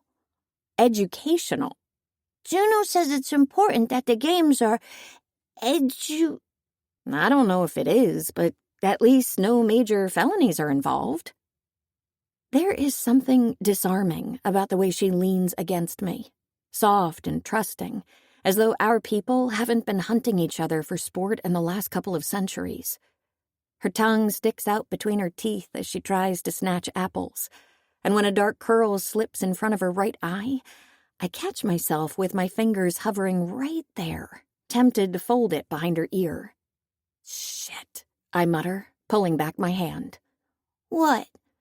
Nothing. I trap my arms between my back and the wall, horrified. It feels like the middle of the night when Anna yawns and decides it's time to go back to her room. My cat is waiting for me anyway. Wait, your cat? She nods. Does your cat happen to be gray? Long hair? Smushed face? Yes, her name is Sparkles. Oh, fuck. First of all, he's a boy. She blinks at me. His name is Sparkles, then. No, his name is Serena's damn fucking cat. Anna's expression is pitying. And he's actually my cat. Serena's. Whatever. I don't think so. You do realize that he arrived when I did. But he sleeps with me. Ah, so that's where he disappears to all the time. That's just because he hates me. Then maybe he's not your cat, she says, with the delicate somberness of a therapist who's letting me know that I don't have a diagnosable disorder. I'm just a bitch. You know what? I don't care. It's between you and Serena. Who's Serena? My friend. Your best friend? I only have the one, so yeah. My best friend is Misha. She has red hair, and she's the daughter of my brother's best friend, Cal. And Juno is her aunt, and she has a little brother. His name is Jackson, and a little sister, and her name— This is not the brothers Karamazov, I interrupt. I don't need the family tree. Is Jolene, she continues, undeterred. Where is Serena? I'm trying to find her. Maybe my brother can help you. He's real good at helping people. I swallow. I just can't with children. Maybe. She studies me for several seconds. Are you like Lo? I'm not sure what you mean, but no. He doesn't sleep either. I do sleep, just during the day. Lo doesn't sleep at all. Never? Is it a were thing? An alpha thing? She shakes her head. He has pneumonia. Seriously? When did he get it? He seemed healthy to me. Maybe for wares, pneumonia is not a big— Wait, I call when I see Anna heading for the window. How about you go through the door? She doesn't even stop to say no. It would be more fun. You could stop by Lo's room on your way, I offer. Because if this child dies, it's on me. Say hi, hang out. He's not here. He's gone to deal with the lollipops. I trail after her. With the lollipops? Yes. There's no way he is dealing with— Do you mean the loyals? Yes, the lollipops. She's already climbing upward, and Spider Monkey doesn't even begin to describe how agile she is. But still. Don't! Come back! I forbid you from continuing! She keeps scaling. You're a vampire. I don't think you can tell me what to do. She sounds more matter-of-fact than bratty, and all I can think of replying is, shit. I follow her progress, terrified, wondering if this is motherhood, anxiously picturing your child with her skull cracked open. But Anna knows exactly what she's doing, and when she has hoisted herself on top of the roof and disappeared from my view, I'm left alone with two separate pieces of knowledge. I'm befuddlingly invested in the survival of this tiny pest of a were. And lo, my husband, my roomie, is gone for the night. I slip inside the bathroom, find one of my hairpins, and do what I have to do. Chapter 7. The scent is growing into more than just a problem. It invades, it swirls, it travels, it sticks to his nose, it concentrates sometimes. They rarely touch. When they did, her wrist accidentally brushed against the front of his shirt, and he found himself tearing off the piece of fabric where her smell was most intense. He slipped it in his pocket, and now carries it everywhere, even as he leaves to avoid her. Breaking in takes longer than I expected, but not by much. The lock clicks and I stop, wondering if my guard, a no-bullshit were named Gemma, I believe, will check in on me. After a minute, I decide that I'm safe and push the door open. Lo's room is as beautiful and interesting as mine. The accent wall and beamed ceiling setting a snug, mellow atmosphere. It has less furniture, though, and even though Lo must have been living here far longer than me, I see 2 moving boxes stacked in a corner and a couple of framed paintings leaning against the wall, waiting to be put up. The soles of my feet are cold as I step on the herringbone hardwood floors. I know exactly what I'm looking for. A phone, a laptop, possibly a diary titled "That Time I Abducted Serena Paris" with an easily breakable lock. But can't help indulging in some snooping. There are several shelves lined with classics, fiction, but mostly art books, tall and thick and glossy.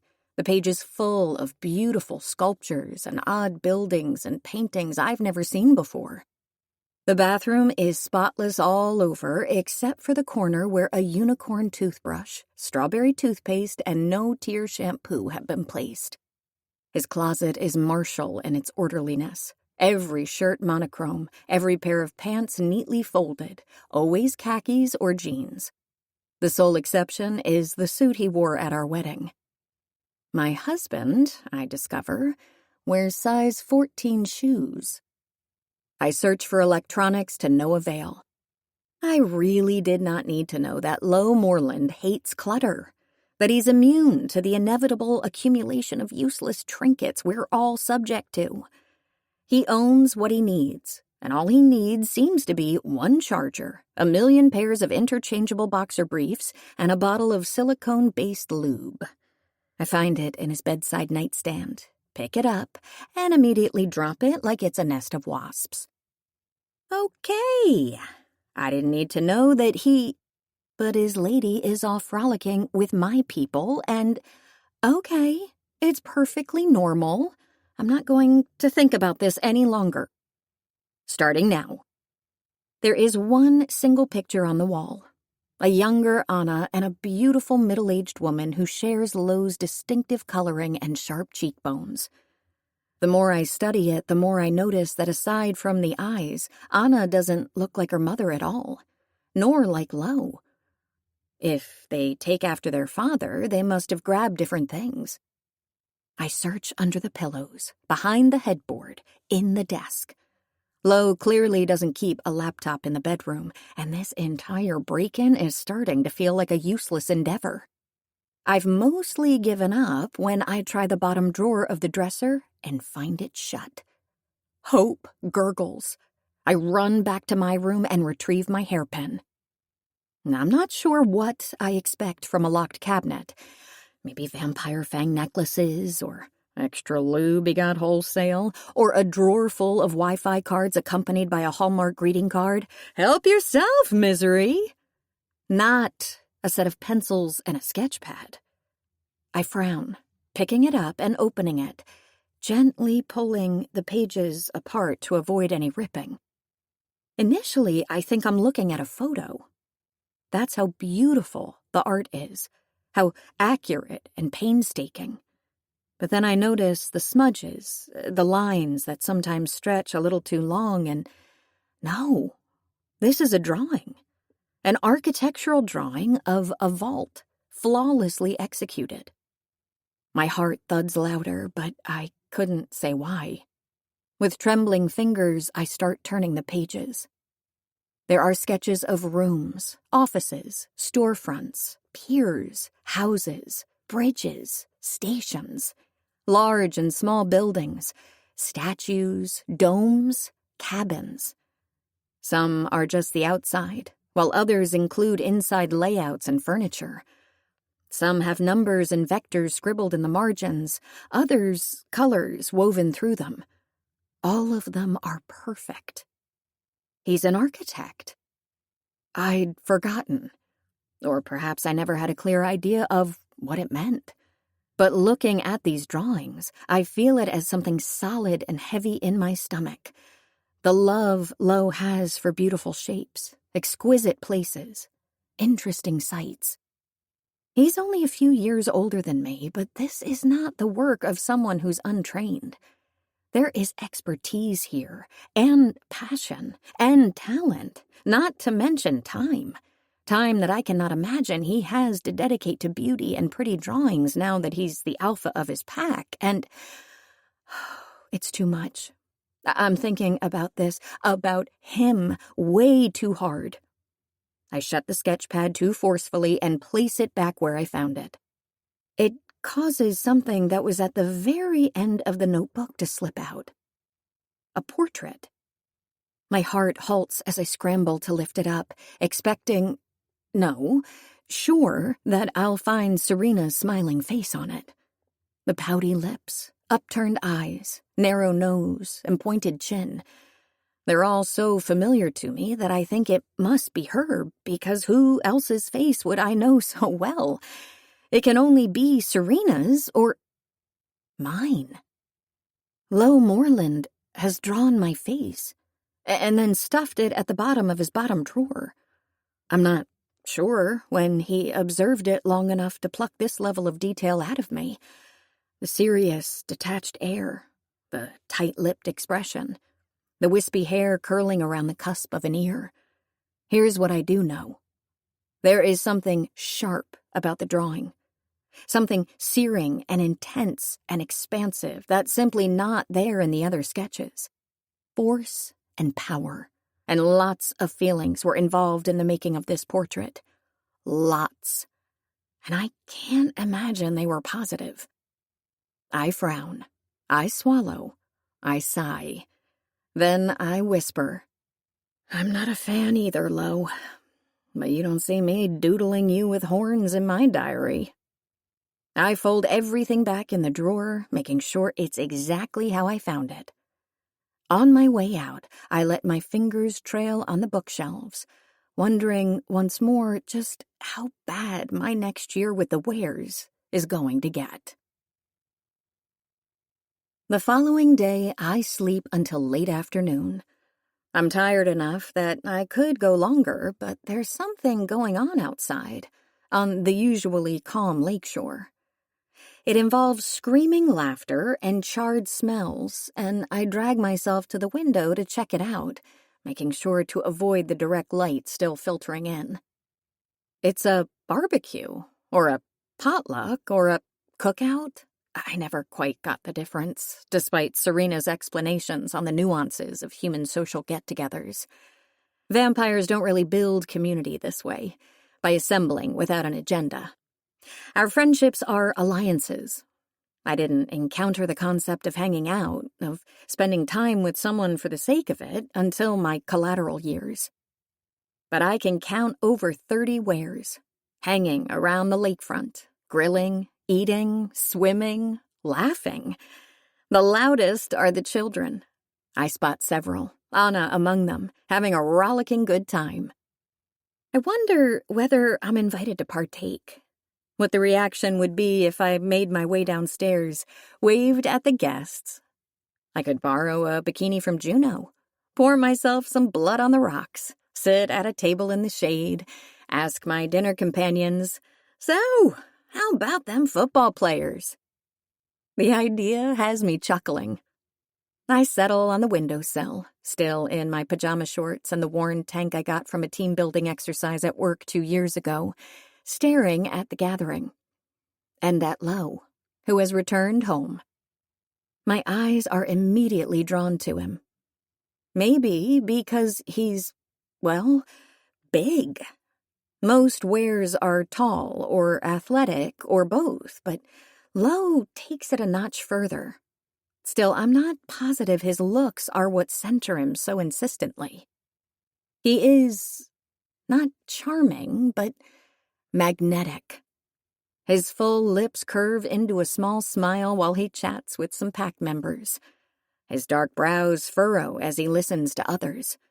The corners of his eyes split into a web of crinkles when he plays with the children. He lets a young girl beat him at arm wrestling, gasps in mock pain when another pretends to punch him on his biceps, shoots a boy into the deep water to his unabashed delight. He seems beloved, accepted, belonging. And I wonder what that feels like. I wonder if he misses his partner, or mate, or whatever. I wonder if he gets to draw much these days, or if the pretty houses mostly stay locked in his head. He definitely does not look like he is just recovering from being ill, but what do I know? I'm no pulmonologist. I'm about to push myself off the sill and start my night when I spot him. Max. He's separate from the rest of the crowd, on the outskirts of the beach, where the sand first turns into shrubs, then thickens with forest trees. At first glance, I don't think much of it. Unlike most of the partygoers, he's wearing a long-sleeve shirt and jeans, but hey, I've been a self-conscious teen before, trying to hide with clothes the way I'd shot up about 6 inches in 3 months. And melanoma is evil, according to Serena. But then he goes on his knees, begins to chat with someone much shorter than him, and my entire body stiffens. I tell myself that there's no reason to be scowling the way I am. Max and I may have had our differences. Difference. One, if major. But he has every right to be interacting with Anna. For all I know, they're related, and he's been babysitting her since she was in diapers. Not my business anyway. I'm a very unwanted guest here, and I have my daily hour-long bath to take. Except something pulls me back to the window. I don't like it. The way he's talking to Anna, pointing at someplace I cannot see, someplace between the trees. Anna shakes her head no, but he seems to insist, and am I being paranoid? Probably. Anna's literal brother is right there, a few dozen feet away, watching her. But he isn't. He's playing something with the ginger best man, Cal. His name is Cal, and a few other people. Bocce, if I recognize the game from Serena's bowling variance period. And boy, do wares and humans have things in common. Father might be right to fear an alliance between them. Still, this doesn't concern me, and Max's hand takes Anna's, pulling her toward the woods, and my brain short-circuits. Mick's on duty, and I barge out of my room barefoot, meaning to warn him. But his chair is empty, save for a used plate with some traces of coleslaw on it. He's probably in the restroom, and I consider looking for him there, then decide there's no time. A couple of stray neural cells lurch awake to point out that this is the perfect time for me to break into Lo's office and search for intel on Serena. The remaining 99% of my brain, sadly, is focused on Anna. God, I hate that I care. I dash down the stairs, then outside via the kitchen. The heat crashes into me like a wave, slowing me down as the sunlight stabs my skin like a million little shark teeth. Fuck, it hurts. It's way too bright for me to be out. A couple of wares see me, but no one notices me. Little jagged stones dig painfully into the soles of my feet, but I power through, heading for the forest. By the time I've reached the woods, my flesh is burning. I'm limping, and I've almost lost my balance twice, courtesy of a pile of sand buckets and an arm floaty.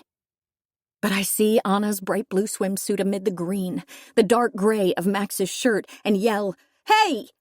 I wade through the thick of the trees. "Hey! Stop!"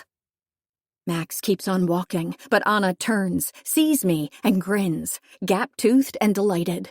Her heartbeat is sweet and happy. "Mercy!" "Not my name. We've been over this. Yo, Max, where are you taking her?" He must recognize my voice because he halts.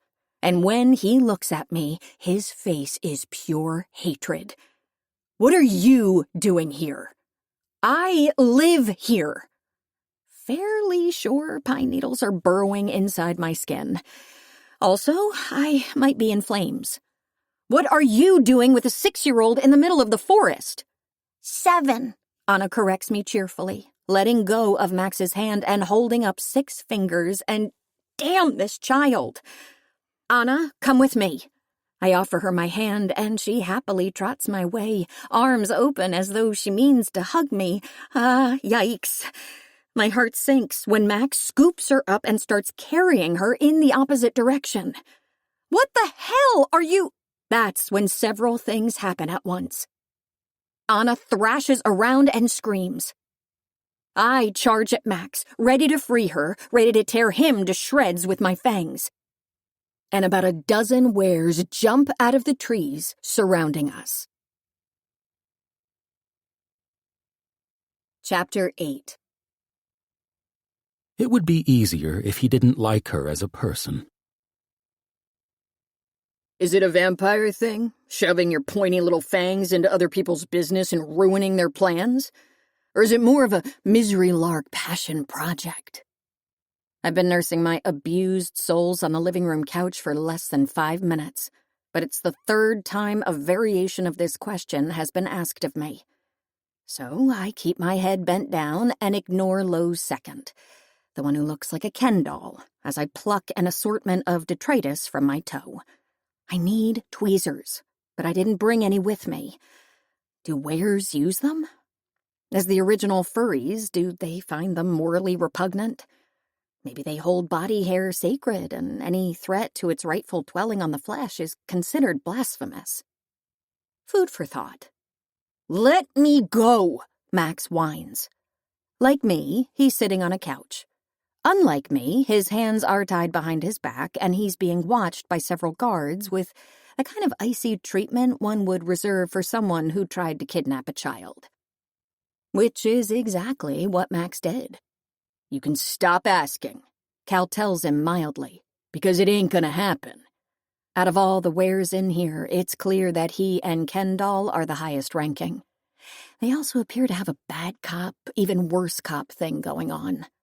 Cal is affably scary. Ken is snarkily terrifying. Whatever works for them, I guess.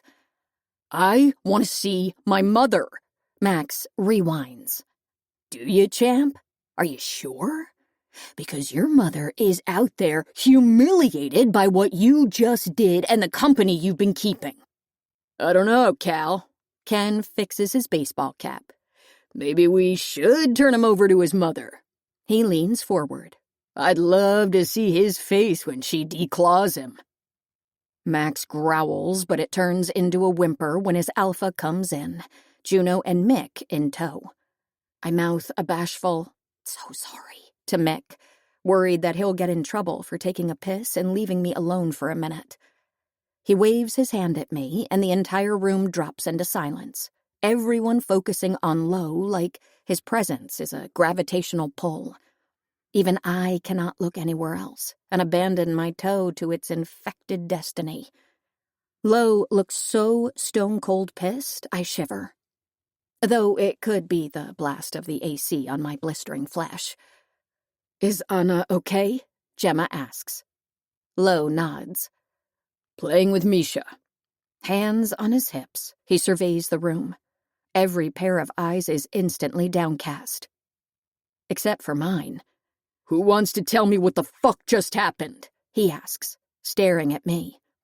I expect everyone to explode into rushed explanations, but where discipline is better than that. A heavy silence stretches, broken only by Lo coming to stand in front of me.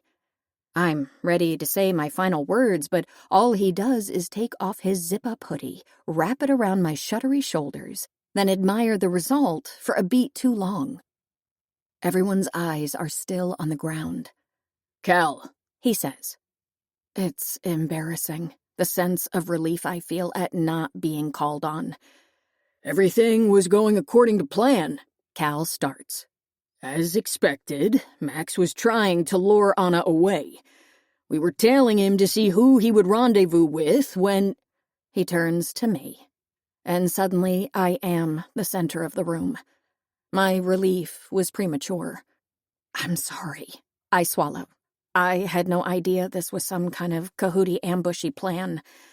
If I see a guy who's been a total dick to me absconding with a child, it's only natural for me to— To what? Why did I intervene again? Now that the adrenaline has dried up, I cannot recall what my reasoning was. I'm no hero, nor do I want to be. Kendall snorts. "Were you watching us from the window?"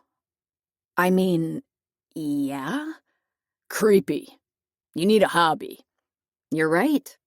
I've heard amazing things about paragliding or competitive duck herding. Maybe I could— Oh, wait. I forgot that I'm literally stuck in a 130-square-foot bedroom 24/7. "Read a book, Pointy. Enough."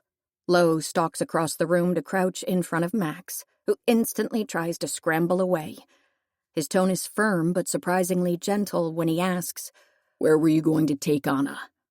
Max doesn't reply, so he continues. "You are 15, and I'm not going to punish you like an adult. I don't know who you got mixed up with or how, but I can help you. I will protect you." Sweat trickles down Max's temples. He's much younger than I thought. "You're just going to get rid of me.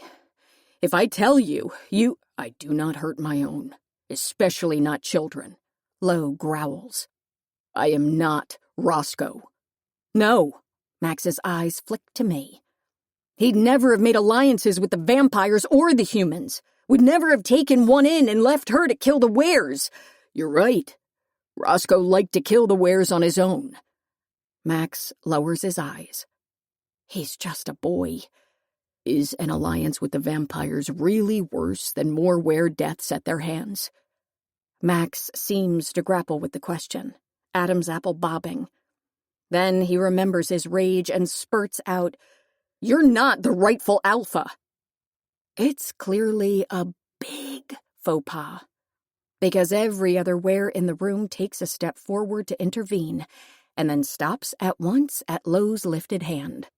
"Who told you that?" he asks, menacing, ruthless. "Maybe it's a fair mistake. Maybe they simply weren't there when Roscoe lost the challenge to me. I sent a message to the loyals, let them know that I'd gladly accept the challenge from any of them. And yet—" Lo stands. "Dissent and discussion are welcome. I'm not Roscoe, and I won't dispose of those who disagree with me. But trying to take a child, sabotage important infrastructure, brutally attack huddles who support me, this is violent insurgence. And as long as I'm alpha of this pack, I'm not going to accept it. Who sent you here, Max?" He shakes his head. "I don't know." "Did you forget?" Kendall comes to stand next to Lo. Max recoils. "We have ways of making you remember." "He's barely more than a child, though," Cal points out. He chose to work with the Loyals, Ken says, cracking his knuckles. Cal, to my shock, shrugs. I suppose you're right. He, too, cracks his knuckles. I search Lowe's face for a sign that he's not going to let his minions, I don't know, waterboard a boy? His expression is detached, happy to delegate, not what I'd expect from someone who's planning on de-escalating this. Wait, I yell. Today must be a particularly nosy day for me. Don't hurt him. I can help you. All heads whip around to me, with varying degrees of annoyance. I think you've done enough, leech, Ken says. I roll my eyes. First of all, I grew up among the humans, and leech, parasite, sanguisage, blood sponge, tick, sucker, bat bitch, they're not the groundbreaking insults you think they are. Vampires do drink blood to survive, and we're not shy about it. I can find out who sent Max, without nail pulling or whatever you're planning. I don't know, Cal says. He deserves some harm. But Max is shaking like a leaf, and I must not be the sadist I fancied myself. Please, I plead to Lo, tuning out the rest of the room. I can help. How? He, for one, seems more curious than irritated. It's easier done than said. Here, I stand and brush past him to go to Max. He stops me with his fingers on my wrist. When I crane my neck up to him, startled, he's looking straight ahead. Why? He asks, without meeting my eyes. His voice is low, meant only for me. I'm not quite sure what he wants to know, so I go for what feels right. Anna has been visiting, I say, matching his tone. She keeps me company, and even though she's terrible at pronouncing my name and clearly doesn't know whether she's 6 or 7, I swallow. I'd rather she doesn't get, kidnapped and trafficked. He finally looks down at me, scans my face for several long moments, and whatever his inspection is about, I must pass muster. He nods and lets go of me. I don't move. Actually, could you help me? I'm not super good at this. His brows furrow, and I hasten to add, but good enough. I think. I've only done this with Serena, who insisted I foster my single useful vampire trait and practice on her. She'd have me put her under and use our shared cell phone to film videos of her making out with a cabbage, reciting the Pledge of Allegiance with a German accent, confessing to an entire series of dirty dreams with Mr. Lumiere, our French tutor, as the recurring guest star. Hopefully I remember how to. I kneel in front of Max, ignoring his nauseating, fear-drenched heartbeat, the way he hisses at me to get away. Dude, I'm trying to help you avoid an iron chair, or however it is that your people extract information, so something wet lands on the front of my tank top. Because Max spit on me. Ew! I gasp, disgusted. But before I can, spit back, Lo's hand presses against Max's chest and pins him to the couch. What the fuck did you just do? He grunts. She's a vampire! She's my... Lo's hand jerks up to clutch Max's jaw. Apologize to my wife. Sorry. Please, don't... I'm sorry. Max starts sobbing. Lo turns to me.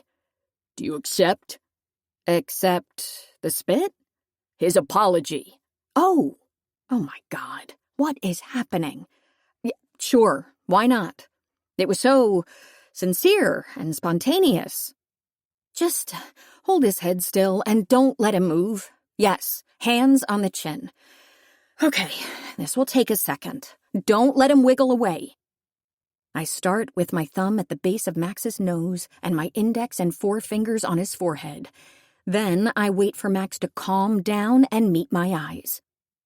At the 4th attempt, I get a lock. Max's brain is soft and overagitated and easy to sink into. I stitch his mind to mine and then scramble it a little. A temporary interference. I don't stop until I'm extra sure that my hold on him is tight, and when I pull back, his body relaxes at once, pupils suddenly blown wider. Behind me, I hear some murmurs and a soft, "What the fuck?"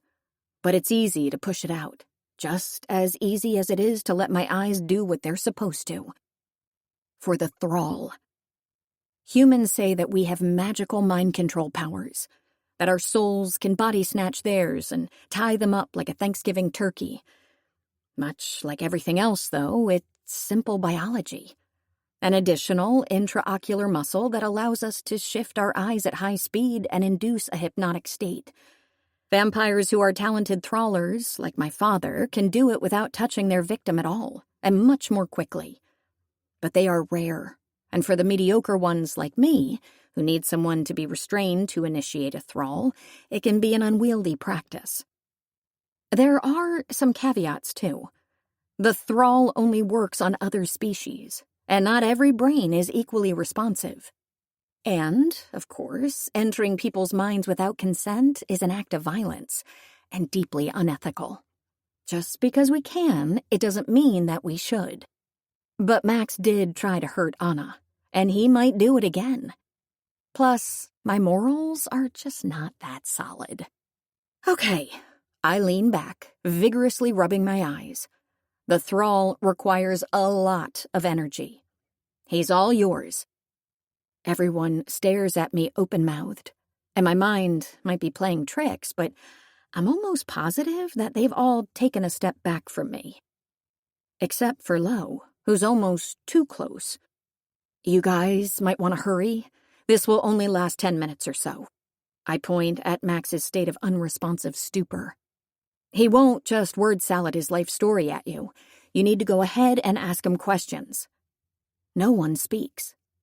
Did I accidentally thrall them, too? Something like, "Why were you trying to take Anna, Max?" "I was tasked to take her to the Loyals where she could be used as leverage to force Lo to step down as alpha," he recites tonelessly. The room explodes in a flurry of panicky, suspicious mutters that have nothing to do with Max's answer. In fact, I'm pretty sure I catch a microwaved his brain. "The thrall," Lo murmurs. Yep, that's it. No deep frying involved. I stand and grimace at the spit on my shirt. It's starting to seep through. Ugh, gross. "I thought it was a myth," Cal whispers, "that our elders used to scare us." I can relate, since I grew up fairly sure that if I misbehaved, a were would crawl up the toilet to eat my ass. It's not. I'm not really good at this, actually. It seems best not to disclose what someone like Father could do. "You look plenty good to me," Cal says. He actually sounds admiring, while Ken is glaring suspiciously, and Mick frowns, and Gemma shakes her head, and some other wares exchange looks, and Juno seems, as ever, worried and angry. And Lo, I've given up on understanding Lo. "How do we know you're not planting lies in his head?" Ken asks. I shrug. Ask him something I wouldn't know. "What happened when you asked Mary Lakes out for a date?" Juno says. "She said no," Max drones. "Why?" "Because I had a huge blob of snot coming out of my nose." It's funny, but no one laughs. The group seems to have gotten over the initial incredulity, and Cal starts grilling Max. "Did Roscoe's mate send you to take Anna?" "I believe so, even though I did not talk to Emery directly." Cal shakes his head. "Of fucking course." "Stop," Lo interrupts, and the room falls silent again. He turns to me. My breath catches as his arm reaches inside the hoodie he put on me. His palm briefly fits on my waist, then moves north to brush against my breast, and oh my God, what? He slides his phone out of the inside pocket and pulls back. My cheeks are on fire. "Take her to her room, then come back," he orders Mick. To Juno, "Check on Anna, please." I'm escorted out. I must really be at my most busybody because I'm tempted to ask if I can stay. Figure out what this strange war within the wares could be about. Instead, I meekly follow Mick up the stairs. I hope I didn't get you in trouble, I tell him. But I saw Max take Anna, and I know you guys don't believe me, but he'd attacked me, so— No one doubted you, he says kindly. I look at him. Lo sure did. Lo knew Max had attacked you first. He is very good at smelling lies. Oh. As in, literally smelling? Mick nods but doesn't elaborate. He knew Max was up to something, knew it had to do with Anna, and wanted to get as much information as he could out of him. It's a tightrope to walk for Lo. He won't go about interrogating every person he doesn't like, or he'll be the same as Roscoe was toward the end. But the Loyals have been hurting their own, and they must be stopped. They sure seemed ready to let the others torture Max. That was a show, meant to scare Max, and it would have worked. We could all smell it. But you did make it easier with your— He smiles and gestures at my eyes. Just promise you won't do it to me, okay? You were scary in there. I would never. You're my most beloved jailer. I smile, close-lipped and fangless. Besides, I'm the one who should be scared. Why? I point to the scar on his neck, the row of teeth marking his collarbone. You're the one rolling in here with that, like your favorite pastime is getting into fights. I cock my head. Is that how you turned into a were? His eyebrow quirks. We're a legitimate species, not an infectious disease. Just making sure that if someone bites me, I won't turn into you. If you bit someone, would it turn them into a vampire? I think about it for a moment. Touché. He laughs softly and shakes his head, suddenly wistful. This is my mate's bite. Mate. The word, again. Do they have one too? Your mate? Yes, of course. Have I met them? He looks away. She's not with us anymore. Oh. I swallow, unsure what to say. I hope it wasn't one of my people who did it. I'm sorry. It sounds like mates are a big deal. He nods. Mating bonds are the core of every pack, but I don't think it's wise for me to discuss were customs with you. He gives me a look that manages to be chiding and soft all at once. Especially if you're chatting with your brother in a language no one else speaks. Oh, shit. Wait, it's not— I just missed home. Wanted to hear something familiar. Did you? We come to a halt in front of my door. Mick opens it and gestures for me to step inside. How curious. You don't strike me as the type who ever had a home. I let his words churn around me for several minutes after he leaves, wondering whether he's right. When they grind to a stop, I know he isn't. I did have a home, and her name was Serena. I change my top into one less smeared with Max's DNA and silently slip out of my room. With everyone distracted by the commotion, breaking into Lo's office is almost suspiciously easy. There are plenty of ways to hack into a computer, few of which are at my disposal. Fortunately, I have enough experience with brute force techniques to be optimistic. The sun is setting, but I don't turn on the lights. Lo's desk is given away by Anna's grinning picture. I tiptoe there, kneel in front of the keyboard, and start messing around. This is not my bread and butter, but it's relatively simple and not too time-consuming. It's clear that the wares don't expect intrusions from within, and the machine is mostly unprotected. It only takes me a few minutes to force my way into their database, and a handful more to set up 3 parallel searches. Serena Paris, the date she disappeared, and the Herald, in case my suspicions are right, and Lo was part of some story she meant to cover. It's just a start, but I hope that if she was mentioned on any communication device that's automatically backed up on— Something soft rubs against my calf. Not now. I murmur, distractedly swatting Serena's damn fucking cat away. The terminal starts to populate with hits. I stroke a few keys to maximize. So far, not too promising. The cat's wet nose presses against my thigh. I'm busy, Sparkles, or whatever. Go play with Anna. He starts purring. No growling. Frankly, it's a level of entitlement that pisses me off. I told you to... I glance down and instantly scramble back, nearly falling on my ass. In the dim light of dusk, the yellow eyes of a gray wolf stare angrily at me. Chapter 9. Anna interrupts her bedtime story to communicate to him important, time-sensitive information.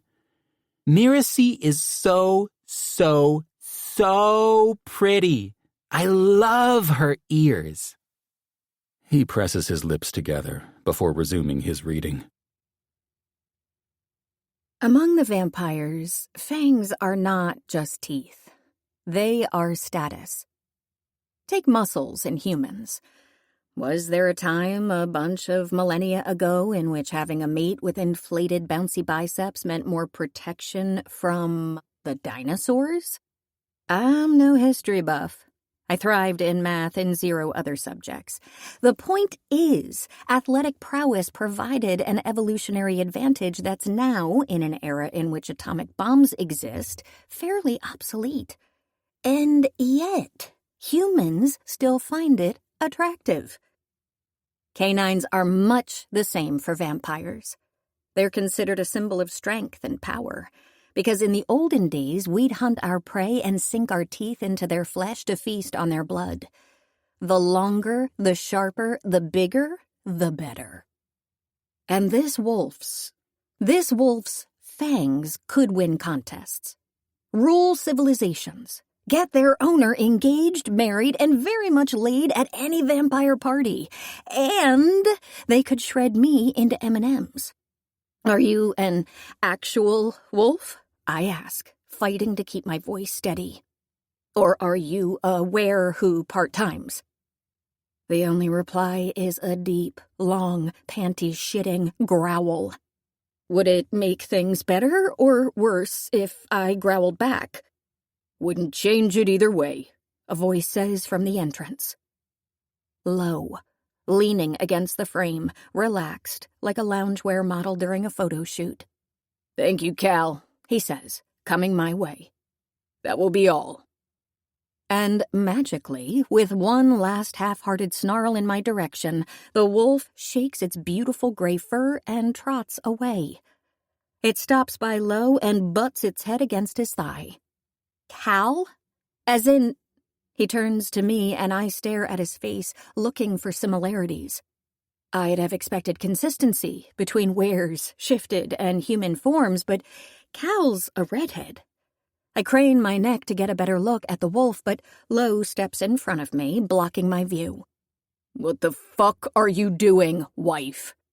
He sounds like a volatile mix of tired and irritated. Any thought of wearer phenotypes instantly departs. I just got caught, doing something very bad, and I'm in real danger. Just looking for... what? Sticky notes. Do vampires keep sticky notes inside their computers? Fuck. I was trying to check my email. I swallow.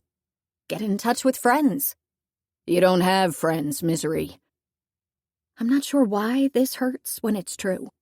And I'm very much not an IT person, but that, he points at my code which is still crunching along, does not look like Yahoo. Yahoo? Lo, you're really dating yourself here. Come in, he orders, and I cannot comprehend how I didn't notice Alex idling by the door.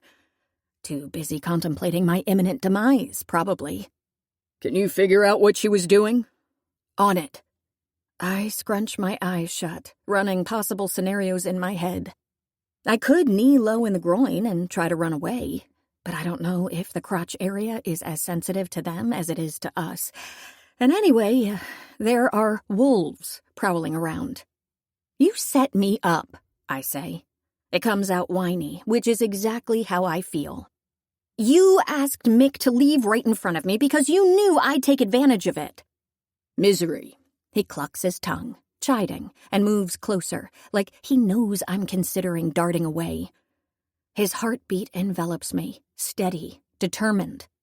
You set yourself up because you're bad at this. At what? Snooping around. I wasn't. Why did you go to my room? Why did you look through my closet and my drawers? He leans forward. His voice drops to a half-whisper meant only for my ears. There's something tortured to it, like he's in physical pain. Why did my bed smell like you slept in it? It hadn't even occurred to me that I'd leave my scent behind, that Lo would find my smell stuck to every surface of his room. Fuck. Sorry. I breathe out. You should be, he says to the air between our lips. I wonder if my heart has ever beaten this loud before, this close to the surface of my skin.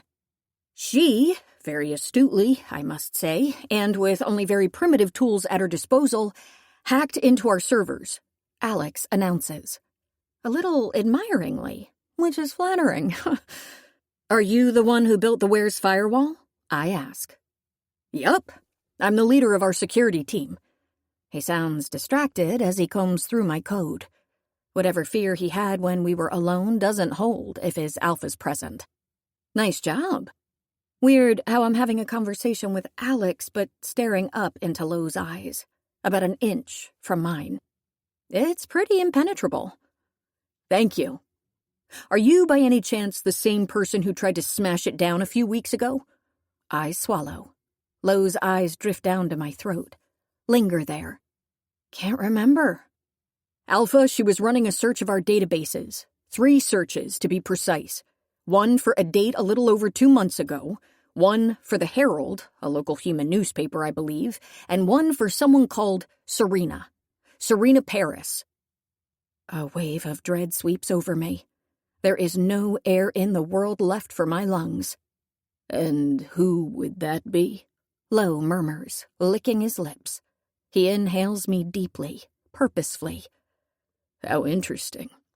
In the past week, I've witnessed 2 attempts on your life, and you've never smelled as scared as you do just now. Why, vampire? His stark face is all sharp lines, sculpted by the glowing lights of the monitor. His lips move, full and ruthless. I cannot look away. Who is Serena Paris, Misery? He sounds sincerely curious, and I wonder if maybe he has nothing to do with her disappearance. But maybe he does. Maybe he's pretending. Maybe he didn't know her name, but heard her anyway. I push against his chest. It's like trying to move an army of mountains. Let me go. Misery. His eyes bore into mine. You know I'm not going to do that. Alex, he says, louder this time, still looking only at me. Bring back Cal. It looks like we're going to have to extract Gabby and break the armistice with the vampires. I overhear a hushed, "Yes, Alpha." Boots leave the room as I sputter, "What?"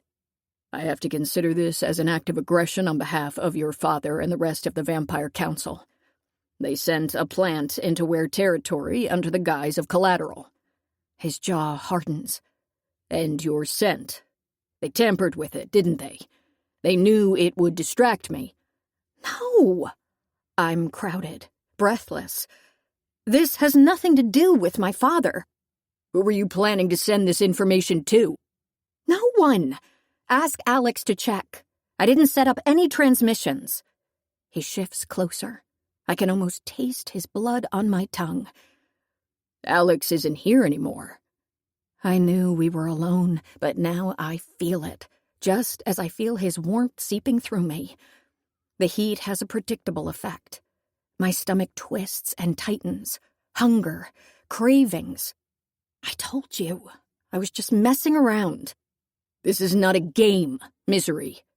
They vibrate through my bones, his words. This alliance is new and frail and— Stop it! Just stop it. I pressed my hand against his chest, begging for some space, because my head is spinning, full of warm, heated, odd thoughts. Thoughts that involve veins and necks and taste. Please, don't do anything. This has nothing to do with the alliance. Okay. He moves a step back, palms still leaning against the wall on each side of my head. And it's a relief. His blood was starting to smell really good, and nothing like that has ever happened to me. I must have forgotten to feed. Okay, he repeats. Here are your options. First, you tell me who Serena Paris is and give me a reasonable explanation for this very poorly executed cloak and dagger quest. What happens to you next is my choice. Second, I proceed with the assumption you are a spy gathering intel on the wares and use your corpse to send a clear message to your father. Serena was my friend, I blurt out. My sister. Lowe's entire body tenses, like he had some guesses, but my answer was not among them. A vampire, then. I shake my head. Human. But we grew up together. In my first few months as the collateral, I was disruptive and sad. I tried to run away, put myself in dangerous situations. Once, it was just me and the human caregivers, and they hated me. So the humans decided that the company of another child might make me more well-behaved. They found an orphan my age and brought her in to live with me. He huffs, bitter, and I'm afraid he might not believe me. But then he says, calm and yet not, "Fucking humans." I swallow. They did their best. At least they tried. Not enough. It's a definite kind of judgment, which I don't care to argue with. Serena is gone. She vanished a few weeks ago, and... You think a were took her? I nod. Who? I have no choice but to tell him the truth. And if he has anything to do with her disappearance, he'll have something to do with mine, too. You. He seems unsurprised. Why me? You tell me. I lift my chin. Your name was in her planner on the day she disappeared. Maybe she made plans to meet you. Maybe you were part of a story she was writing. I don't know. A story? Ah, that's why the Herald. She was a journalist. It's not a question, but I nod. Finally, Lowe pulls back. He remains between me and the door, but he rubs his hands across the stubble on his jaw, frowning somewhere in the distance, instantly preoccupied, trying to recall. If he's faking the confusion, he's a good actor, and I cannot begin to guess why he'd lie to me. I'm stuck here for the next year, with limited and highly supervised ways to communicate with the outside world. He could admit to running 5 drug cartels and hijacking Air Force One, and I'd have no way to warn anyone. It's a huge gamble. He searches my face, pensive, a little like he's seeing me for the first time. Giving yourself as collateral. Marrying me. All because someone wrote my name in her planner. I bite my lower lip. My stomach sinks at the idea that he might really not know anything. My only trail, leading to a ravine. My best friend, my sister, is gone. And no one will look for her if I don't. And the only thing she left behind, the only clue I have, is a name. Your name. L.E. Moreland. Low! The door bursts open. I expect Alex or Cal or an entire pack of rabid wolves coming to butcher me. Not a plaintive, "Where were you?" followed by the soft shuffle of socked steps on the hardwood floor. I'm instantly forgotten. Lowe drops to his knees to greet Anna, and when she wraps her slim arms around his neck, his large hand comes up to cradle her head. I was talking to Misery. She waves up at me. "Hi, Miracy." My throat feels full. My name is not that hard to pronounce. I mumble, but she seems to revel in my glare. and to be in high spirits despite her attempted kidnapping. I applaud her resilience. But wow, children, they're truly unfathomable. Will you read me a story before bed? She asks low. Of course, love. He pushes a strand of still wet hair behind her ear. Go brush your teeth. Anna, where did you go? Juno's voice drifts in from the hallway, harried, out of breath. Anna? Did you run away from Juno? Lo whispers. Anna nods, mischievous. Then you better hurry back to her. She pouts. But I want to... Liliana Esther Moreland, come here at once. It's an order. Anna stamps a kiss on Lo's cheek, mutters something delighted about how prickly it is, and then slips out in a flurry of blue and pink fabric. My eyes stay with her, and then on the ajar door, long after she disappears. Dizzy. I feel dizzy. Misery? I turn to Lo. Anna? I swallow. Because, no. That's not the right question. Instead, Liliana? He nods. Esther. L.E. Moreland. I had no idea. Lo nods again, eyes somber. Misery, you and I need to talk. Chapter 10.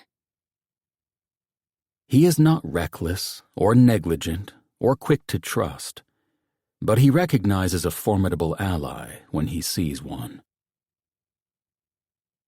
Many rooms in the house would be perfectly adequate for a discreet conversation, but we find ourselves sitting at the kitchen table, a mug of black coffee in front of Lo, steadily steaming as the sun outside struggles to rise. My night was sleepless, like most. His, too, going by the dark shadows under his eyes.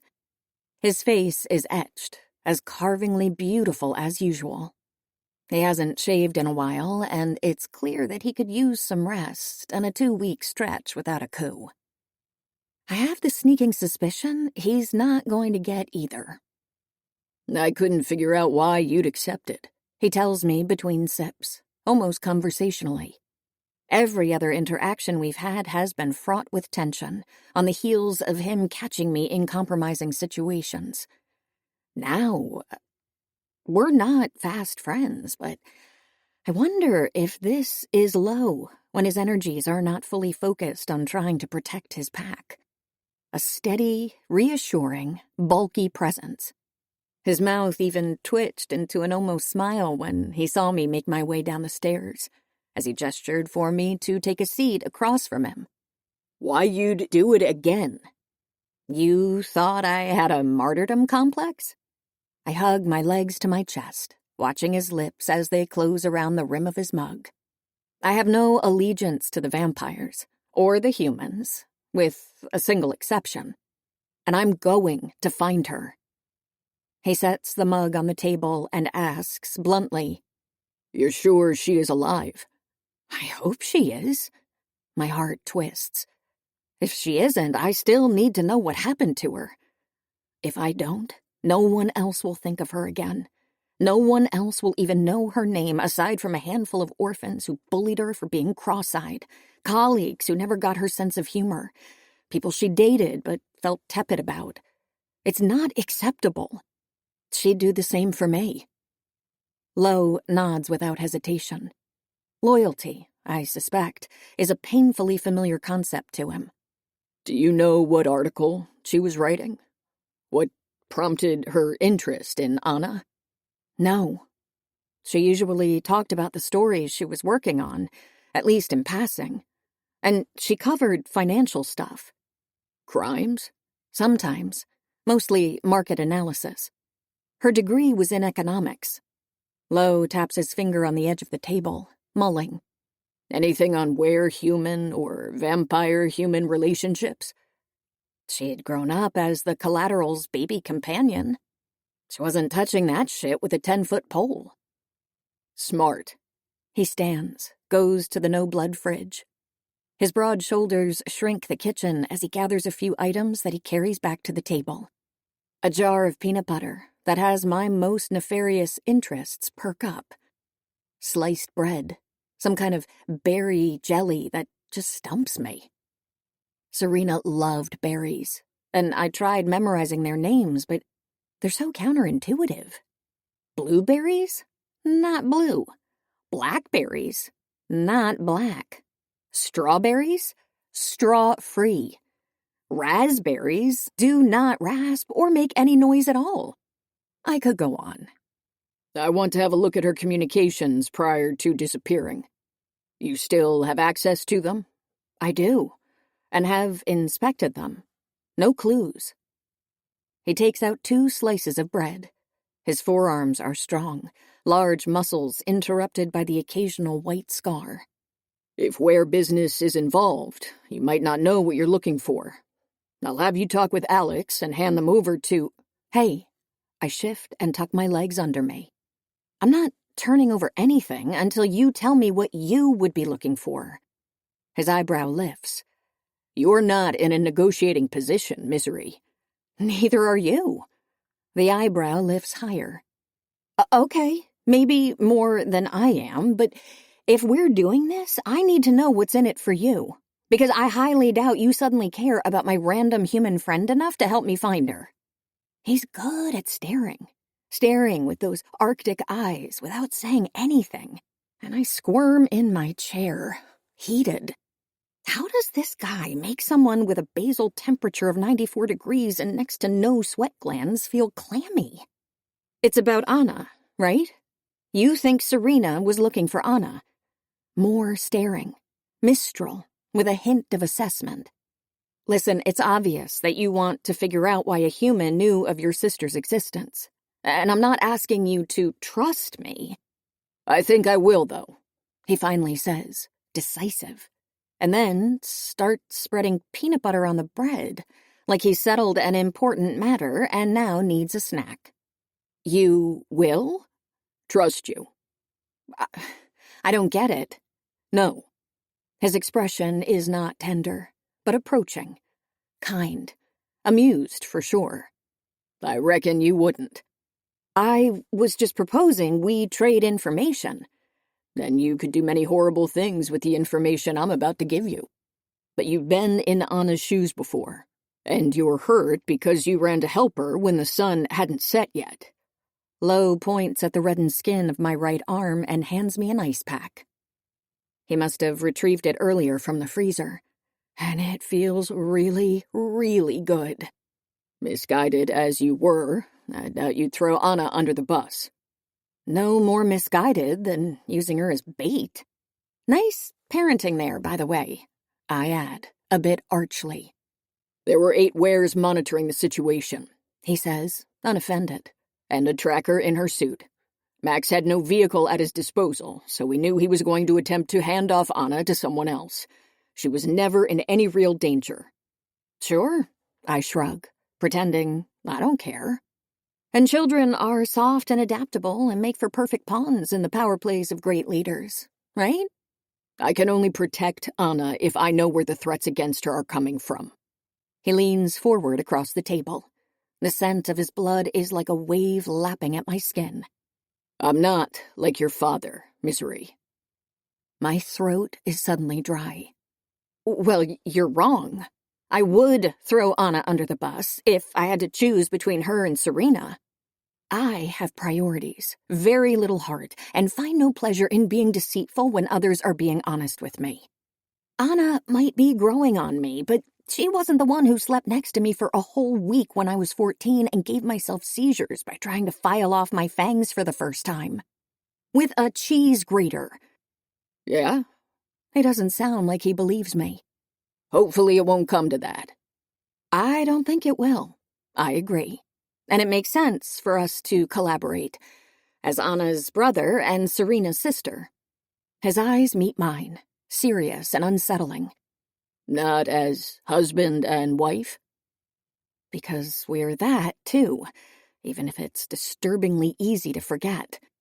I glance away, landing on a dollop of peanut butter on the rim of the jar. It's the variety without the crunchy bits, which, yeah. I set down my ice pack and leaned back in my chair as far away from it as possible. She'll be 7 next month, by the way, he tells me. She's just better at lying with words than with her fingers. Are her parents... where are they? There is an infinitesimal stutter in his movement, and he sets down the jelly jar. Mother's dead. Father's somewhere in human territory. There are wares in human territory? Lowe's jaw tenses. This, Misery, is where I'm taking a leap of faith. My heart goes wooden. A memory flashes. My first day alone among the humans after Father and Vanya and the rest of the vampire convoy had left. The terrifying smell of their blood, their odd sounds, the weird beings crowding around me. Knowing I was the only member of my species for miles and miles. I don't want it for her. I don't want it for anyone. Is Anna human? A collateral? He shakes his head. I'm flooded with relief. Okay, she's where? Then why? I stop. Because Lowe shakes his head again. I know what vampires smell like, what their needs and limitations are, and Anna is not one of us. Which leaves one single other possibility. No, I say. Lowe says nothing. His knife clinks against the side of the plate and he crosses his arms on his chest. His expression remains anchored in a way that makes me utterly unhinged. It's not possible. No, not both. Why is he silent? Why is he not correcting me? Genetically, it's not... Is it? Apparently. How? There are so many levels of impossibility here that a human and a were would even want to engage in what's necessary to produce a child. That it would work physically, that it would have consequences. Wares may not struggle as much as vampires, but their reproductive rates are still lower than humans. I shoot to my feet in a spurt of nervous, incredulous energy. Immediately sit down again when my abused souls protest. But she's related to you, isn't she? The eyes. My mother's eyes. He nods. She was one of Roscoe's seconds, overseeing the woods between were and human territories. Officially, under Roscoe's rule, there were no diplomatic relationships. In practice, very limited agreements with humans were constantly being negotiated, especially in high-conflict areas. I believe that's how she first met Anna's father, but I wasn't around at the time. He sounds regretful, and I remember the pretty house drawings, the only locked space in his room. He's not your father, is he? My father was a were, and he died when I was a child. I'm not going to ask if my people were involved in that because I'm sure I know the answer. Why are you telling me this? He is silent for a while, eyes downcast. It's not until I follow his gaze that I realize he's staring at our wedding band on his ring finger. You know what makes alphas good leaders? He asks without looking up. No clue. He huffs out a laugh. Neither do I. But at times there are decisions that feel right, deep in the marrow of my bones. He wets his lips. You are one of them. Blood rushes to my cheeks, hot. There's no way Lowe misses it, which is mortifying. I'm just grateful that he chooses to continue without mentioning it. I was living in Europe when my mother was injured, but immediately flew back. When it became obvious that she might not make a recovery, she told me about Anna's biological father. Her human biological father. Inconceivable. I thought she was delirious because of the drugs, or just mistaken. I tilt my head. What changed? There are things about Anna. Things that had me taking what my mother said as more than some morphine-induced delusion. Like what? For one, Anna doesn't shift. Oh. Should she? Already? A were child would. In fact, during the full moon, they'd have trouble not shifting. Her blood is a deep red instead of green. At the same time, she has were traits. She's more agile, stronger than a human. Her vitals are all over the place. After my mother passed, and very discreetly, I had her DNA tested. Juno is a geneticist, and she was able to help. He picks up the knife again, slathers more jelly. The peanut butter jar is still there, open. At the time, Roscoe was the alpha. It was easy to predict what he'd do if he found out that he had a half-human in his pack. Roscoe was not a fan, huh? He gives me an understatement of the decade look. And she was the sister of the dude who smelled like he was going to steal his job. I murmur without thinking. I notice Lo's surprise. What? I know things. Roscoe was never a peaceful alpha, but in the past few years his positions gradually escalated to extreme aggression. He demanded control of certain demilitarized zones and began enforcing zero-tolerance policies. We killed more humans and vampires in the last decade than we did in the previous 5, and they killed more of us. That's when several of his seconds began to openly disagree with him. Their dissent was met with another ramp-up of violence. This time last year, more wares were dying at the hands of other wares than any other species. My mother was one of them. His lips pressed together. I came home, challenged Roscoe, and won.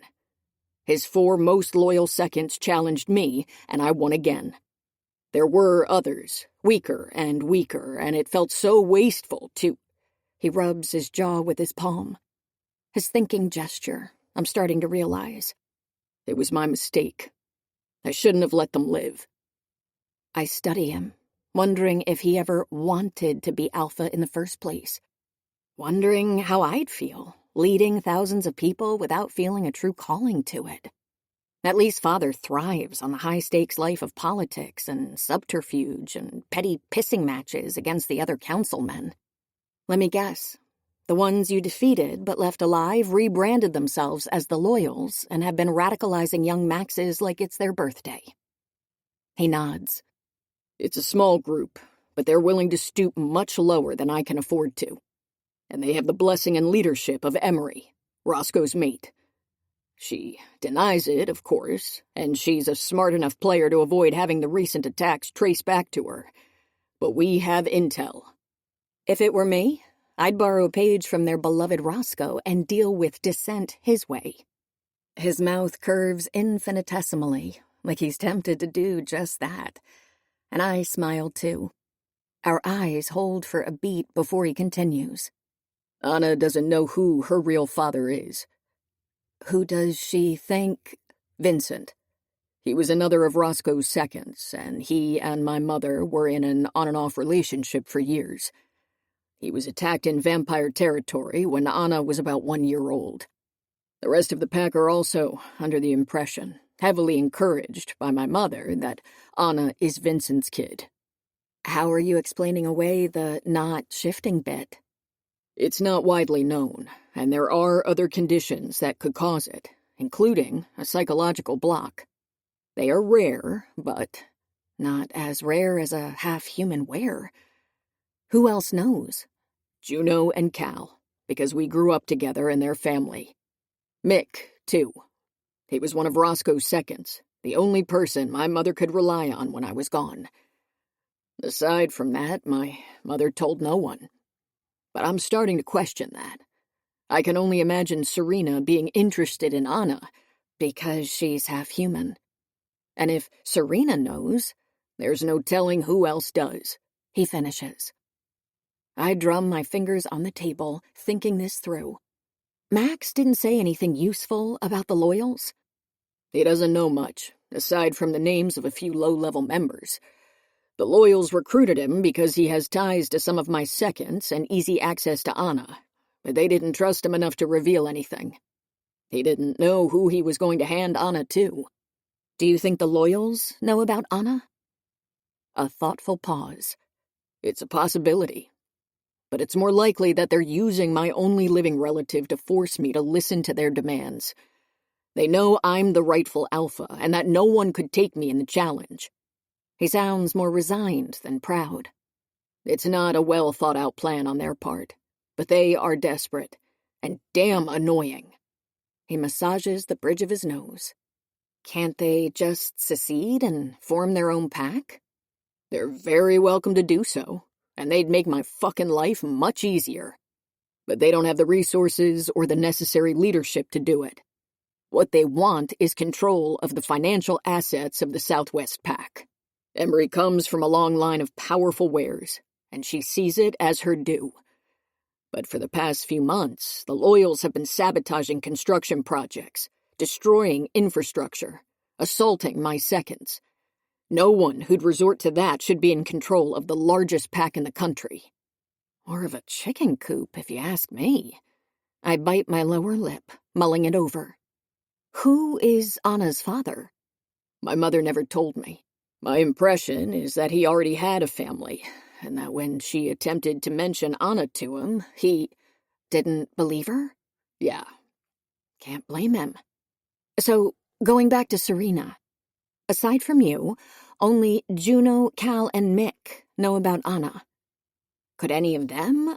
I give him a long, pregnant look that will hopefully tell him what I'm not planning to voice.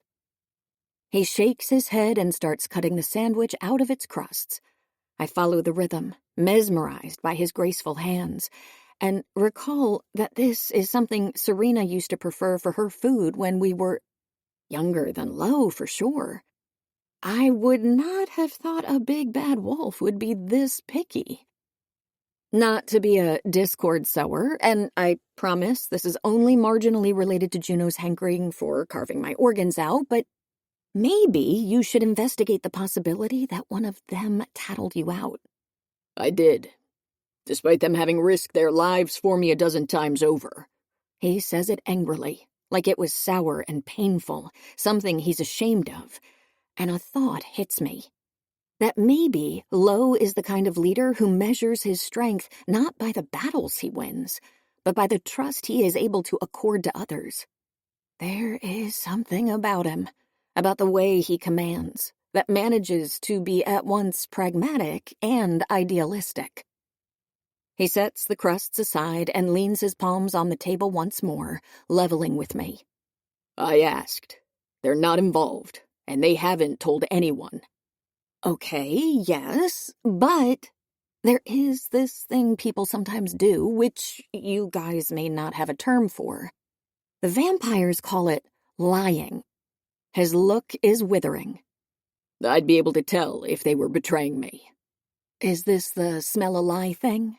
Does it really work? This time he's less impressed by my knowledge of were secrets. Perhaps because they aren't secrets at all. Not always, but scent changes with feelings, and feelings change with behavior. I scowl.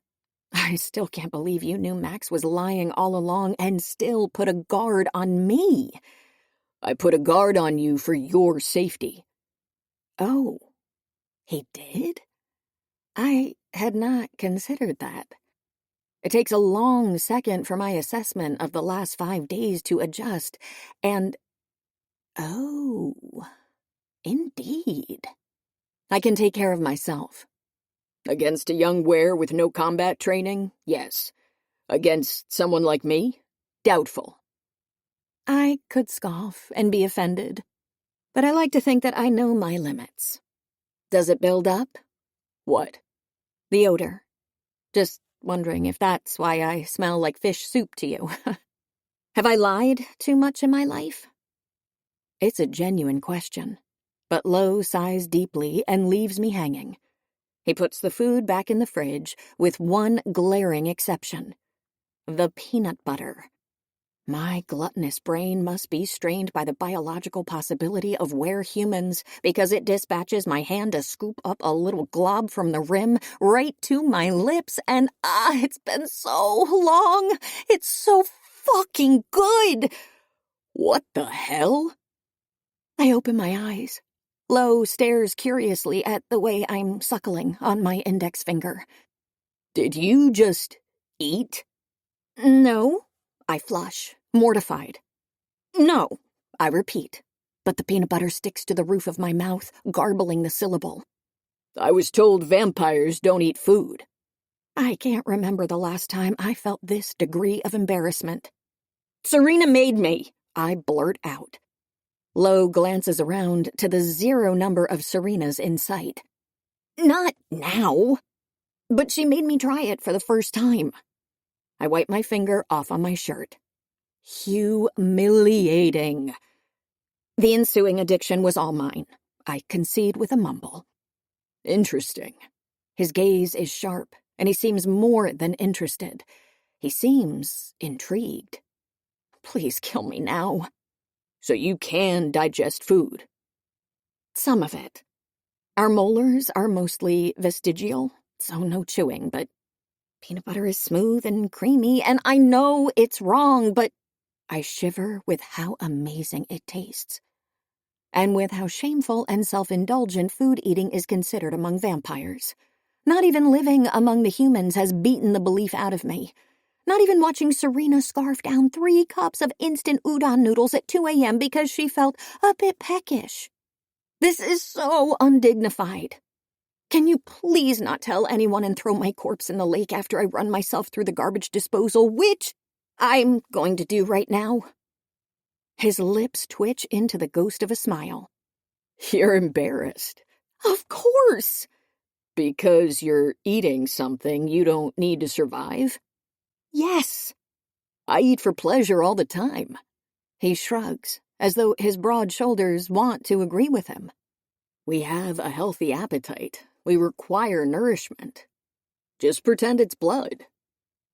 It's not the same. Vampires don't drink blood for pleasure. We scarf it down when we need to and then don't think about it. It's a bodily function. Like, I don't know, peeing. He takes a seat across from me and... Fuck him. I hate him so much for the way he pushes the jar in my direction, holding my eyes the entire time. He is daring me. And it says something about how far gone I am for this stupid, addictive nut paste that I'm considering having a little more. And then I just do. What do vampires do for pleasure? He asks, voice a little hoarse. I don't want to flash my fangs at him, but it's hard when I'm licking peanut butter off my fingers. Not sure. My time among them was exclusively as a child, when rules abounded and indulgences were in short supply. Owen, the only adult vampire with whom I have regular exchanges, enjoys gossiping and making caustic remarks. Father has his strategic maneuvers and soft-core coup d'etat. How the others amuse themselves in their spare time, I have no idea. Fucking, probably. Please take this away from me. He doesn't. Instead, he stares too long and too intensely, rejoicing in my lack of control. When he lowers his eyes, it seems to require some effort. What could Serena be investigating? His voice is gravelly and sobering. She never mentioned the wares to me, not even in passing. But she didn't love her colleagues in the financial division. Maybe she was angling for a better job and exploring non-financial stories. Though she would have told me. Would she? She was clearly hiding stuff from you. A nagging voice offers. I shush it.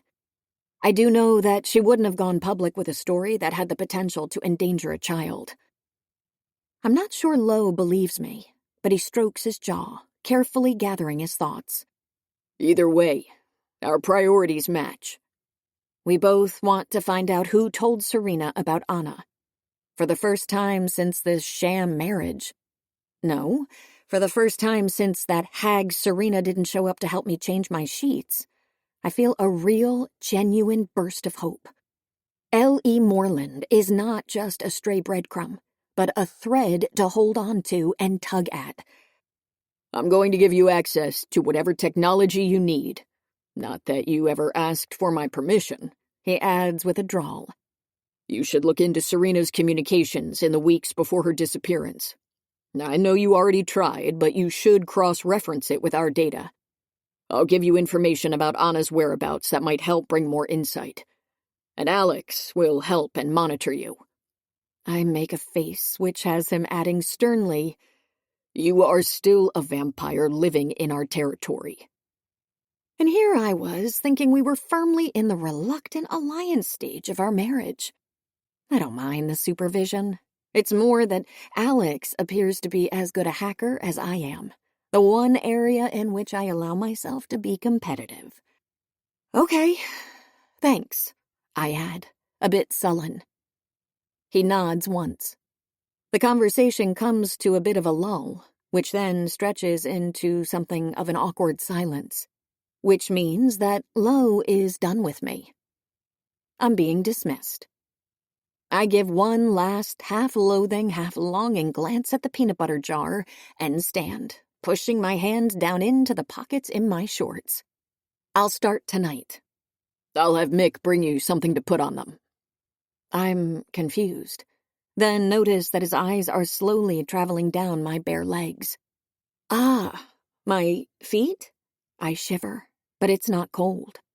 Now that I think about it, this place hasn't been cold in days. And your shoulders, and your side. I frown. How do you know my side hurts? Professional hazard. I tilt my head. Doesn't he have an architecture degree? Do I look like the Leaning Tower of Pisa? We teach young wares to study potential enemies for weaknesses. You've been rubbing your rib cage. Ah, that profession. Do you need medical attention? Nah, it's just more burns. I lift my shirt and let it pull right under my bra, angling slightly to show him. My tank top was askew and the sun managed to get... All of a sudden, his pupils are as large as the irises. Lo abruptly turns his head in the opposite direction. The tendons of his neck stretch, and his Adam's apple bobs. You should leave, he says, gruff, cutting. Oh. His shoulders relax. Go take another one of your baths, Misery. His voice is husky, but kinder. Right, the smell. Sorry about that. I'm at the bottom of the stairs when Anna comes racing down the steps, almost crashing into me. Her eyes are full of tears, and my heart clenches. Are you okay? I ask, but she runs past me, straight toward her brother. She's babbling something about bad dreams and waking up scared. Come here, love, he tells her, and I turn to study them. Watch him lift her into his lap, push her hair back to kiss her forehead. It was just a nightmare, okay? Like the others. Anna hiccups. Okay. You still don't remember what it was about? A few sniffles.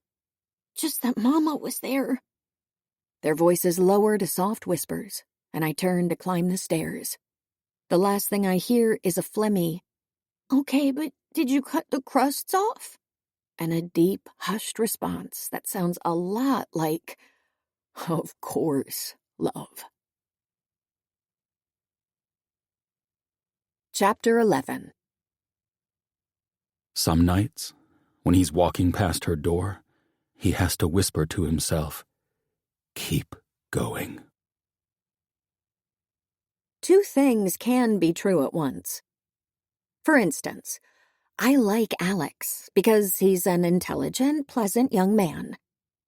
And spending time together and watching him be terrified of me sparks joy. Just for fun, I'm tempted to contact a therapist and ask them to quantify how bad a person I am. But by the time Alex and I have been working side by side for 5 nights, I've accepted that reassuring him that I don't plan to feast on his plasma is futile. Nothing will convince him that I'm not going to exsanguinate him. And I really shouldn't enjoy it, but there's something genuinely fun about watching him move around the room like a contortionist to avoid giving me his back. Or about running my tongue over my fangs and feeling the clatter of the keyboard stammer to a halt. It's usually followed by eyes scrunched shut and low whimpers he thinks I cannot hear, and the were children who bike all the way to my bedroom window just to point at it are right. I am a monster. And yet, I carry on. Even after overhearing Alex say, "Please, please don't let me die until I turn 25 or I get to visit the spy museum. Whatever comes first." Yeah, he prays a lot.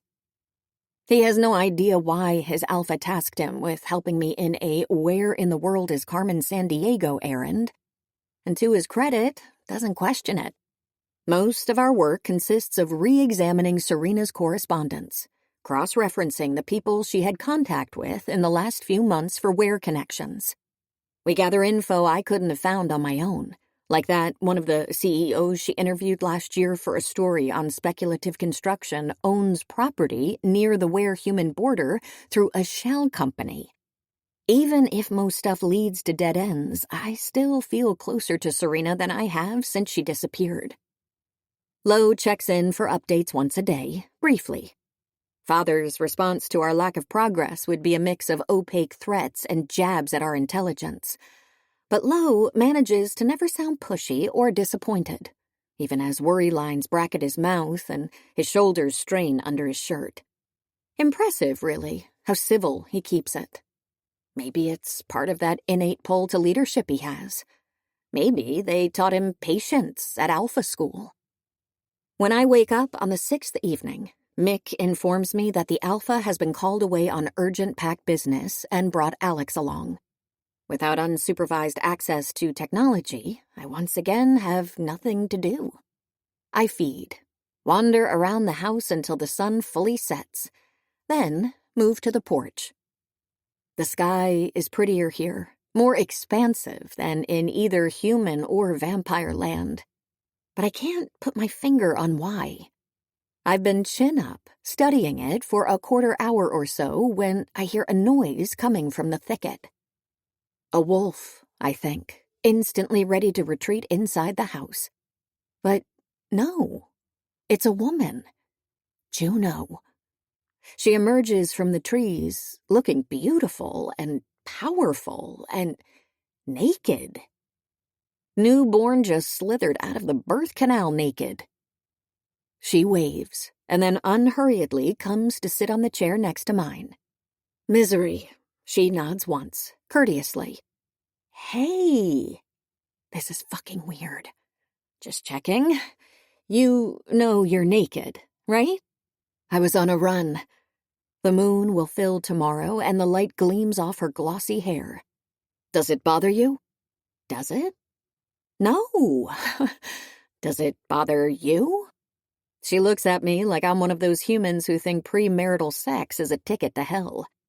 I've been meaning to talk to you. You have? Talk to might be where speak for severely injure. To apologize. I tilt my head. You helped Anna last week, with Max. Sounds like you guys were on it already. True. But you cared. And Anna has been through enough that she could use more people who do that. Her full lips pressed together. Lo said you've been using your tech skills to help her too. Kind of. I'd hate for her to think I'm selfless when I'm obviously not. I'm sorry I was so harsh with you when we first met. But Lo is like a brother to Cal and me, which makes Anna family too, and I was worried. I shrug. I wouldn't be a fan of me either. I assumed you were being protective. She still looks apologetic. She had a hard time, and it will likely only get harder as she grows up. Did Lo tell you about Maria? Maria? Their mother. She was attacked by Roscoe when she criticized him over pack affairs. I don't think he wanted to kill her, but wares can get carried away, especially in wolf form. He didn't say, no, but I'd gathered as much. I cannot begin to imagine how traumatizing it must have been for Anna, seeing her only parent be hurt by the single were whose authority she'd been raised to never question. My chest is heavy. What a piece of shit. Juno laughs softly. You have no idea. He had some good years, but... Did Lo tell you Roscoe felt so threatened he sent him away? Alex mentioned something like that. Where did he go? To the Northwest Pack, with Cohen. And maybe it was for the best.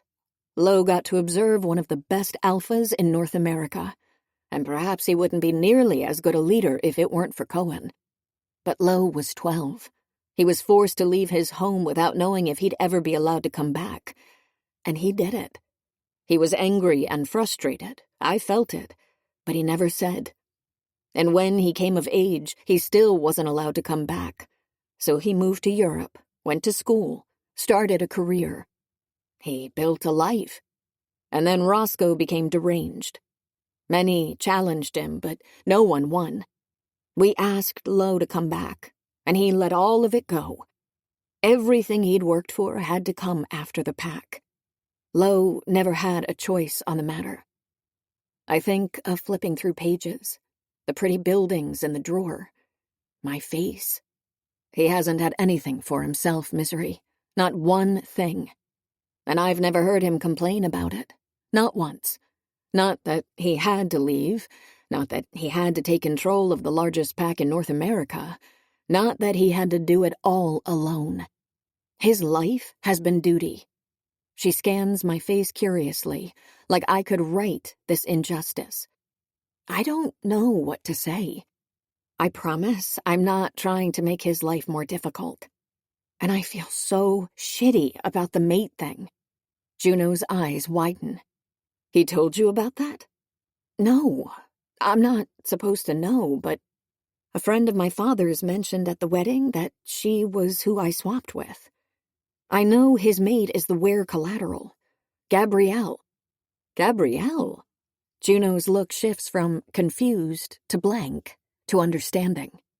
Yes, Gabby, his mate. I'm not trying to interfere with Lo's happiness. Our marriage is not real, and he's free to find his happiness wherever he can.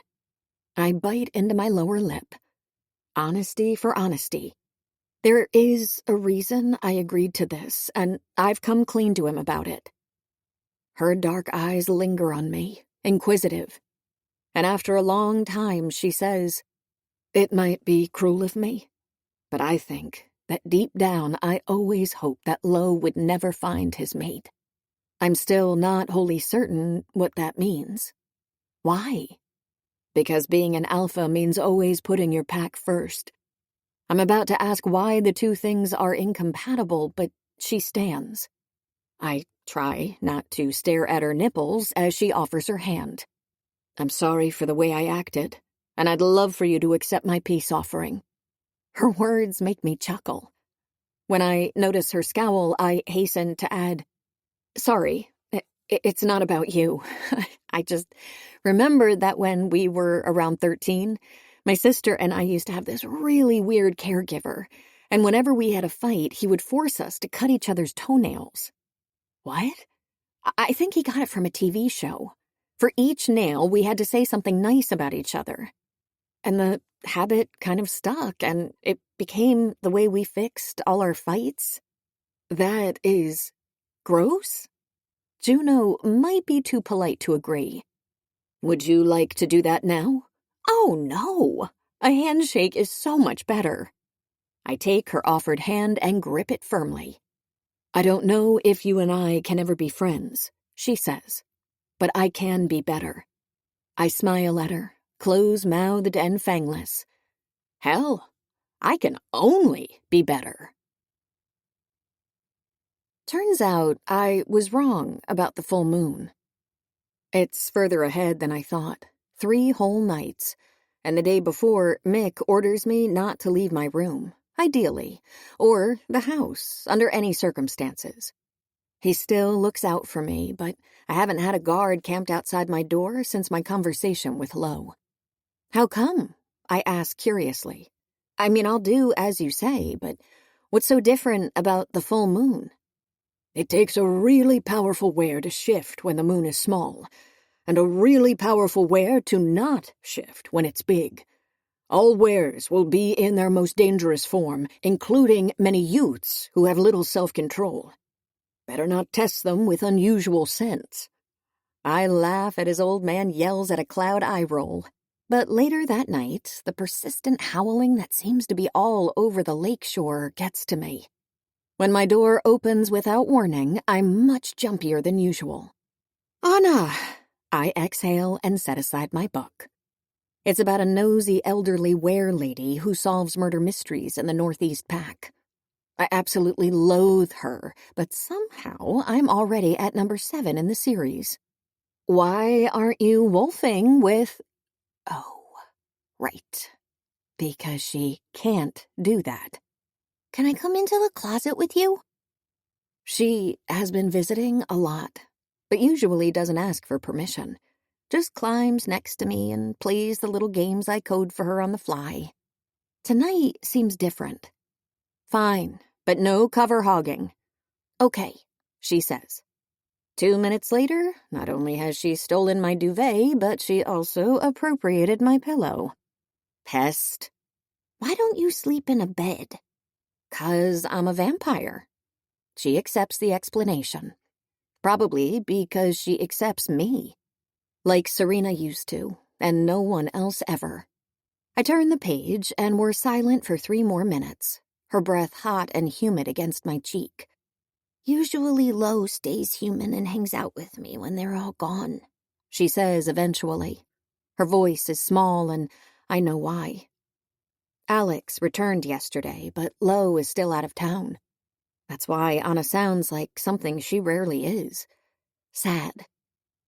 I put down the book and turned to her. Are you saying I'm not as good company as Lo? You're not. I glare, but soften when she asks, when will I be able to shift too? Shit. I don't know. Misha can do it already. I'm sure there are things you can do that Misha can't. She ponders the matter. I'm really good at braids. There you go. Pretty trivial skill, but... Can I braid your hair? Absolutely fucking no. A couple of hours later, 6 braids pull at my scalp, and Anna is snoring softly with her head in my lap. Her heartbeat is sweet, delicate, a butterfly finding a good landing flower, and fuck children for being little assholes who manipulate people into wanting to protect them. I hate that I curve my body around hers when I hear heavy, hurried steps through the walls. And I hate that when my bedroom door opens, I reach for the knife I stole from the kitchen and stashed under my pillow. I'm ready to kill to defend her. This is Anna's fault. Anna is forcing me to fucking kill. Lo crouches at the entrance of my closet, his pale green eyes furious in the semi-darkness. Did you know, my dear wife, that when I came home during a full moon and could not locate my sister, I was ready to destroy my entire pack and torture all the wares guarding this house for their negligence? His whisper is pure, ominous threat. I shrug. No, I have been looking for her. And this is my fault. Why? I make a show of blinking at him, and he closes his eyes, clearly gathering the strength to not butcher me, and clearly only because his sister is currently on me. Is she okay? He asks. Yes. I am the victim here, I hiss, pointing at the mess on my head. His eyes travel over the braids, abruptly stopping on the visible tips of my ears. I usually hide them, just to avoid upsetting people with my otherness, and the way Lo stares at them, first with hypnosis-like intensity, then abruptly glancing away, only reinforces that resolution. I think Anna might want to become a hairdresser. You should encourage that. A better job than mine, for sure. No arguing that, especially when I notice the wound on his forearm. 4 parallel claw marks. It doesn't seem fresh, but there's still some green blood encrusted on it, and it smells... whatever. Was it the Loyals? You were gone for a while. I don't even mind admitting that I noticed.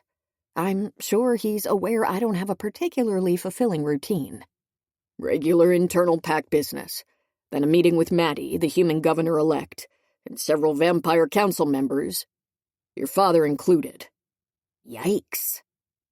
His lips nearly curl into a smile, but his expression remains grim. Maybe he went to vampire territory and managed to see his mate. Maybe he's angry that I'm what he comes home to these days. Can't blame him. Do you think, after having been an instrument of politics for a decade, I've done my best to pretend it doesn't exist? But I find myself wanting to know. Will they stick? These alliances? He doesn't reply, not even to say that he cannot know. Instead, he looks at me for many, many moments, as though the answer might be written on my face. As though I am the key to unlock this. If humans knew of Anna's existence, I say, thinking out loud, that humans and wares can... I let the thought dangle. She could be a powerful symbol of unity after centuries of strife. Or people could decide she's an abomination. Too unpredictable, he says, reading my mind and bending to take his sleeping sister from my lap. Lowe's hands brush mine in the exchange. When he stands, Anna instantly snuggles in his arms, recognizing him by scent even in her slumber, babbling something that sounds too heartbreakingly close to Mama for comfort. I want to ask him why I found a jar of creamy peanut butter in my fridge. If he's the reason the house is now 3 degrees warmer than when I arrived. But I somehow can't bring myself to. And then he's the one to speak. By the way, Misery. I look up at him. Yeah? We have sharper knives. He points at mine with his chin. That one isn't going to do shit to someone like me. It's not? 3rd drawer from the fridge. I listen to his heavy steps, and once the door to my room clicks closed, I pick up my book and start reading again. Thanks for the tip, I guess. Chapter 12. The burden has been feeling lighter, but he lies to himself about the reason, attributing it to habit and the fact that he's growing into his role. It reminds me of a sketch in a comedy show. So absurd that I lean against the doorframe of Lowe's office and observe it in silence for a few minutes, amused by the visual. It's the big man, and the way he handles small gadgets, frowning down at them like they're poisonous spiders, the way he types at the keyboard with one single finger, and the way he doesn't seem to be able to follow simple instructions, even though Alex is explaining stuff to him in the tone of someone who's ready to bungee jump out of his own life. It won't be activated until you enter this line of code. I entered it, Lowe rumbles. Exactly the way I wrote it here on this piece of paper. I did. It's case sensitive. Alpha, he tacks on, reminding himself that Lowe's his boss, his very stubborn boss. The problem is this fucking machine. Lowe lifts his hand, ready to hit what has to be an expensive piece of technology, which leads to Alex chanting with a Dostoevskian level of dread. Oh my God. Oh my God. Which, in turn, leads to Lowe promising, It's stuck. I'll punch it once and it'll fix itself. Which, of course, leads to Alex, whom Lowe does not pay enough, suddenly being on the verge of tears. That's when I take pity on both of them and say, I don't think percussive maintenance is the answer to a coding error. They both turn to me, saucer-eyed and vaguely embarrassed, as they should be. Alex, are you really teaching Lowe how to code? I am attempting to. Alex gives both of us a look. He's usually more at ease with me when Lowe's around, but he must know he's momentarily on his alpha shit list. How many times have you guys been over this? A handful, Lowe mutters, just as Alex says, 16. I whistle. Big hands. My eyes flick to Lowe's. It's fine. I'll figure this coding thing out when I'm there. I can improvise. He stands, and Alex and I exchange an incredulous look, the words digital illiterate floating in the air between us in papyrus. Lowe's incompetence might be healing the rift between us. I'll call you. You'll guide me on the phone, he tells Alex, this time with more gravity. I'm concerned for your safety. There could be traps. I'll deal with them. Lo puts his hand on Alex's shoulder, reassuring. I'm about to break my none of my business rule and ask what this is about when Mick appears. Dinner is ready. Anna cooked. He says the last word with a small wince. And requested everyone's presence. He looks at me. Yours included. I frown. Me? She asked specifically for Miracy. Is she aware that I don't eat? Lo folds his arms on his chest.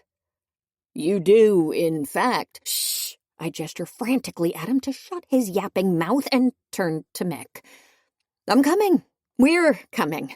Let's go. Lo's smirk can only be described as evil. Anna is delighted to see me. She runs to me, a blur of sparkly pink cotton and unicorn ears, and wraps her little arms around my waist.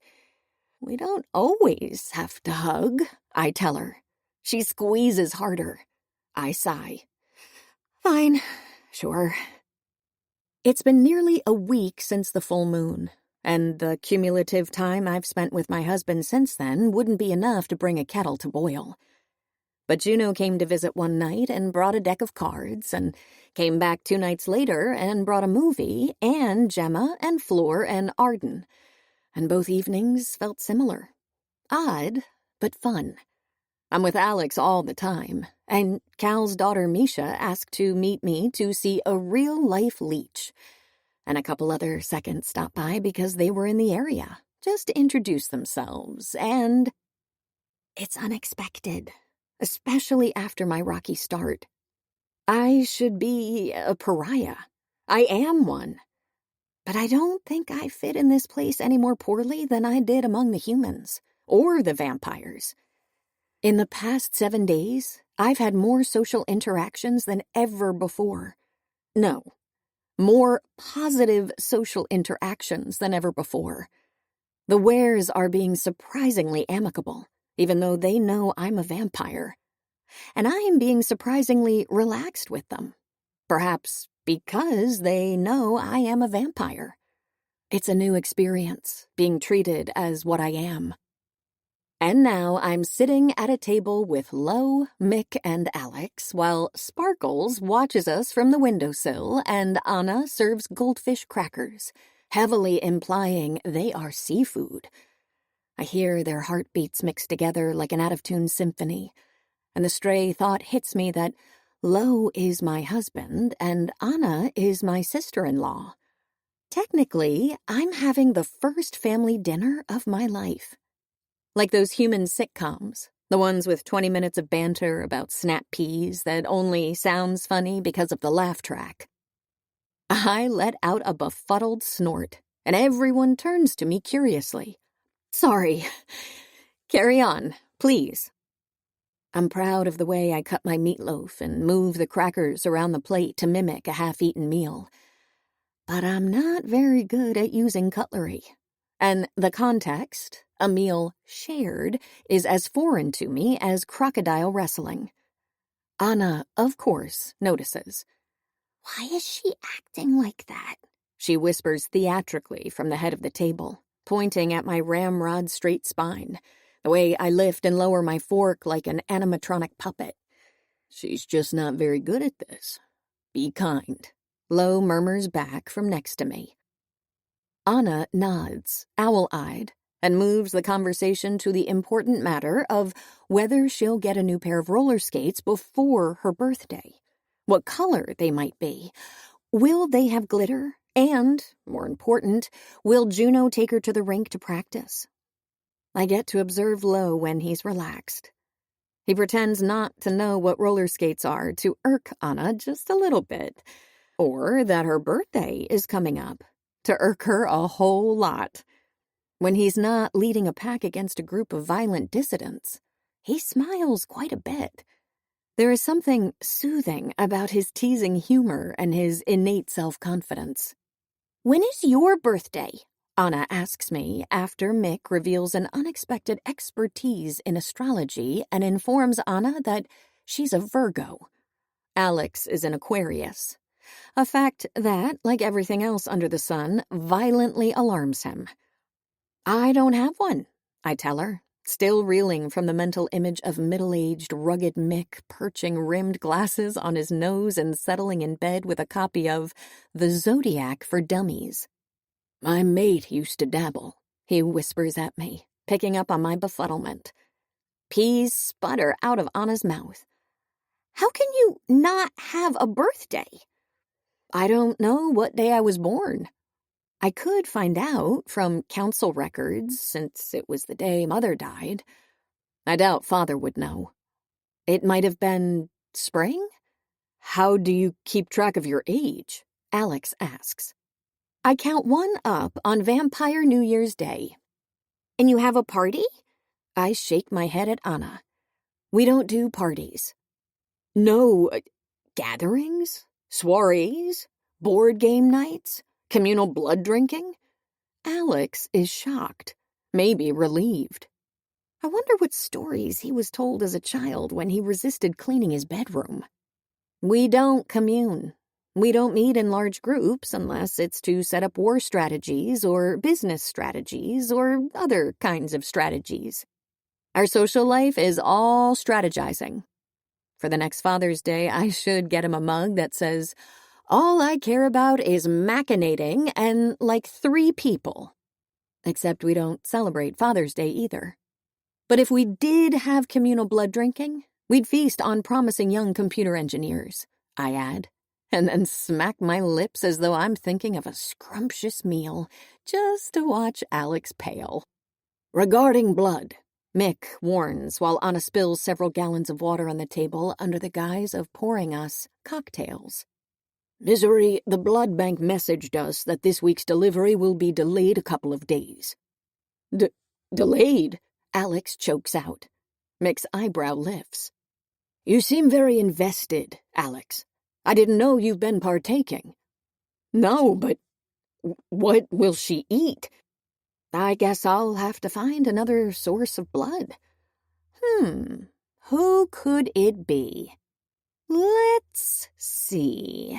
I drum my fingers against the edge of the table to create suspense. It sure works on Anna, who's looking at me gape-mouthed. Who smells good around... Lo's hand closes around mine. Our wedding bands clink together as he lifts it from the table and sets it in my lap, his grip lingering for a second. I feel hot. I shiver. Lo clicks his tongue.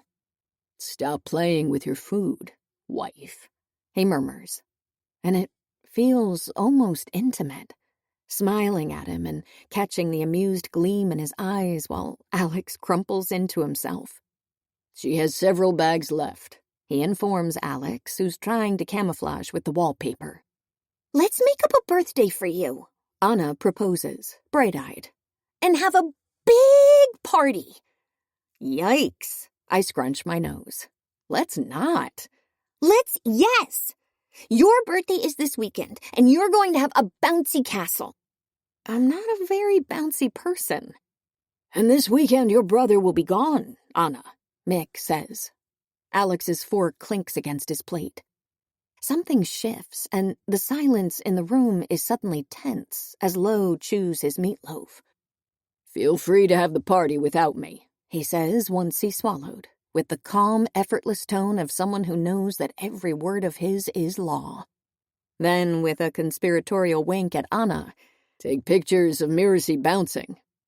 She nods enthusiastically as Mick offers, or you could cancel. Lo sips on his water and doesn't reply, but it's clear that this conversation has been ongoing for a while. At least take Cal with you. Cal wasn't invited. And anyway, I'm not bringing a father of 2 into that. But you are going. Mick's usually mellow tone hardens. It's too dangerous for your most trusted second, but for the alpha of the pack, for the alpha, it's duty. Lo interrupts, conclusive. I've been in this pack for over 50 years, and I can promise you that no other alpha would have agreed to those conditions. You're going above and beyond and have no self-preservation. I have no idea what the context is, but Mick is probably right. There is something selfless about Lo, as though when he became alpha, he left behind any trace of himself. Or, more accurately, locked it into a drawer. Were those alphas dealing with internal sedition? Lo responds, calm and harsh at once. Mick looks away, more sad than chastised. Anna picks up on it. Lo? Her voice is small. Where are you going this weekend? He smiles at her warmly, his tone instantly softer. To California. What's in California? I'm glad she asked, because I was about to, and I'm not entitled to this piece of information. It's pack territory. An old friend lives there. Uncle Cohen will be there too. Emery's no friend, Lo, Mick interjects. And that's precisely why I cannot pass up the opportunity to have access to her house. It's not an opportunity. If you could bring Alex or someone else who's tech-savvy to help you with your plan, yes, but not on your own. Hang on. I'm too curious to shut up. Isn't Emery Roscoe's former... I don't need a reply. Not going by the men's faces. Oh, shit. Anna chortles. You're almost disappointingly easy, I tell her, and she chortles harder, then sneaks around Lo's chair to sit on my legs and steal my goldfish. I don't know what it is about me that says, please, make yourself at home on my lap, but I'll have to fix that. Lo, are you really going to meet with this lady? Mick gives me a validated smile. Alex is, as usual, terrified. Lo's withering look says, Not you two. And by the way, who the fuck gave you the right? Which, fair. You know Emery is behind everything that is happening, Mick says. But I have no proof. And until I have indisputable evidence, I will not act against her. You could. It would be a show of strength. Not the kind of strength I'm interested in showing. Max already told you a mumbled confession about who he believed sent him when he was under thrall by a vampire is unlikely to hold up in a tribunal. Lo's striking face is stony, but I see the fatigue around the edges. It must be tiresome being a decent person, and I can't relate. I revel in my moral flexibility. Meeting Emery on her turf is how I get that evidence. Or how you get yourself... Mick's eyes dart to Anna and he doesn't continue, but the word killed bounces between the adults at the table. Do you really think I cannot hold my own against her guards? Lo asks, leaning back in his chair. His lips curve into a smile. He looks less like a diplomatic leader and more like the cocky, invincible 20-something young man he is. Come on, Mick. You've seen me fight. Mick sighs. Just because we haven't found your limit yet doesn't mean there isn't one. Doesn't mean there is either. Anna turns on my lap and climbs up my torso like a squirrel, hugging my neck and nuzzling my hair. It's the most direct physical contact I've experienced, ever. To my surprise, not excessively unpleasant. I ask, are you sure Emery would agree to meet you after you slaughtered her husband? She extended the invitation, Mick says, resigned. No way. As is customary for the mate of the previous alpha, to guarantee a peaceful succession. Wow. Anna starts fidgeting and reaches out for Lo, but he's exchanging a long stare with Mick and doesn't notice. I pat his arm to get his attention, and he gives me a wide-eyed, disturbed look, like I tried to scorch him with a cattle iron. Does he think my smell is going to rub off? He's way more skunk-adjacent than I'll ever be. I think it's a trap, Mick decrees. Lo shrugs. The movement delights Anna, so he repeats it. I'm willing to risk it, but my mind is made up. He smiles at Anna and shifts register. I'll have someone look into bouncy castles, he adds, and the rest of the dinner conversation is just that. Anna planning the cake she'll buy for my birthday. Alex concerned that my fangs will pierce the inflatables. Lo looking at us with an amused expression. We stay longer than the time it takes to finish the meal. A common occurrence, apparently. Spending time chatting about nothing of particular importance. Ware's social customs are different, and they have me wondering how Lo's mate is faring among my people. She left friends behind, family, a partner. Who is she having around-the-table conversations with? I picture her trying to chat with Owen, and Owen excusing himself to go capture a mountain lion to set after her. I shake my head and tune back into the conversation. Anna laughs, Lo grins, Alex smiles. And then there's Mick, who stares at me with a worried expression on his weathered face. Chapter 13. He tries to avoid thinking about what he'd do to her father, if only it wouldn't cause the worst diplomatic incident of the current century. Anna was right. It isn't that difficult, climbing up to the roof, even for someone with the hand-eye coordination of a platypus. I.e., me. It takes me less than 15 seconds to get there, and it's vaguely empowering, the way I never even feel like my brains will end up splattered in the plumbago flower bed. Once I'm sitting on the tiles, vaguely uncomfortable but not willing to admit it, I close my eyes and breathe in, then out, then in, letting the breeze play with my hair, welcoming the tickle of the night sky. The waves wash gently over the shore. Every once in a while, something splashes on the lake. I don't even mind the bugs, I tell myself. If I persevere, I'll believe it. That's what I'm failing at when Lo arrives.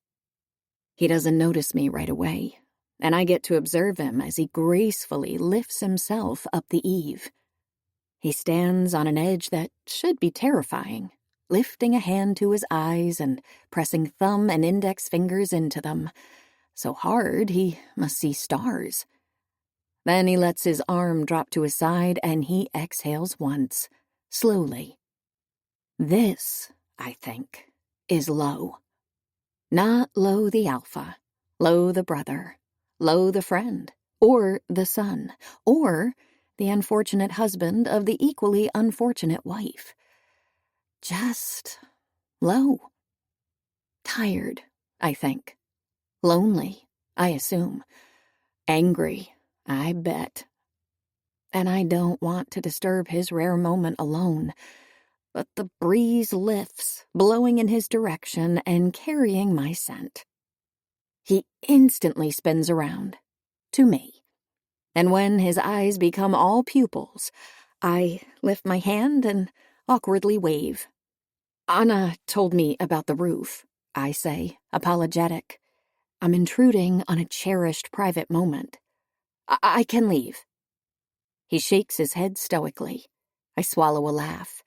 If you sit here, I point to my right. You'll be between me and the wind. No bouillabaisse smell.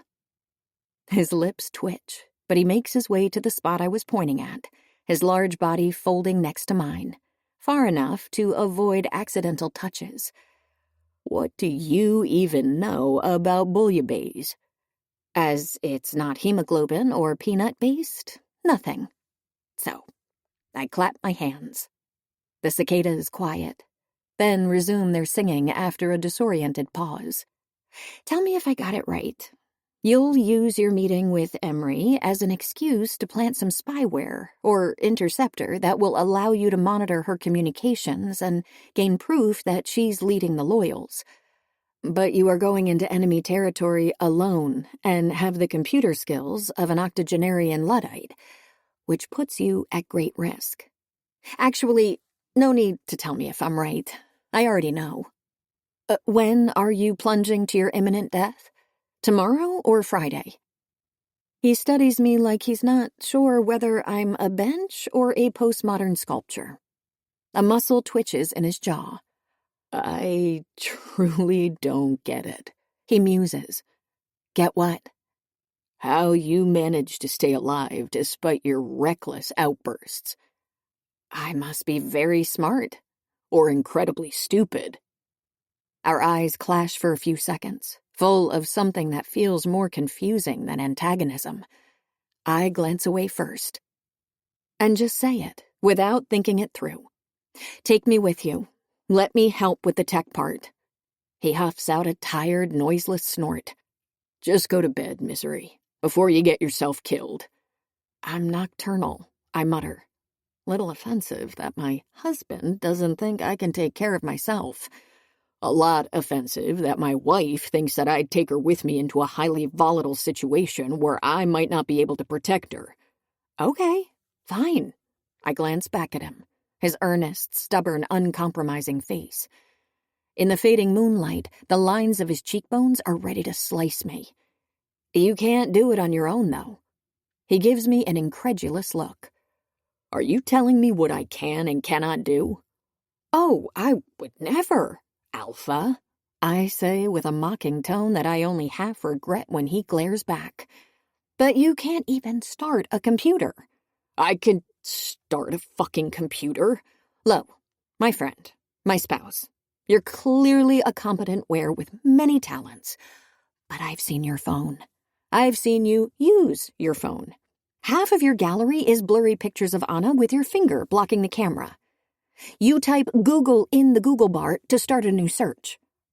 He opens his mouth, then snaps it closed. You were about to ask me why that's the wrong way. You're not coming. His tone is definitive. And when he makes to stand, driven away by my insistence, I feel a stab of guilt and reach out for the leg of his jeans, pulling him back down. His eyes fix on the place where I'm gripping him, but he relents. Sorry. I'll let the matter go. For now. Please, don't leave. I'm sure you came here to... What do you do here anyway? Scratch your claws? Howl at the moon? Deflee myself. See? I wouldn't want to be in your way. Do go on. I wait for him to pick critters out of his hair. Shouldn't you be sleeping anyway? You are not nocturnal. It's past midnight, prime awake time for me, the cicadas, and no one else for miles. I don't sleep much. Right, Anna said that. When she mentioned that he had... insomnia! His eyebrow quirks. You seem overjoyed by my inability to get decent rest. Yes! No, but Anna mentioned you had pneumonia and... He smiles. She mixes up words often. Yep. According to Google, which I apparently don't know how to use, his side look is blistering. It's normal for her age. He looks pensive for a long moment as his smile sobers. I can't imagine how difficult it must be. Learning to talk? That too. But also raising a young child, out of the blue.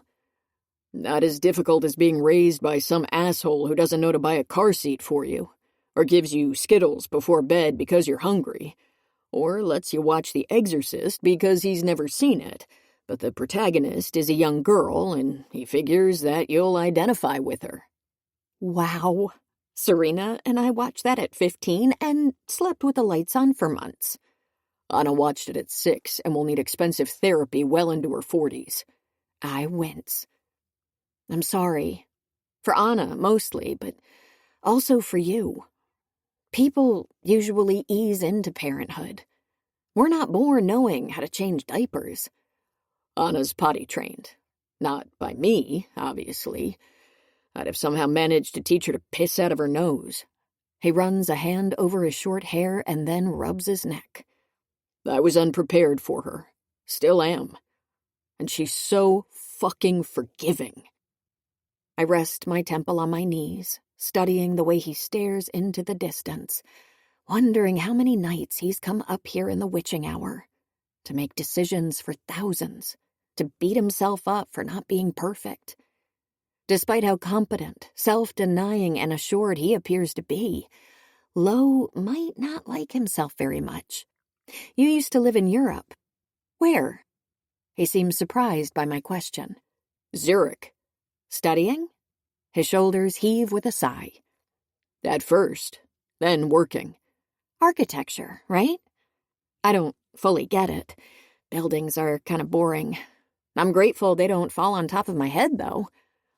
I don't get how one can type stuff into a machine all day and not be terrified of a robot uprising.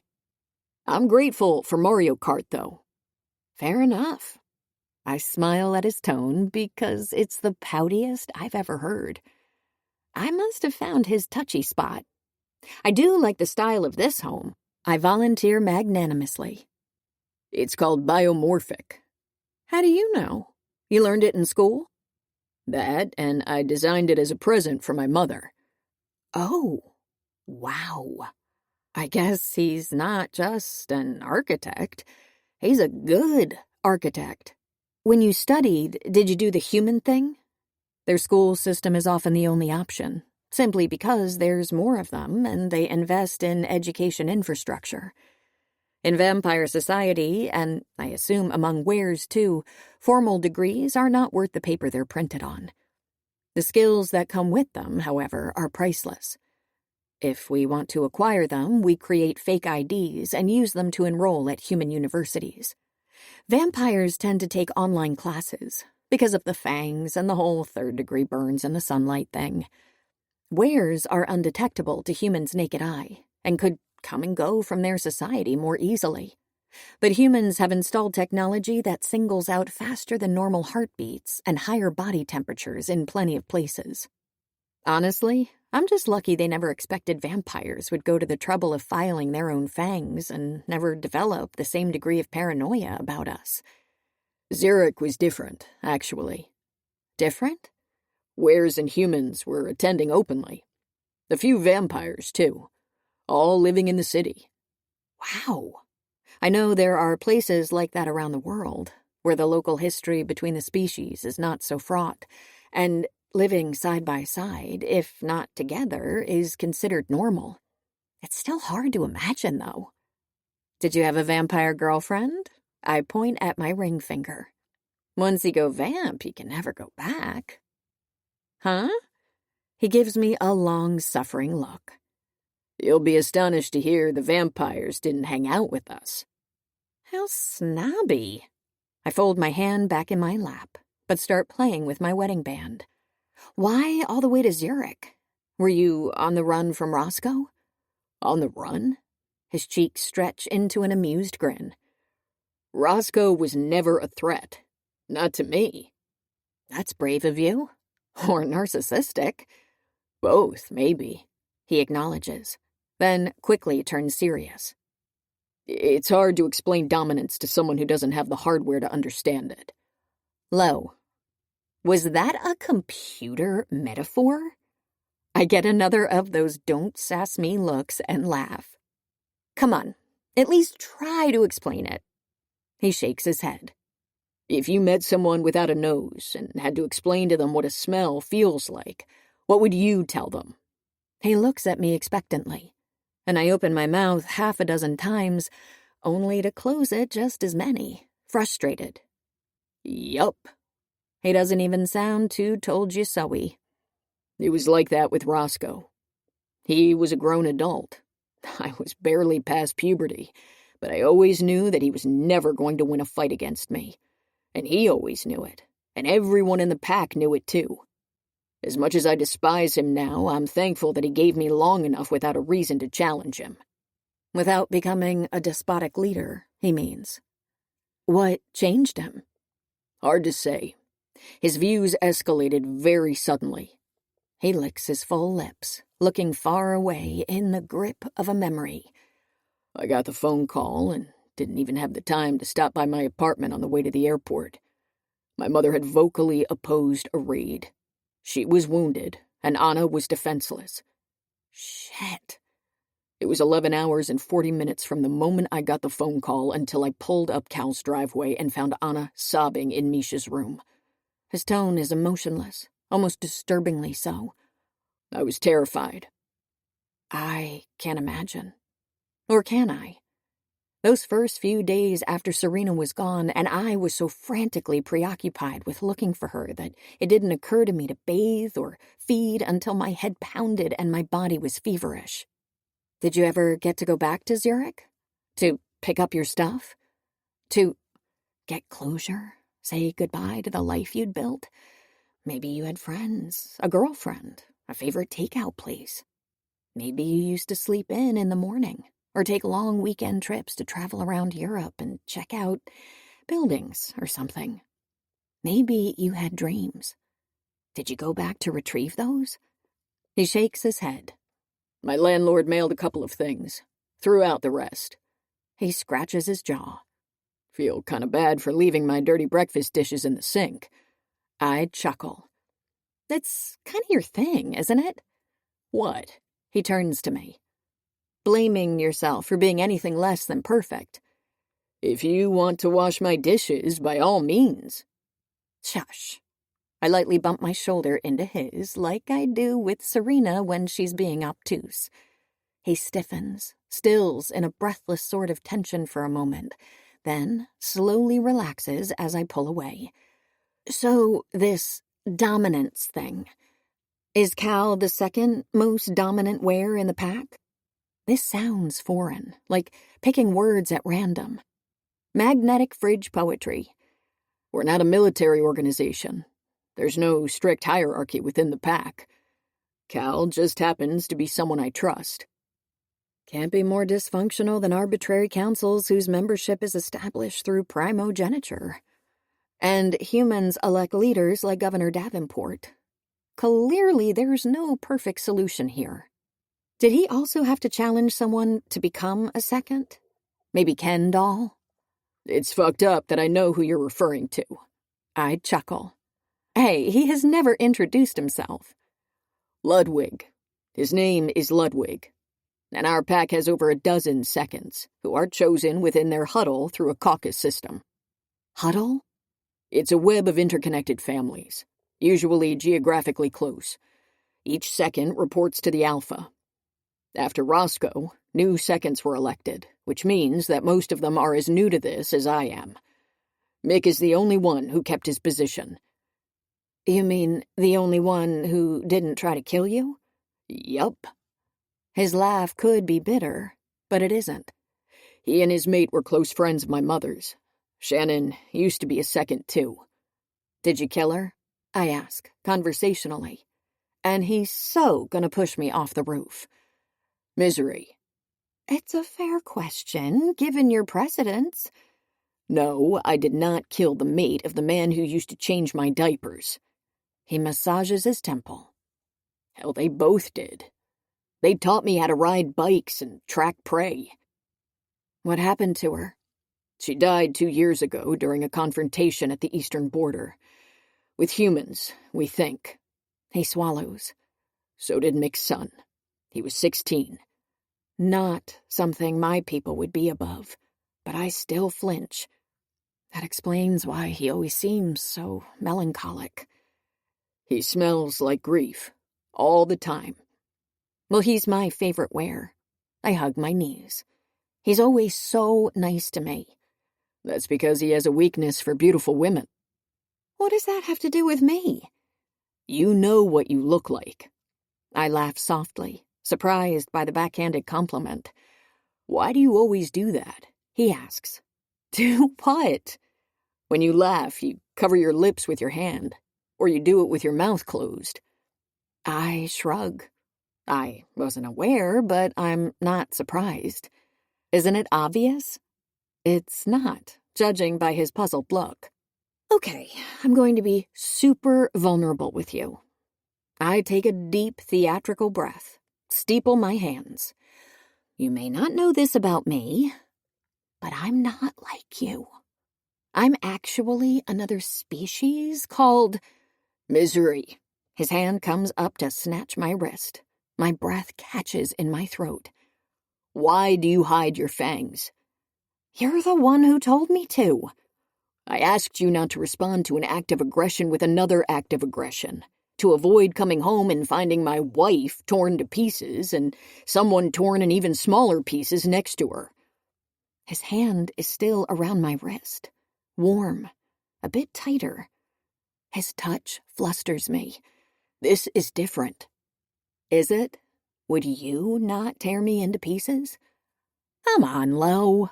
I free my arm and cradle it to my chest. You know what my teeth are like. Come on, Misery, he mocks. I do know, and that's why I don't get why you hide them. We stare at each other like we're playing a game and trying to make the other lose. Want me to show you? I'm trying to provoke him, but he just nods solemnly. I'd like to know what we're dealing with, yeah. Now? Unless you need specific tools, or have a previous engagement. Is it bath time? You want to see my fangs? Now. His look is vaguely pitying. It's just, I'm not sure what's so concerning about the idea of him seeing them. Maybe I'm just remembering being 9, and the way my human caregivers always stopped smiling the second I began. A driver making the sign of the cross. A million other incidents through the years. Only Serena never minded. Is this a trap? Are you looking for an excuse to watch my entrails fertilize the plumbago? Would be highly inefficient, since I could just push you and no one in my pack would question me. What a beautiful flex. He makes a show of hiding his hands behind his back. I'm harmless. He's as harmless as a landmine. He could destroy entire galaxies with a stern look and a growl. Fine. But if your wolfy sensibilities are repulsed by my vampiric tusks, remember, you asked for it. I'm unsure how to initiate it. Snarling, pulling my upper lip back with my fingers like human dentists do in toothbrush commercials, biting into his hand for an applied demonstration, all seem impractical. So I simply smile. When the cold air hits my canines, my lizard brain screams at me that I'm caught. I'm found out. I'm fine, actually. Lo's pupils splay out. He studies my canines with his usual unalloyed attention, without recoiling or trying to eat me. Little by little, my smile shifts into something sincere. Meanwhile, he looks. And looks. And looks. Are you okay? My voice snaps him back into his body. His grunt is vague, not quite affirmative. And you don't, he clears his throat. Use them? What? Oh, my fangs. I run my tongue over my right one, and Lo closes his eyes and then turns away. Either too gross or he's scared. Poor little alpha. We all feed from blood bags, with very few exceptions. What exceptions? I shrug. Feeding from a living source is kind of outdated, mostly because it's a huge hassle. I do think that mutual blood drinking is sometimes incorporated into sex, but remember how I was cast out as a child and am universally known for being a terrible vampire? I should force Owen to explain the nuances of it to me, but it's not like I plan to get that close to another vampire ever. I'm not going to bite you, Lo. Don't worry. I'm not worried. He sounds hoarse. Good. So now that I've shown you my fearsome weapons, you'll take me to Emery's with you? It is, after all, the honeymoon you owe your bride. Pleasure doing business with you. I'll go pack and... I make to stand, but his hand snatches me back down. Nice try. I sigh and lean backward, wincing when the tiles press into my spine. The stars crowd the sky, drift us into a moment of silence. Want to know a secret? I ask, weary. Something I thought I'd never admit to anyone. One arm brushes against my thigh as he twists to look at me. I'm surprised you'd want to tell me. I am too, but I've carried it so tirelessly, and The night feels so soft. Serena and I had a huge fight a few days before she disappeared. The biggest ever. Lo remains quiet, which is exactly what I need from him. We fought plenty, mostly about trivial shit, sometimes over stuff that took us a bit to cool down. We grew up together and were at our most annoying with each other. You know, sisters. She spat into the pockets of the caretakers who were mean to me, and I read smutty books to her while she was so sick she needed IV drips. But also I hated that sometimes she just wouldn't pick up her phone for days, and she hated that I could be a stone-hearted bitch, I guess. That last fight we had, we were both fuming after. And then she never showed up to help me put on the duvet cover, despite knowing that it's the single hardest thing in the universe. And now the things she said keep circling in my head, like sharks that haven't been fed in months. I can't see Lo's expression from down here, which is ideal. And what do the sharks say? She got a recruiter from this really cool company interested in me. It was a good job, something challenging, something only a dozen people in the country could do. And she kept telling me how perfect I'd be for it, what an opportunity it was, and I just couldn't see the point, you know? Yes, it was a more interesting job with more money, but I kept wondering, why? Why would I bother? What's the end goal? And I asked her, and I take a deep breath, said that I was aimless, that I didn't care about anything or anyone, including myself, that I was static, headed nowhere, wasting my life. And I told her that it wasn't true, that I did care about stuff. But I couldn't name anything. Except for her. This apathetic spiral of yours, Misery. I mean, I get it. You spent the first 2 decades of your life expecting to die, but you didn't. You're here now. You can start living. Dude, you're not my mother or my therapist, so I'm not sure what gives you the right to. I am out there trying. I had a fucked up life too, but I'm dating, trying to get a better job, having interests. You're just waiting for time to pass. You are a husk, and I need you to care about one single fucking thing, Misery. One thing that's not me. The sharks gnaw at the inner walls of my skull, and I won't be able to make them stop until I find Serena. But in the meantime, I can distract them. Anyway, I sit up with a smile. Since I so selflessly opened my heart to you, will you tell me something? That's not how... What the hell is a mate, precisely? Lo's face doesn't move a millimeter. But I know that I could fill a Babel tower of notebooks with how little he wants to have this conversation. No way. Why? No. Come on. His jaw works. It's a where thing. Hence me asking you to explain.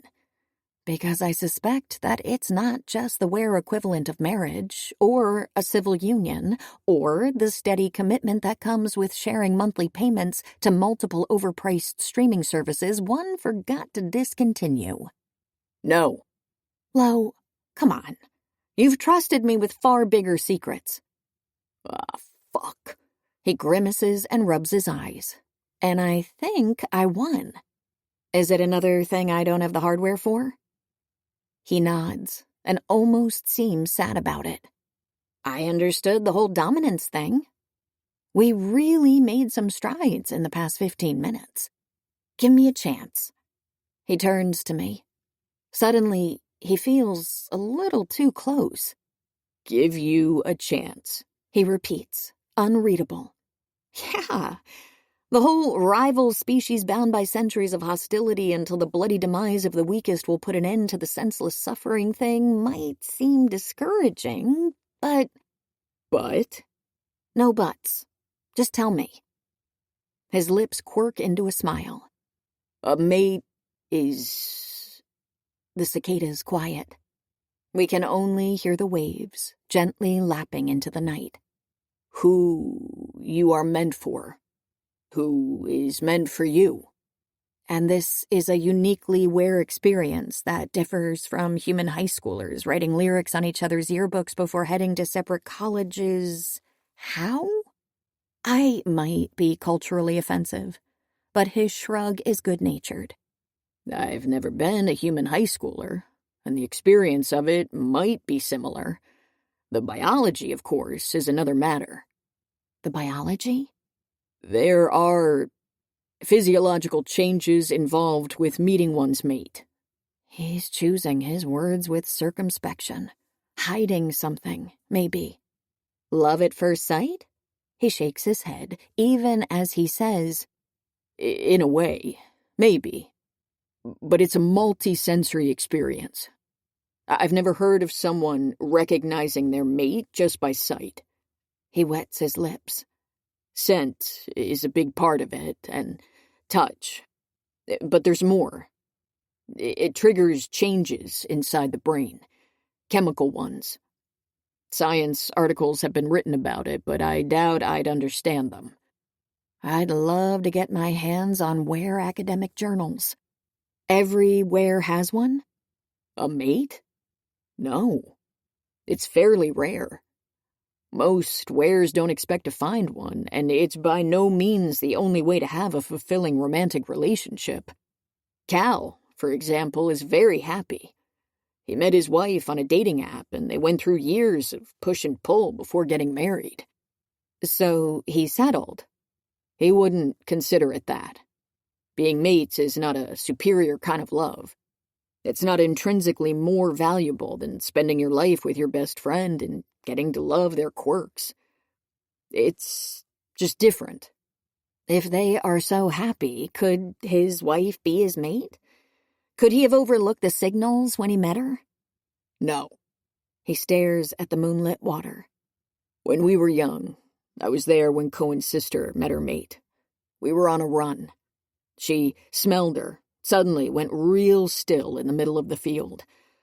I thought she was having a stroke. He smiles. She said that it felt like discovering new colors, like the rainbow had gained a few stripes. I scratch my temple. It sounds like a good thing.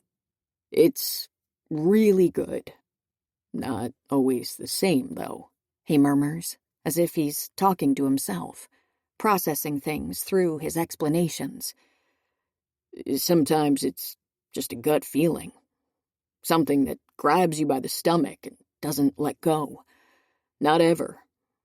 World shaking, yes, but also just there. New, but timeless. That's how you felt? With your mate? This time he turns to look at me. I don't know why it takes him so long to produce that simple, yeah. God, this is just total, utter shit. Lo has a mate, which is apparently amazing, but his mate is stuck among my people while he's married to me. I'm so sorry, I blurt out. His gaze is calm, too calm. You shouldn't be sorry. I can be sorry if I want to. I can apologize. I can prostrate myself and... Why are you apologizing? Because in a year at the most, I'm going to peace out. His well-being is not my responsibility, but already so much has been taken from him and swiftly exchanged with bricks of duty. You'll be able to be with your mate, and you'll live bitingly ever after. There's biting involved, right? Yeah. The bite is... His gaze flickers down to my neck, lingers. Important. It looks painful. Mix, I mean. No. He husks, eyes on me. My pulse flickers. Not if it's done right. He must have one on his body, a secret buried into his skin, under the soft cotton of his t-shirt. And he must have left one on his mate, a raised scar to guide him home, to be traced in the middle of the night. And then something occurs to me, a petrifying possibility. It's always reciprocal, right? The bite? The mate thing. If you meet someone and you feel that they are your mate and your biology changes, theirs will change too, right? I don't need a verbal answer because I see in his stoic, forbearing expression that no, nope, oh shit. I'm no romantic, but the prospect is appalling. The idea that one might be destined to someone who just won't, can't, doesn't. All the feelings in the world, but one-sided. Uncomprehended and unbound. A bridge built of chemistry and physics that stops halfway, never to pick up again. The fall would break every last bone. It sounds fucking horrible. He nods thoughtfully. Does it? It's a life sentence. No parole. Just you and a cellmate who'll never know you exist. Maybe. Lowe's shoulders tense and relax. Maybe there is something devastating about the incompleteness of it. But maybe, just knowing that the other person is there, his throat bobs. There might be pleasure in that too. The satisfaction of knowing that something beautiful exists. His lips open and close a few times as though he can only find the right words by shaping them first to himself. Maybe some things transcend reciprocity. Maybe not everything is about having. I let out a disbelieving laugh. Such wisdom from someone whose mating is clearly reciprocated. Yeah? He's amused, and something else. No one who has ever dealt with unrequited love would say that. His smile is secretive. Is that how your love has been? Unrequited? There has been no love at all. I rest my chin over my knees. It's my turn now to stare at the shimmery lake. I am a vampire. Vampires don't love? Not like that. We definitely don't talk about this stuff. Relationships? Feelings. We're not raised to put a whole lot of value in that. We're taught that what matters is the good of the many, the continuation of the species. The rest comes after. At least, that's how I understood it. I grasp my people's customs very little. Serena would ask me, what's normal in vampire society, and I couldn't tell her. When I tried to go back after being the collateral, I flinch. I didn't know how to behave. The way I spoke the tongue was choppy. I didn't get what was going on, you know? Yes, he does. I can tell. Is that why you went back to the humans? It hurt less. I say instead of yes. Feeling alone among people who were never supposed to be my own.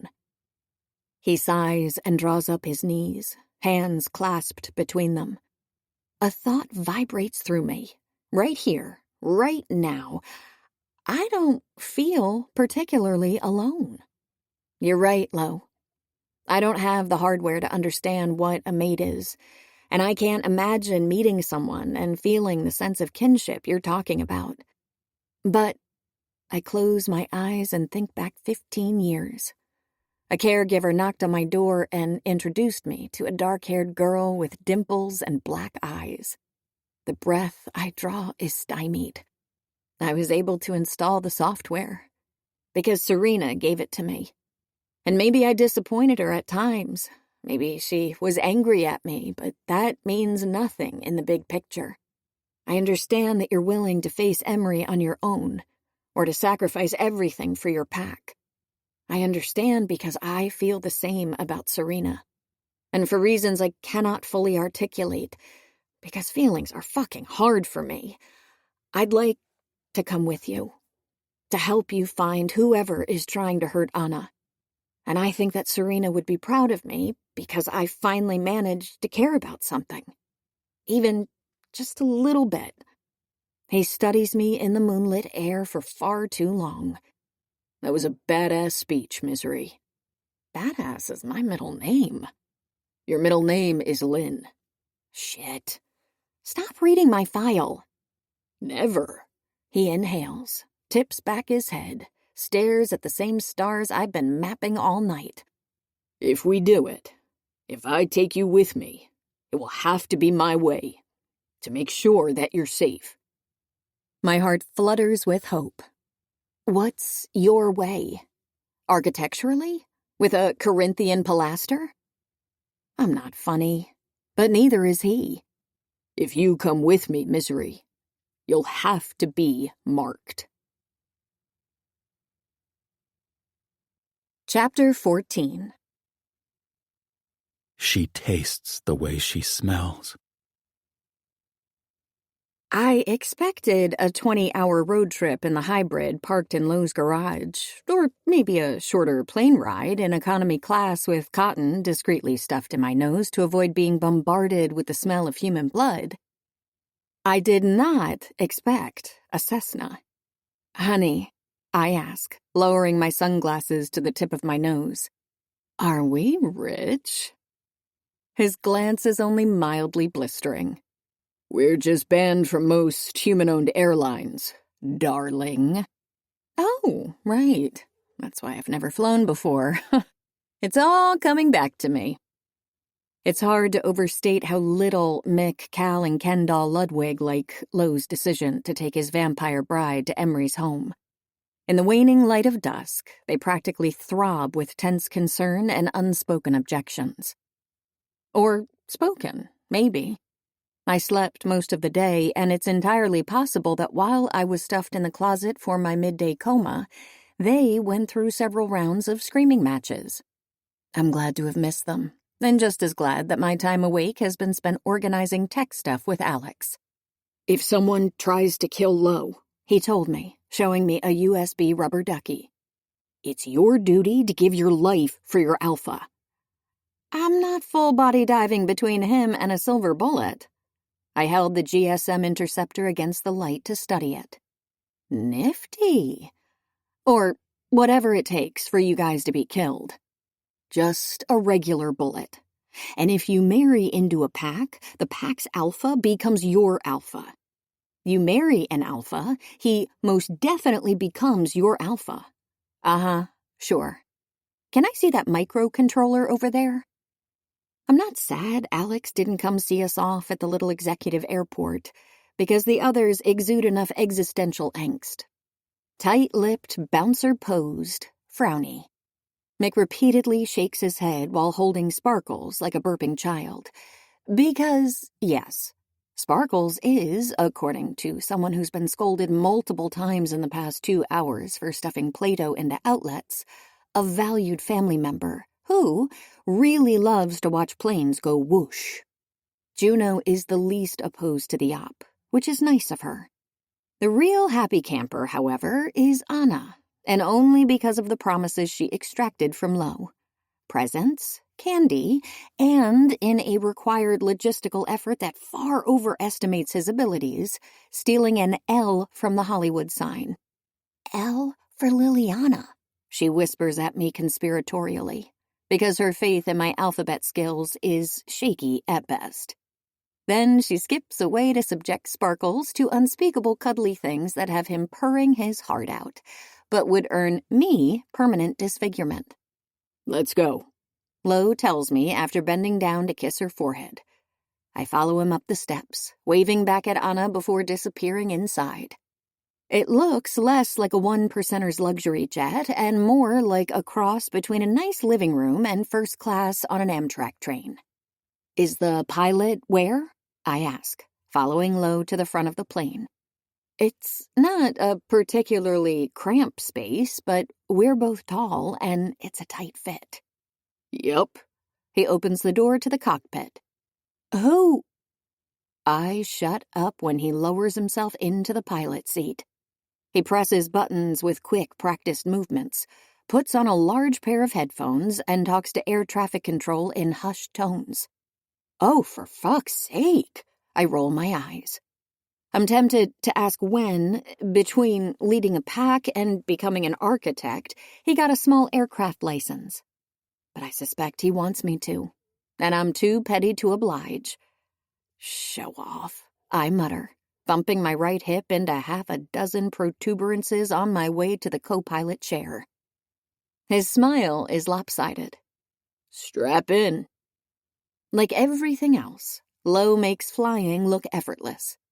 Being in a giant metallic bird in the sky should be terrifying, but I press my nose against the cold window and gaze at the night sky, the sprawling lights interrupted by long stretches of desert. I only reemerge when we get permission to land. Misery, he says softly. From up high, the ocean is unmoving. When we land, he starts, then takes a long pause. So long, I pry myself from the cold glass. Ouch! I'm stiff from not moving for hours, so I stretch my neck in the narrow cabin, trying to avoid accidentally pressing an ejector seat button. Everything hurts. When I straighten after arching my spine, the way he's staring at me is too intense to not be judgmental. What? I ask, defensive. Nothing. He turns back to the control board. Too fast. You said when we land? Yeah. You realize that's not a sentence, right? Just a temporal subordinate clause. His eyebrow lifts. You're a linguist now. Just a helpful critic. What happens when we land? He roams the inside of his cheek with his tongue. Are you going to tell me? He nods. I need to send Emery and her people the message that you're part of my pack and no violence against you will be tolerated. Not just the verbal message. You said you'd do that by marking me, right? Whatever that is. The blinking lights in the landing strip are approaching, and the turbulence is making me nauseous. I shift my focus to low. I don't need to speed read Architecture for Dummies and pretend I can tell Gothic and Art Deco apart. He turns to me, stone-faced. You're joking. Please look ahead. You can, right? You are able to tell apart. Husband, darling. Deep inside you know the answer to that. And please look at the road when you're landing a plane. He turns back. It's about sense, he says, clearly forcing himself to change the topic. Of course. What isn't? He's been a champ. He doesn't seem to react to my scent anymore. Maybe it's all the baths. Maybe he's getting used to me, like Serena when she lived by the fish market. By the time her lease was ending, she found the egginess almost comforting. If we smell the same, it'll send that message. Does it mean you should be smelling like dog breath? I joke. I'm going to do that. His voice is raspy. To do what? Make you smell like... The plane touches down with a graceful bump. Me. My hands tighten around the armrests as we race down the runway. I'm horror-stricken. Scenarios of us splattered against the building at the end of the strip blooming in my brain. Little by little, we slow down. And little by little, Lou's words settle like dust. Like you? He nods, busy with some final maneuvers. I notice a small group of people gathered by the hangar. Emery's welcoming committee, ready to slaughter us. That's fine.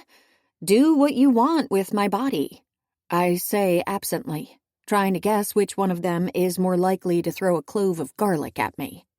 Fair warning, Serena often bitches about how gross and cold I feel. Those 3 degrees make all the difference. Misery. Seriously, I don't care. Do whatever. The maneuvering is over. He unbuckles and assesses the wares waiting for us. There's 5 of them, and they look tall. Then again, so am I, and so is Lo. If they attack us, they won't, he interrupts me. Not now. But if they do, I can help. I know, but I can take them on my own. Come on, we don't have much time. He takes me by the wrist, pulling me into the main sitting area, which is larger than the cabin, but too small for the way we're standing in front of each other. I'm going to... Do whatever.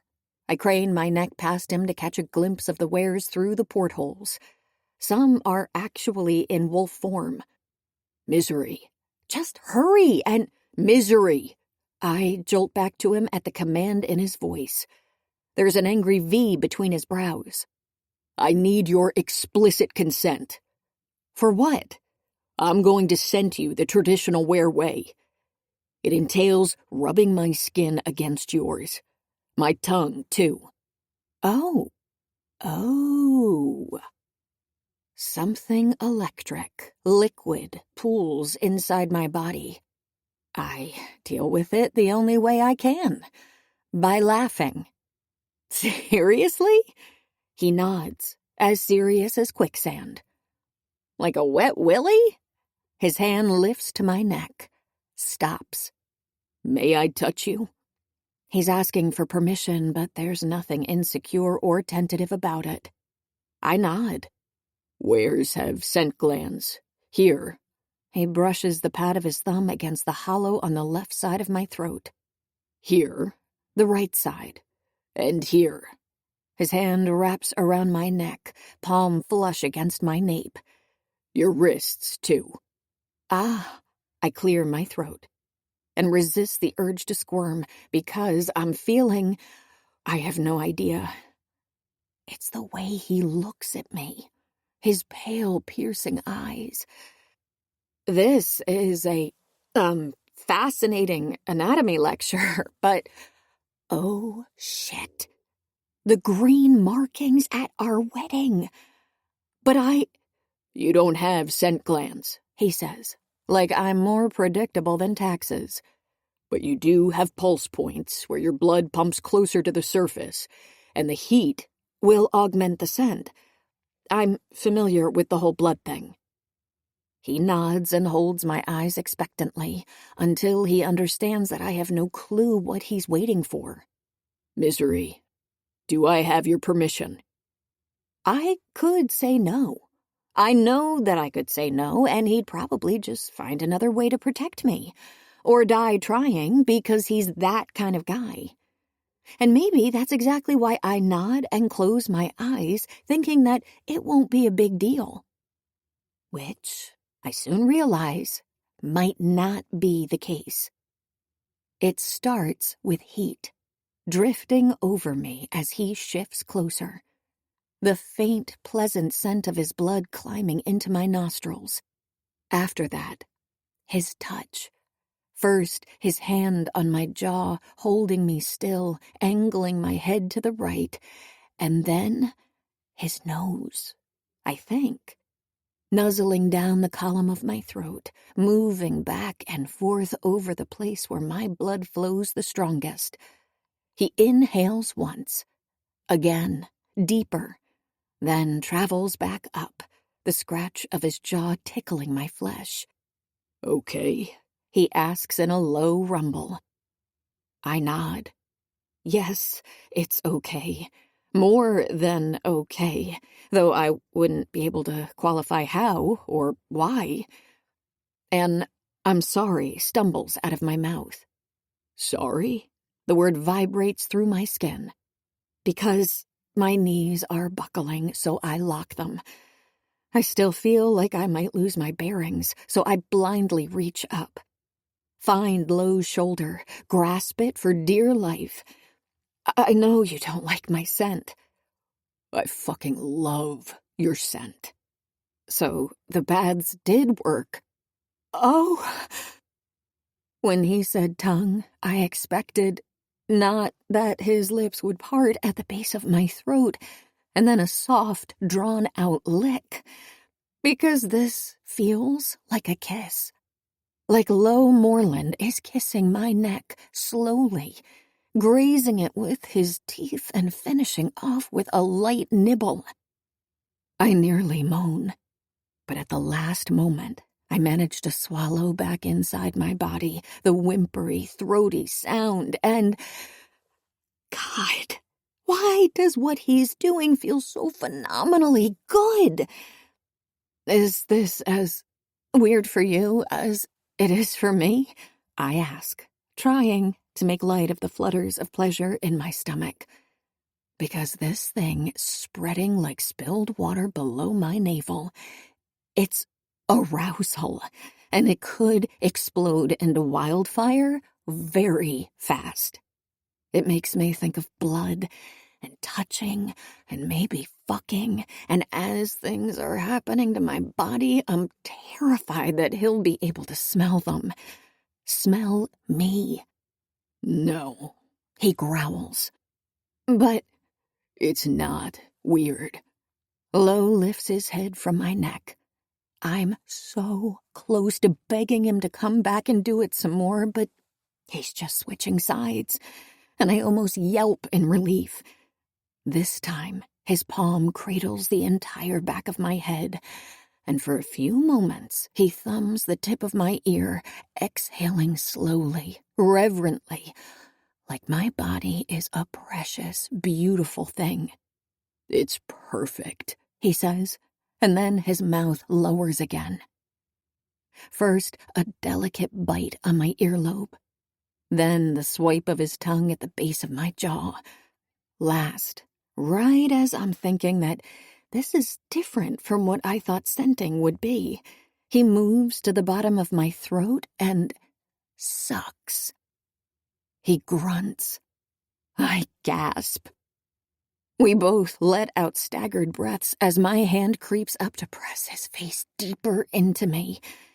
He pulls gently at my skin, open-mouthed, and the stimulation is like electricity, flooding me with warmth. Ware's body temperature is much higher than Vampire's, and his body is a scant inch of air and possibilities away, and the heat of him. My breasts ache. Nipples hard as gems, and I want to arch into him. I want contact and flesh and skin.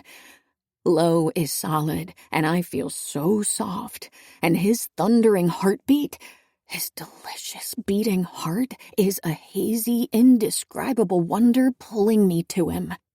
I squirm in his arms, trying to press against him, rub just a little, but no. Because Lo pulls back. His hand closes on my shoulder, spinning me around until I'm facing away from him. My breath catches as I clasp a headrest for balance. Okay? He asks, wrapping his fingers around the base of my throat.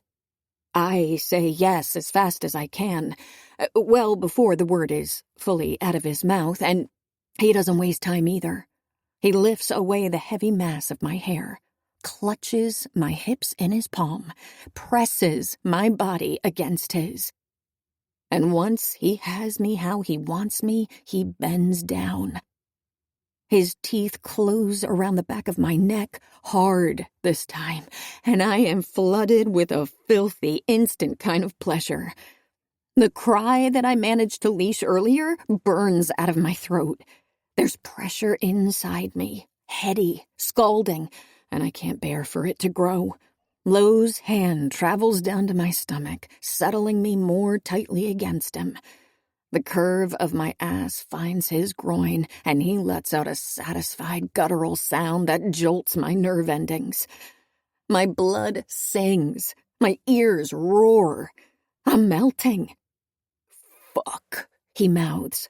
He runs his tongue over the knob at the top of my spine one last time, as if to soothe the sting of his bite. And suddenly, I'm cold, shivering. When I turn, he's standing several feet away from me, eyes pitch black. The roar in my ears is getting louder, because it wasn't in my ears at all. A car is driving across the tarmac toward our plane. Emery. I'm sorry. Lo sounds like a rake has run through his vocal box.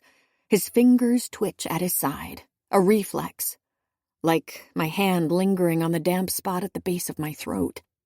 My hand shifts to massage my nape. I can still feel his touch. That was... I'm sorry, he repeats. My fangs ache, itch, want like never before. I trace them with my tongue to ensure they aren't on fire, and Lo watches me do it, every second of it, lips parting.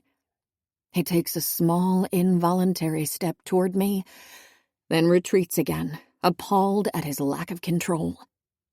This might be new to me, and I may not be aware, but whatever just happened between us went beyond, let me disguise you real quick, and straight into something different.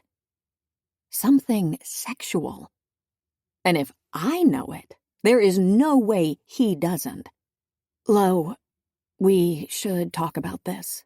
Or never mention it again. The way he's looking, he's opting for the latter. I'm done, He says to himself, eyes glassy. It's done. Is it better?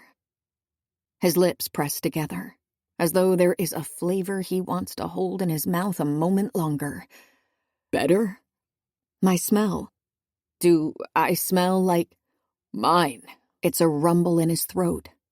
You smell like you're mine, Misery. Something charged shimmers through my body. It is, after all, exactly what we were going for. Chapter 15. She's not like he imagined. He won't admit to picturing how she'd be while he was growing up, but there was always something in the back of his head, a faint hope that maybe, one day, she's not like he imagined. She's more, in every possible way. Emery Messner is petrifying, mostly because she looks really nice.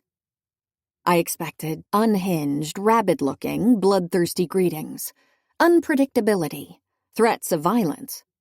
What I find is a sweet woman in her 50s wearing a hope, love, courage pin on her cardigan. I'm no great judge of character, but she seems kind and friendly and sincerely personable. Her heartbeat is faint, almost reticent. I could picture her baking peanut-free treats to pass around after her children's soccer practice, but not abducting and murdering people.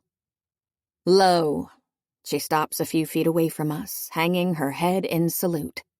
When she looks up, her nostrils twitch, undoubtedly smelling what happened between me and Lo on the plane. I want to disappear into the ether. Welcome to you and your vampire bride. She faces my husband, who killed her mate. This is so messed up. Congratulations on your alliance. Emery. He does not smile. Thank you for welcoming us to your home. Nonsense. This is your territory, Alpha. She waves a hand like a gal at brunch. Her eyes flicker back to me, and for a fraction of a second, the polite facade crumbles, and I see myself reflected in her eyes. I'm a vampire. I'm the enemy. In the current century, my people have been among the top 5 causes of death for her people. I'm as welcome as a piece of gum stuck under the sole of her pumps. However, I'm Lo's gum, and he's making it abundantly clear. His hand lingers possessively on the curve of my lower back, and I know enough about self-defense to understand that he positioned himself strategically and that he plans to shove me behind himself at the slightest sign of intimidation. There's no way Emery's guards, all 8 of them, evenly split between wolf and human form, cannot see that. Judging from their tense expressions, they seem to believe that Lo offers a considerable threat, even this starkly outnumbered. As his fake wife, I find it flattering. But Lo was right, and Emery doesn't want to fight, at least not now. She forces a strained smile just for me. Misery Lark. Her voice oozes civility. I haven't seen any of your people in my territory in decades. Not alive, for sure. Thank you for having me. Perhaps it's time to bury the hatchet.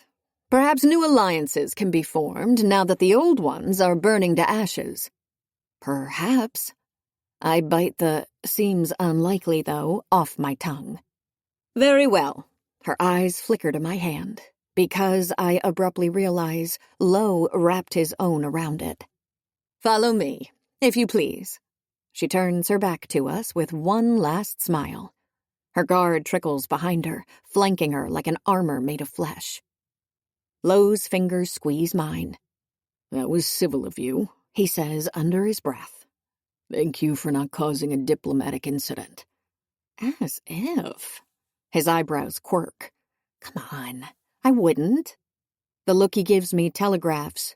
You absolutely would. I'm not going to piss off the lady who tried to kidnap Anna, I say, outraged. Then clarify, I might stab her, but I'm not going to sass her. His mouth twitches. There you are.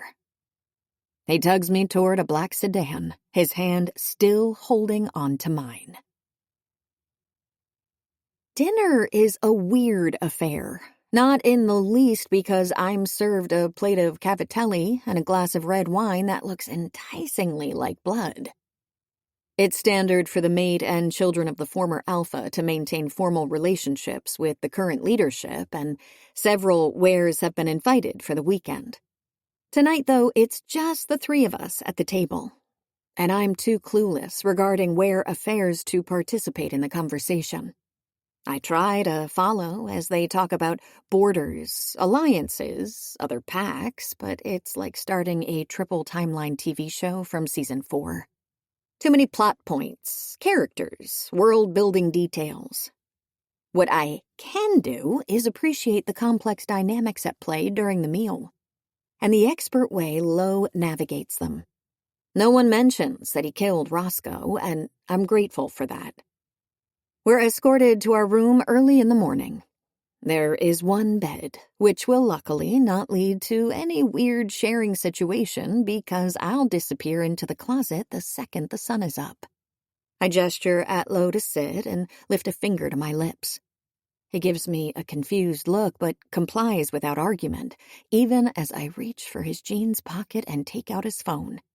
For an alpha, he's surprisingly good at doing as I say. I spend several minutes sweeping the place for bugs and cameras and checking for strong Wi-Fi networks under Lowe's increasingly amused gaze.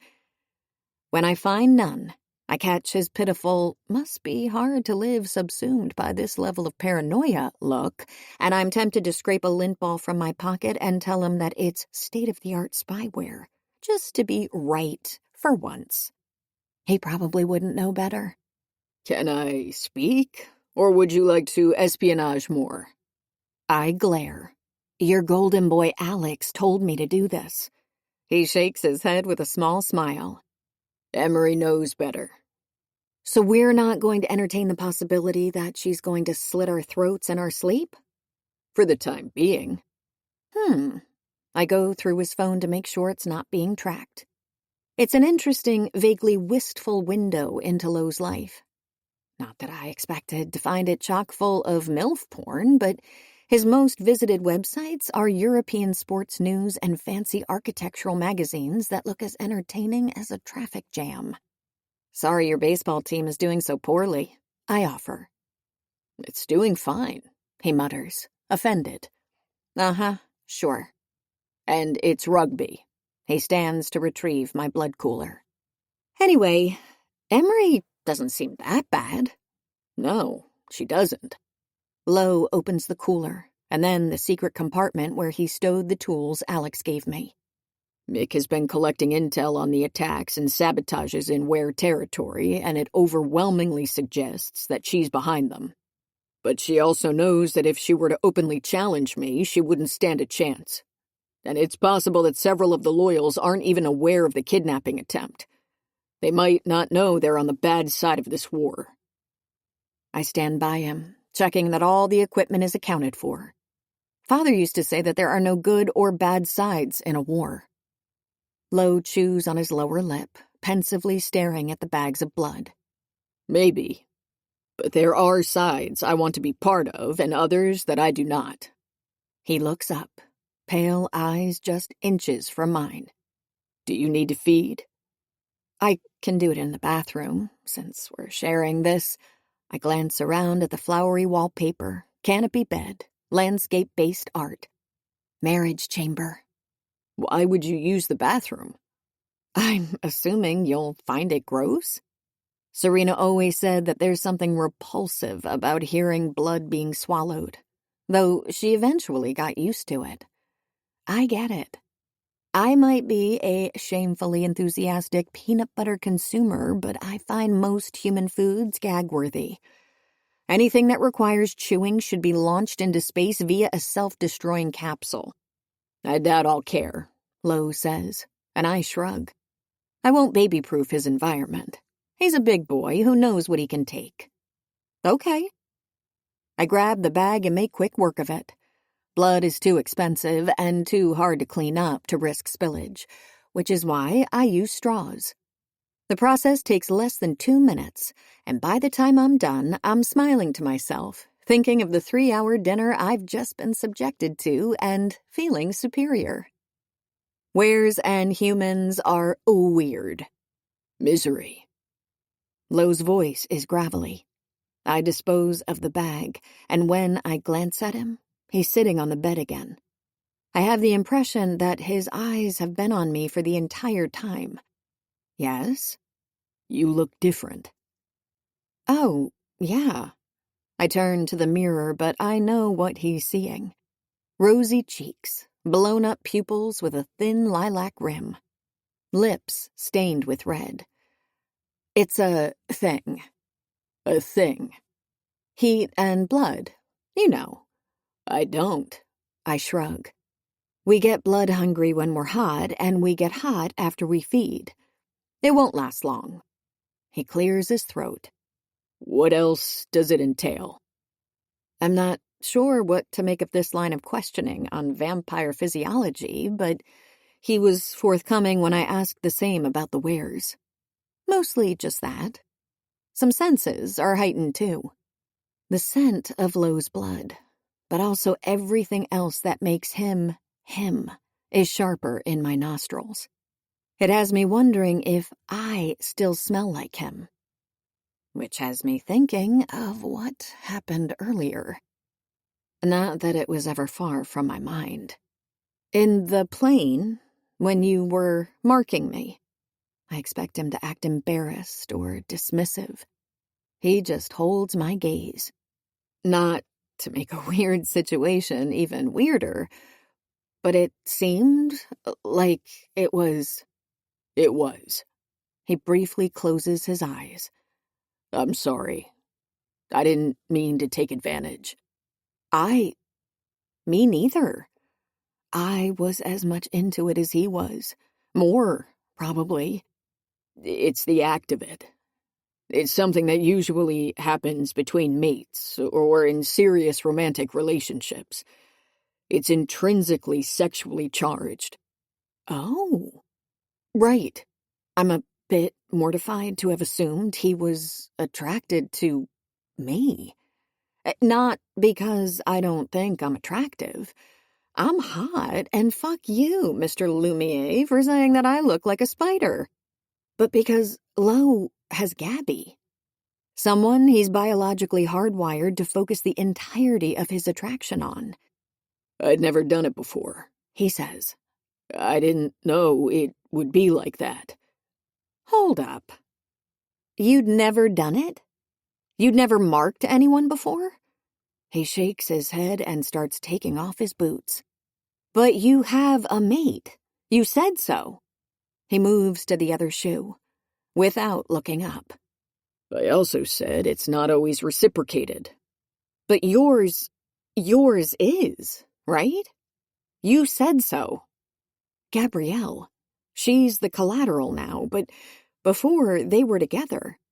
They probably met in Zurich, ate that cheese with the holes together, all the time. Did I? I cover my mouth with my palm. Shit. No. I stalk across the room to the bed, but once I'm sitting next to Lowe, I have no idea what to do. What did the governor say at the wedding? That the were collateral was his mate. But he never said that they were together. As a matter of fact, no one in the pack ever acted as though Lowe was in a relationship with her. Anna never mentioned Gabby, not even in passing. There were no signs of her in Lowe's bedroom. His mate, the governor said.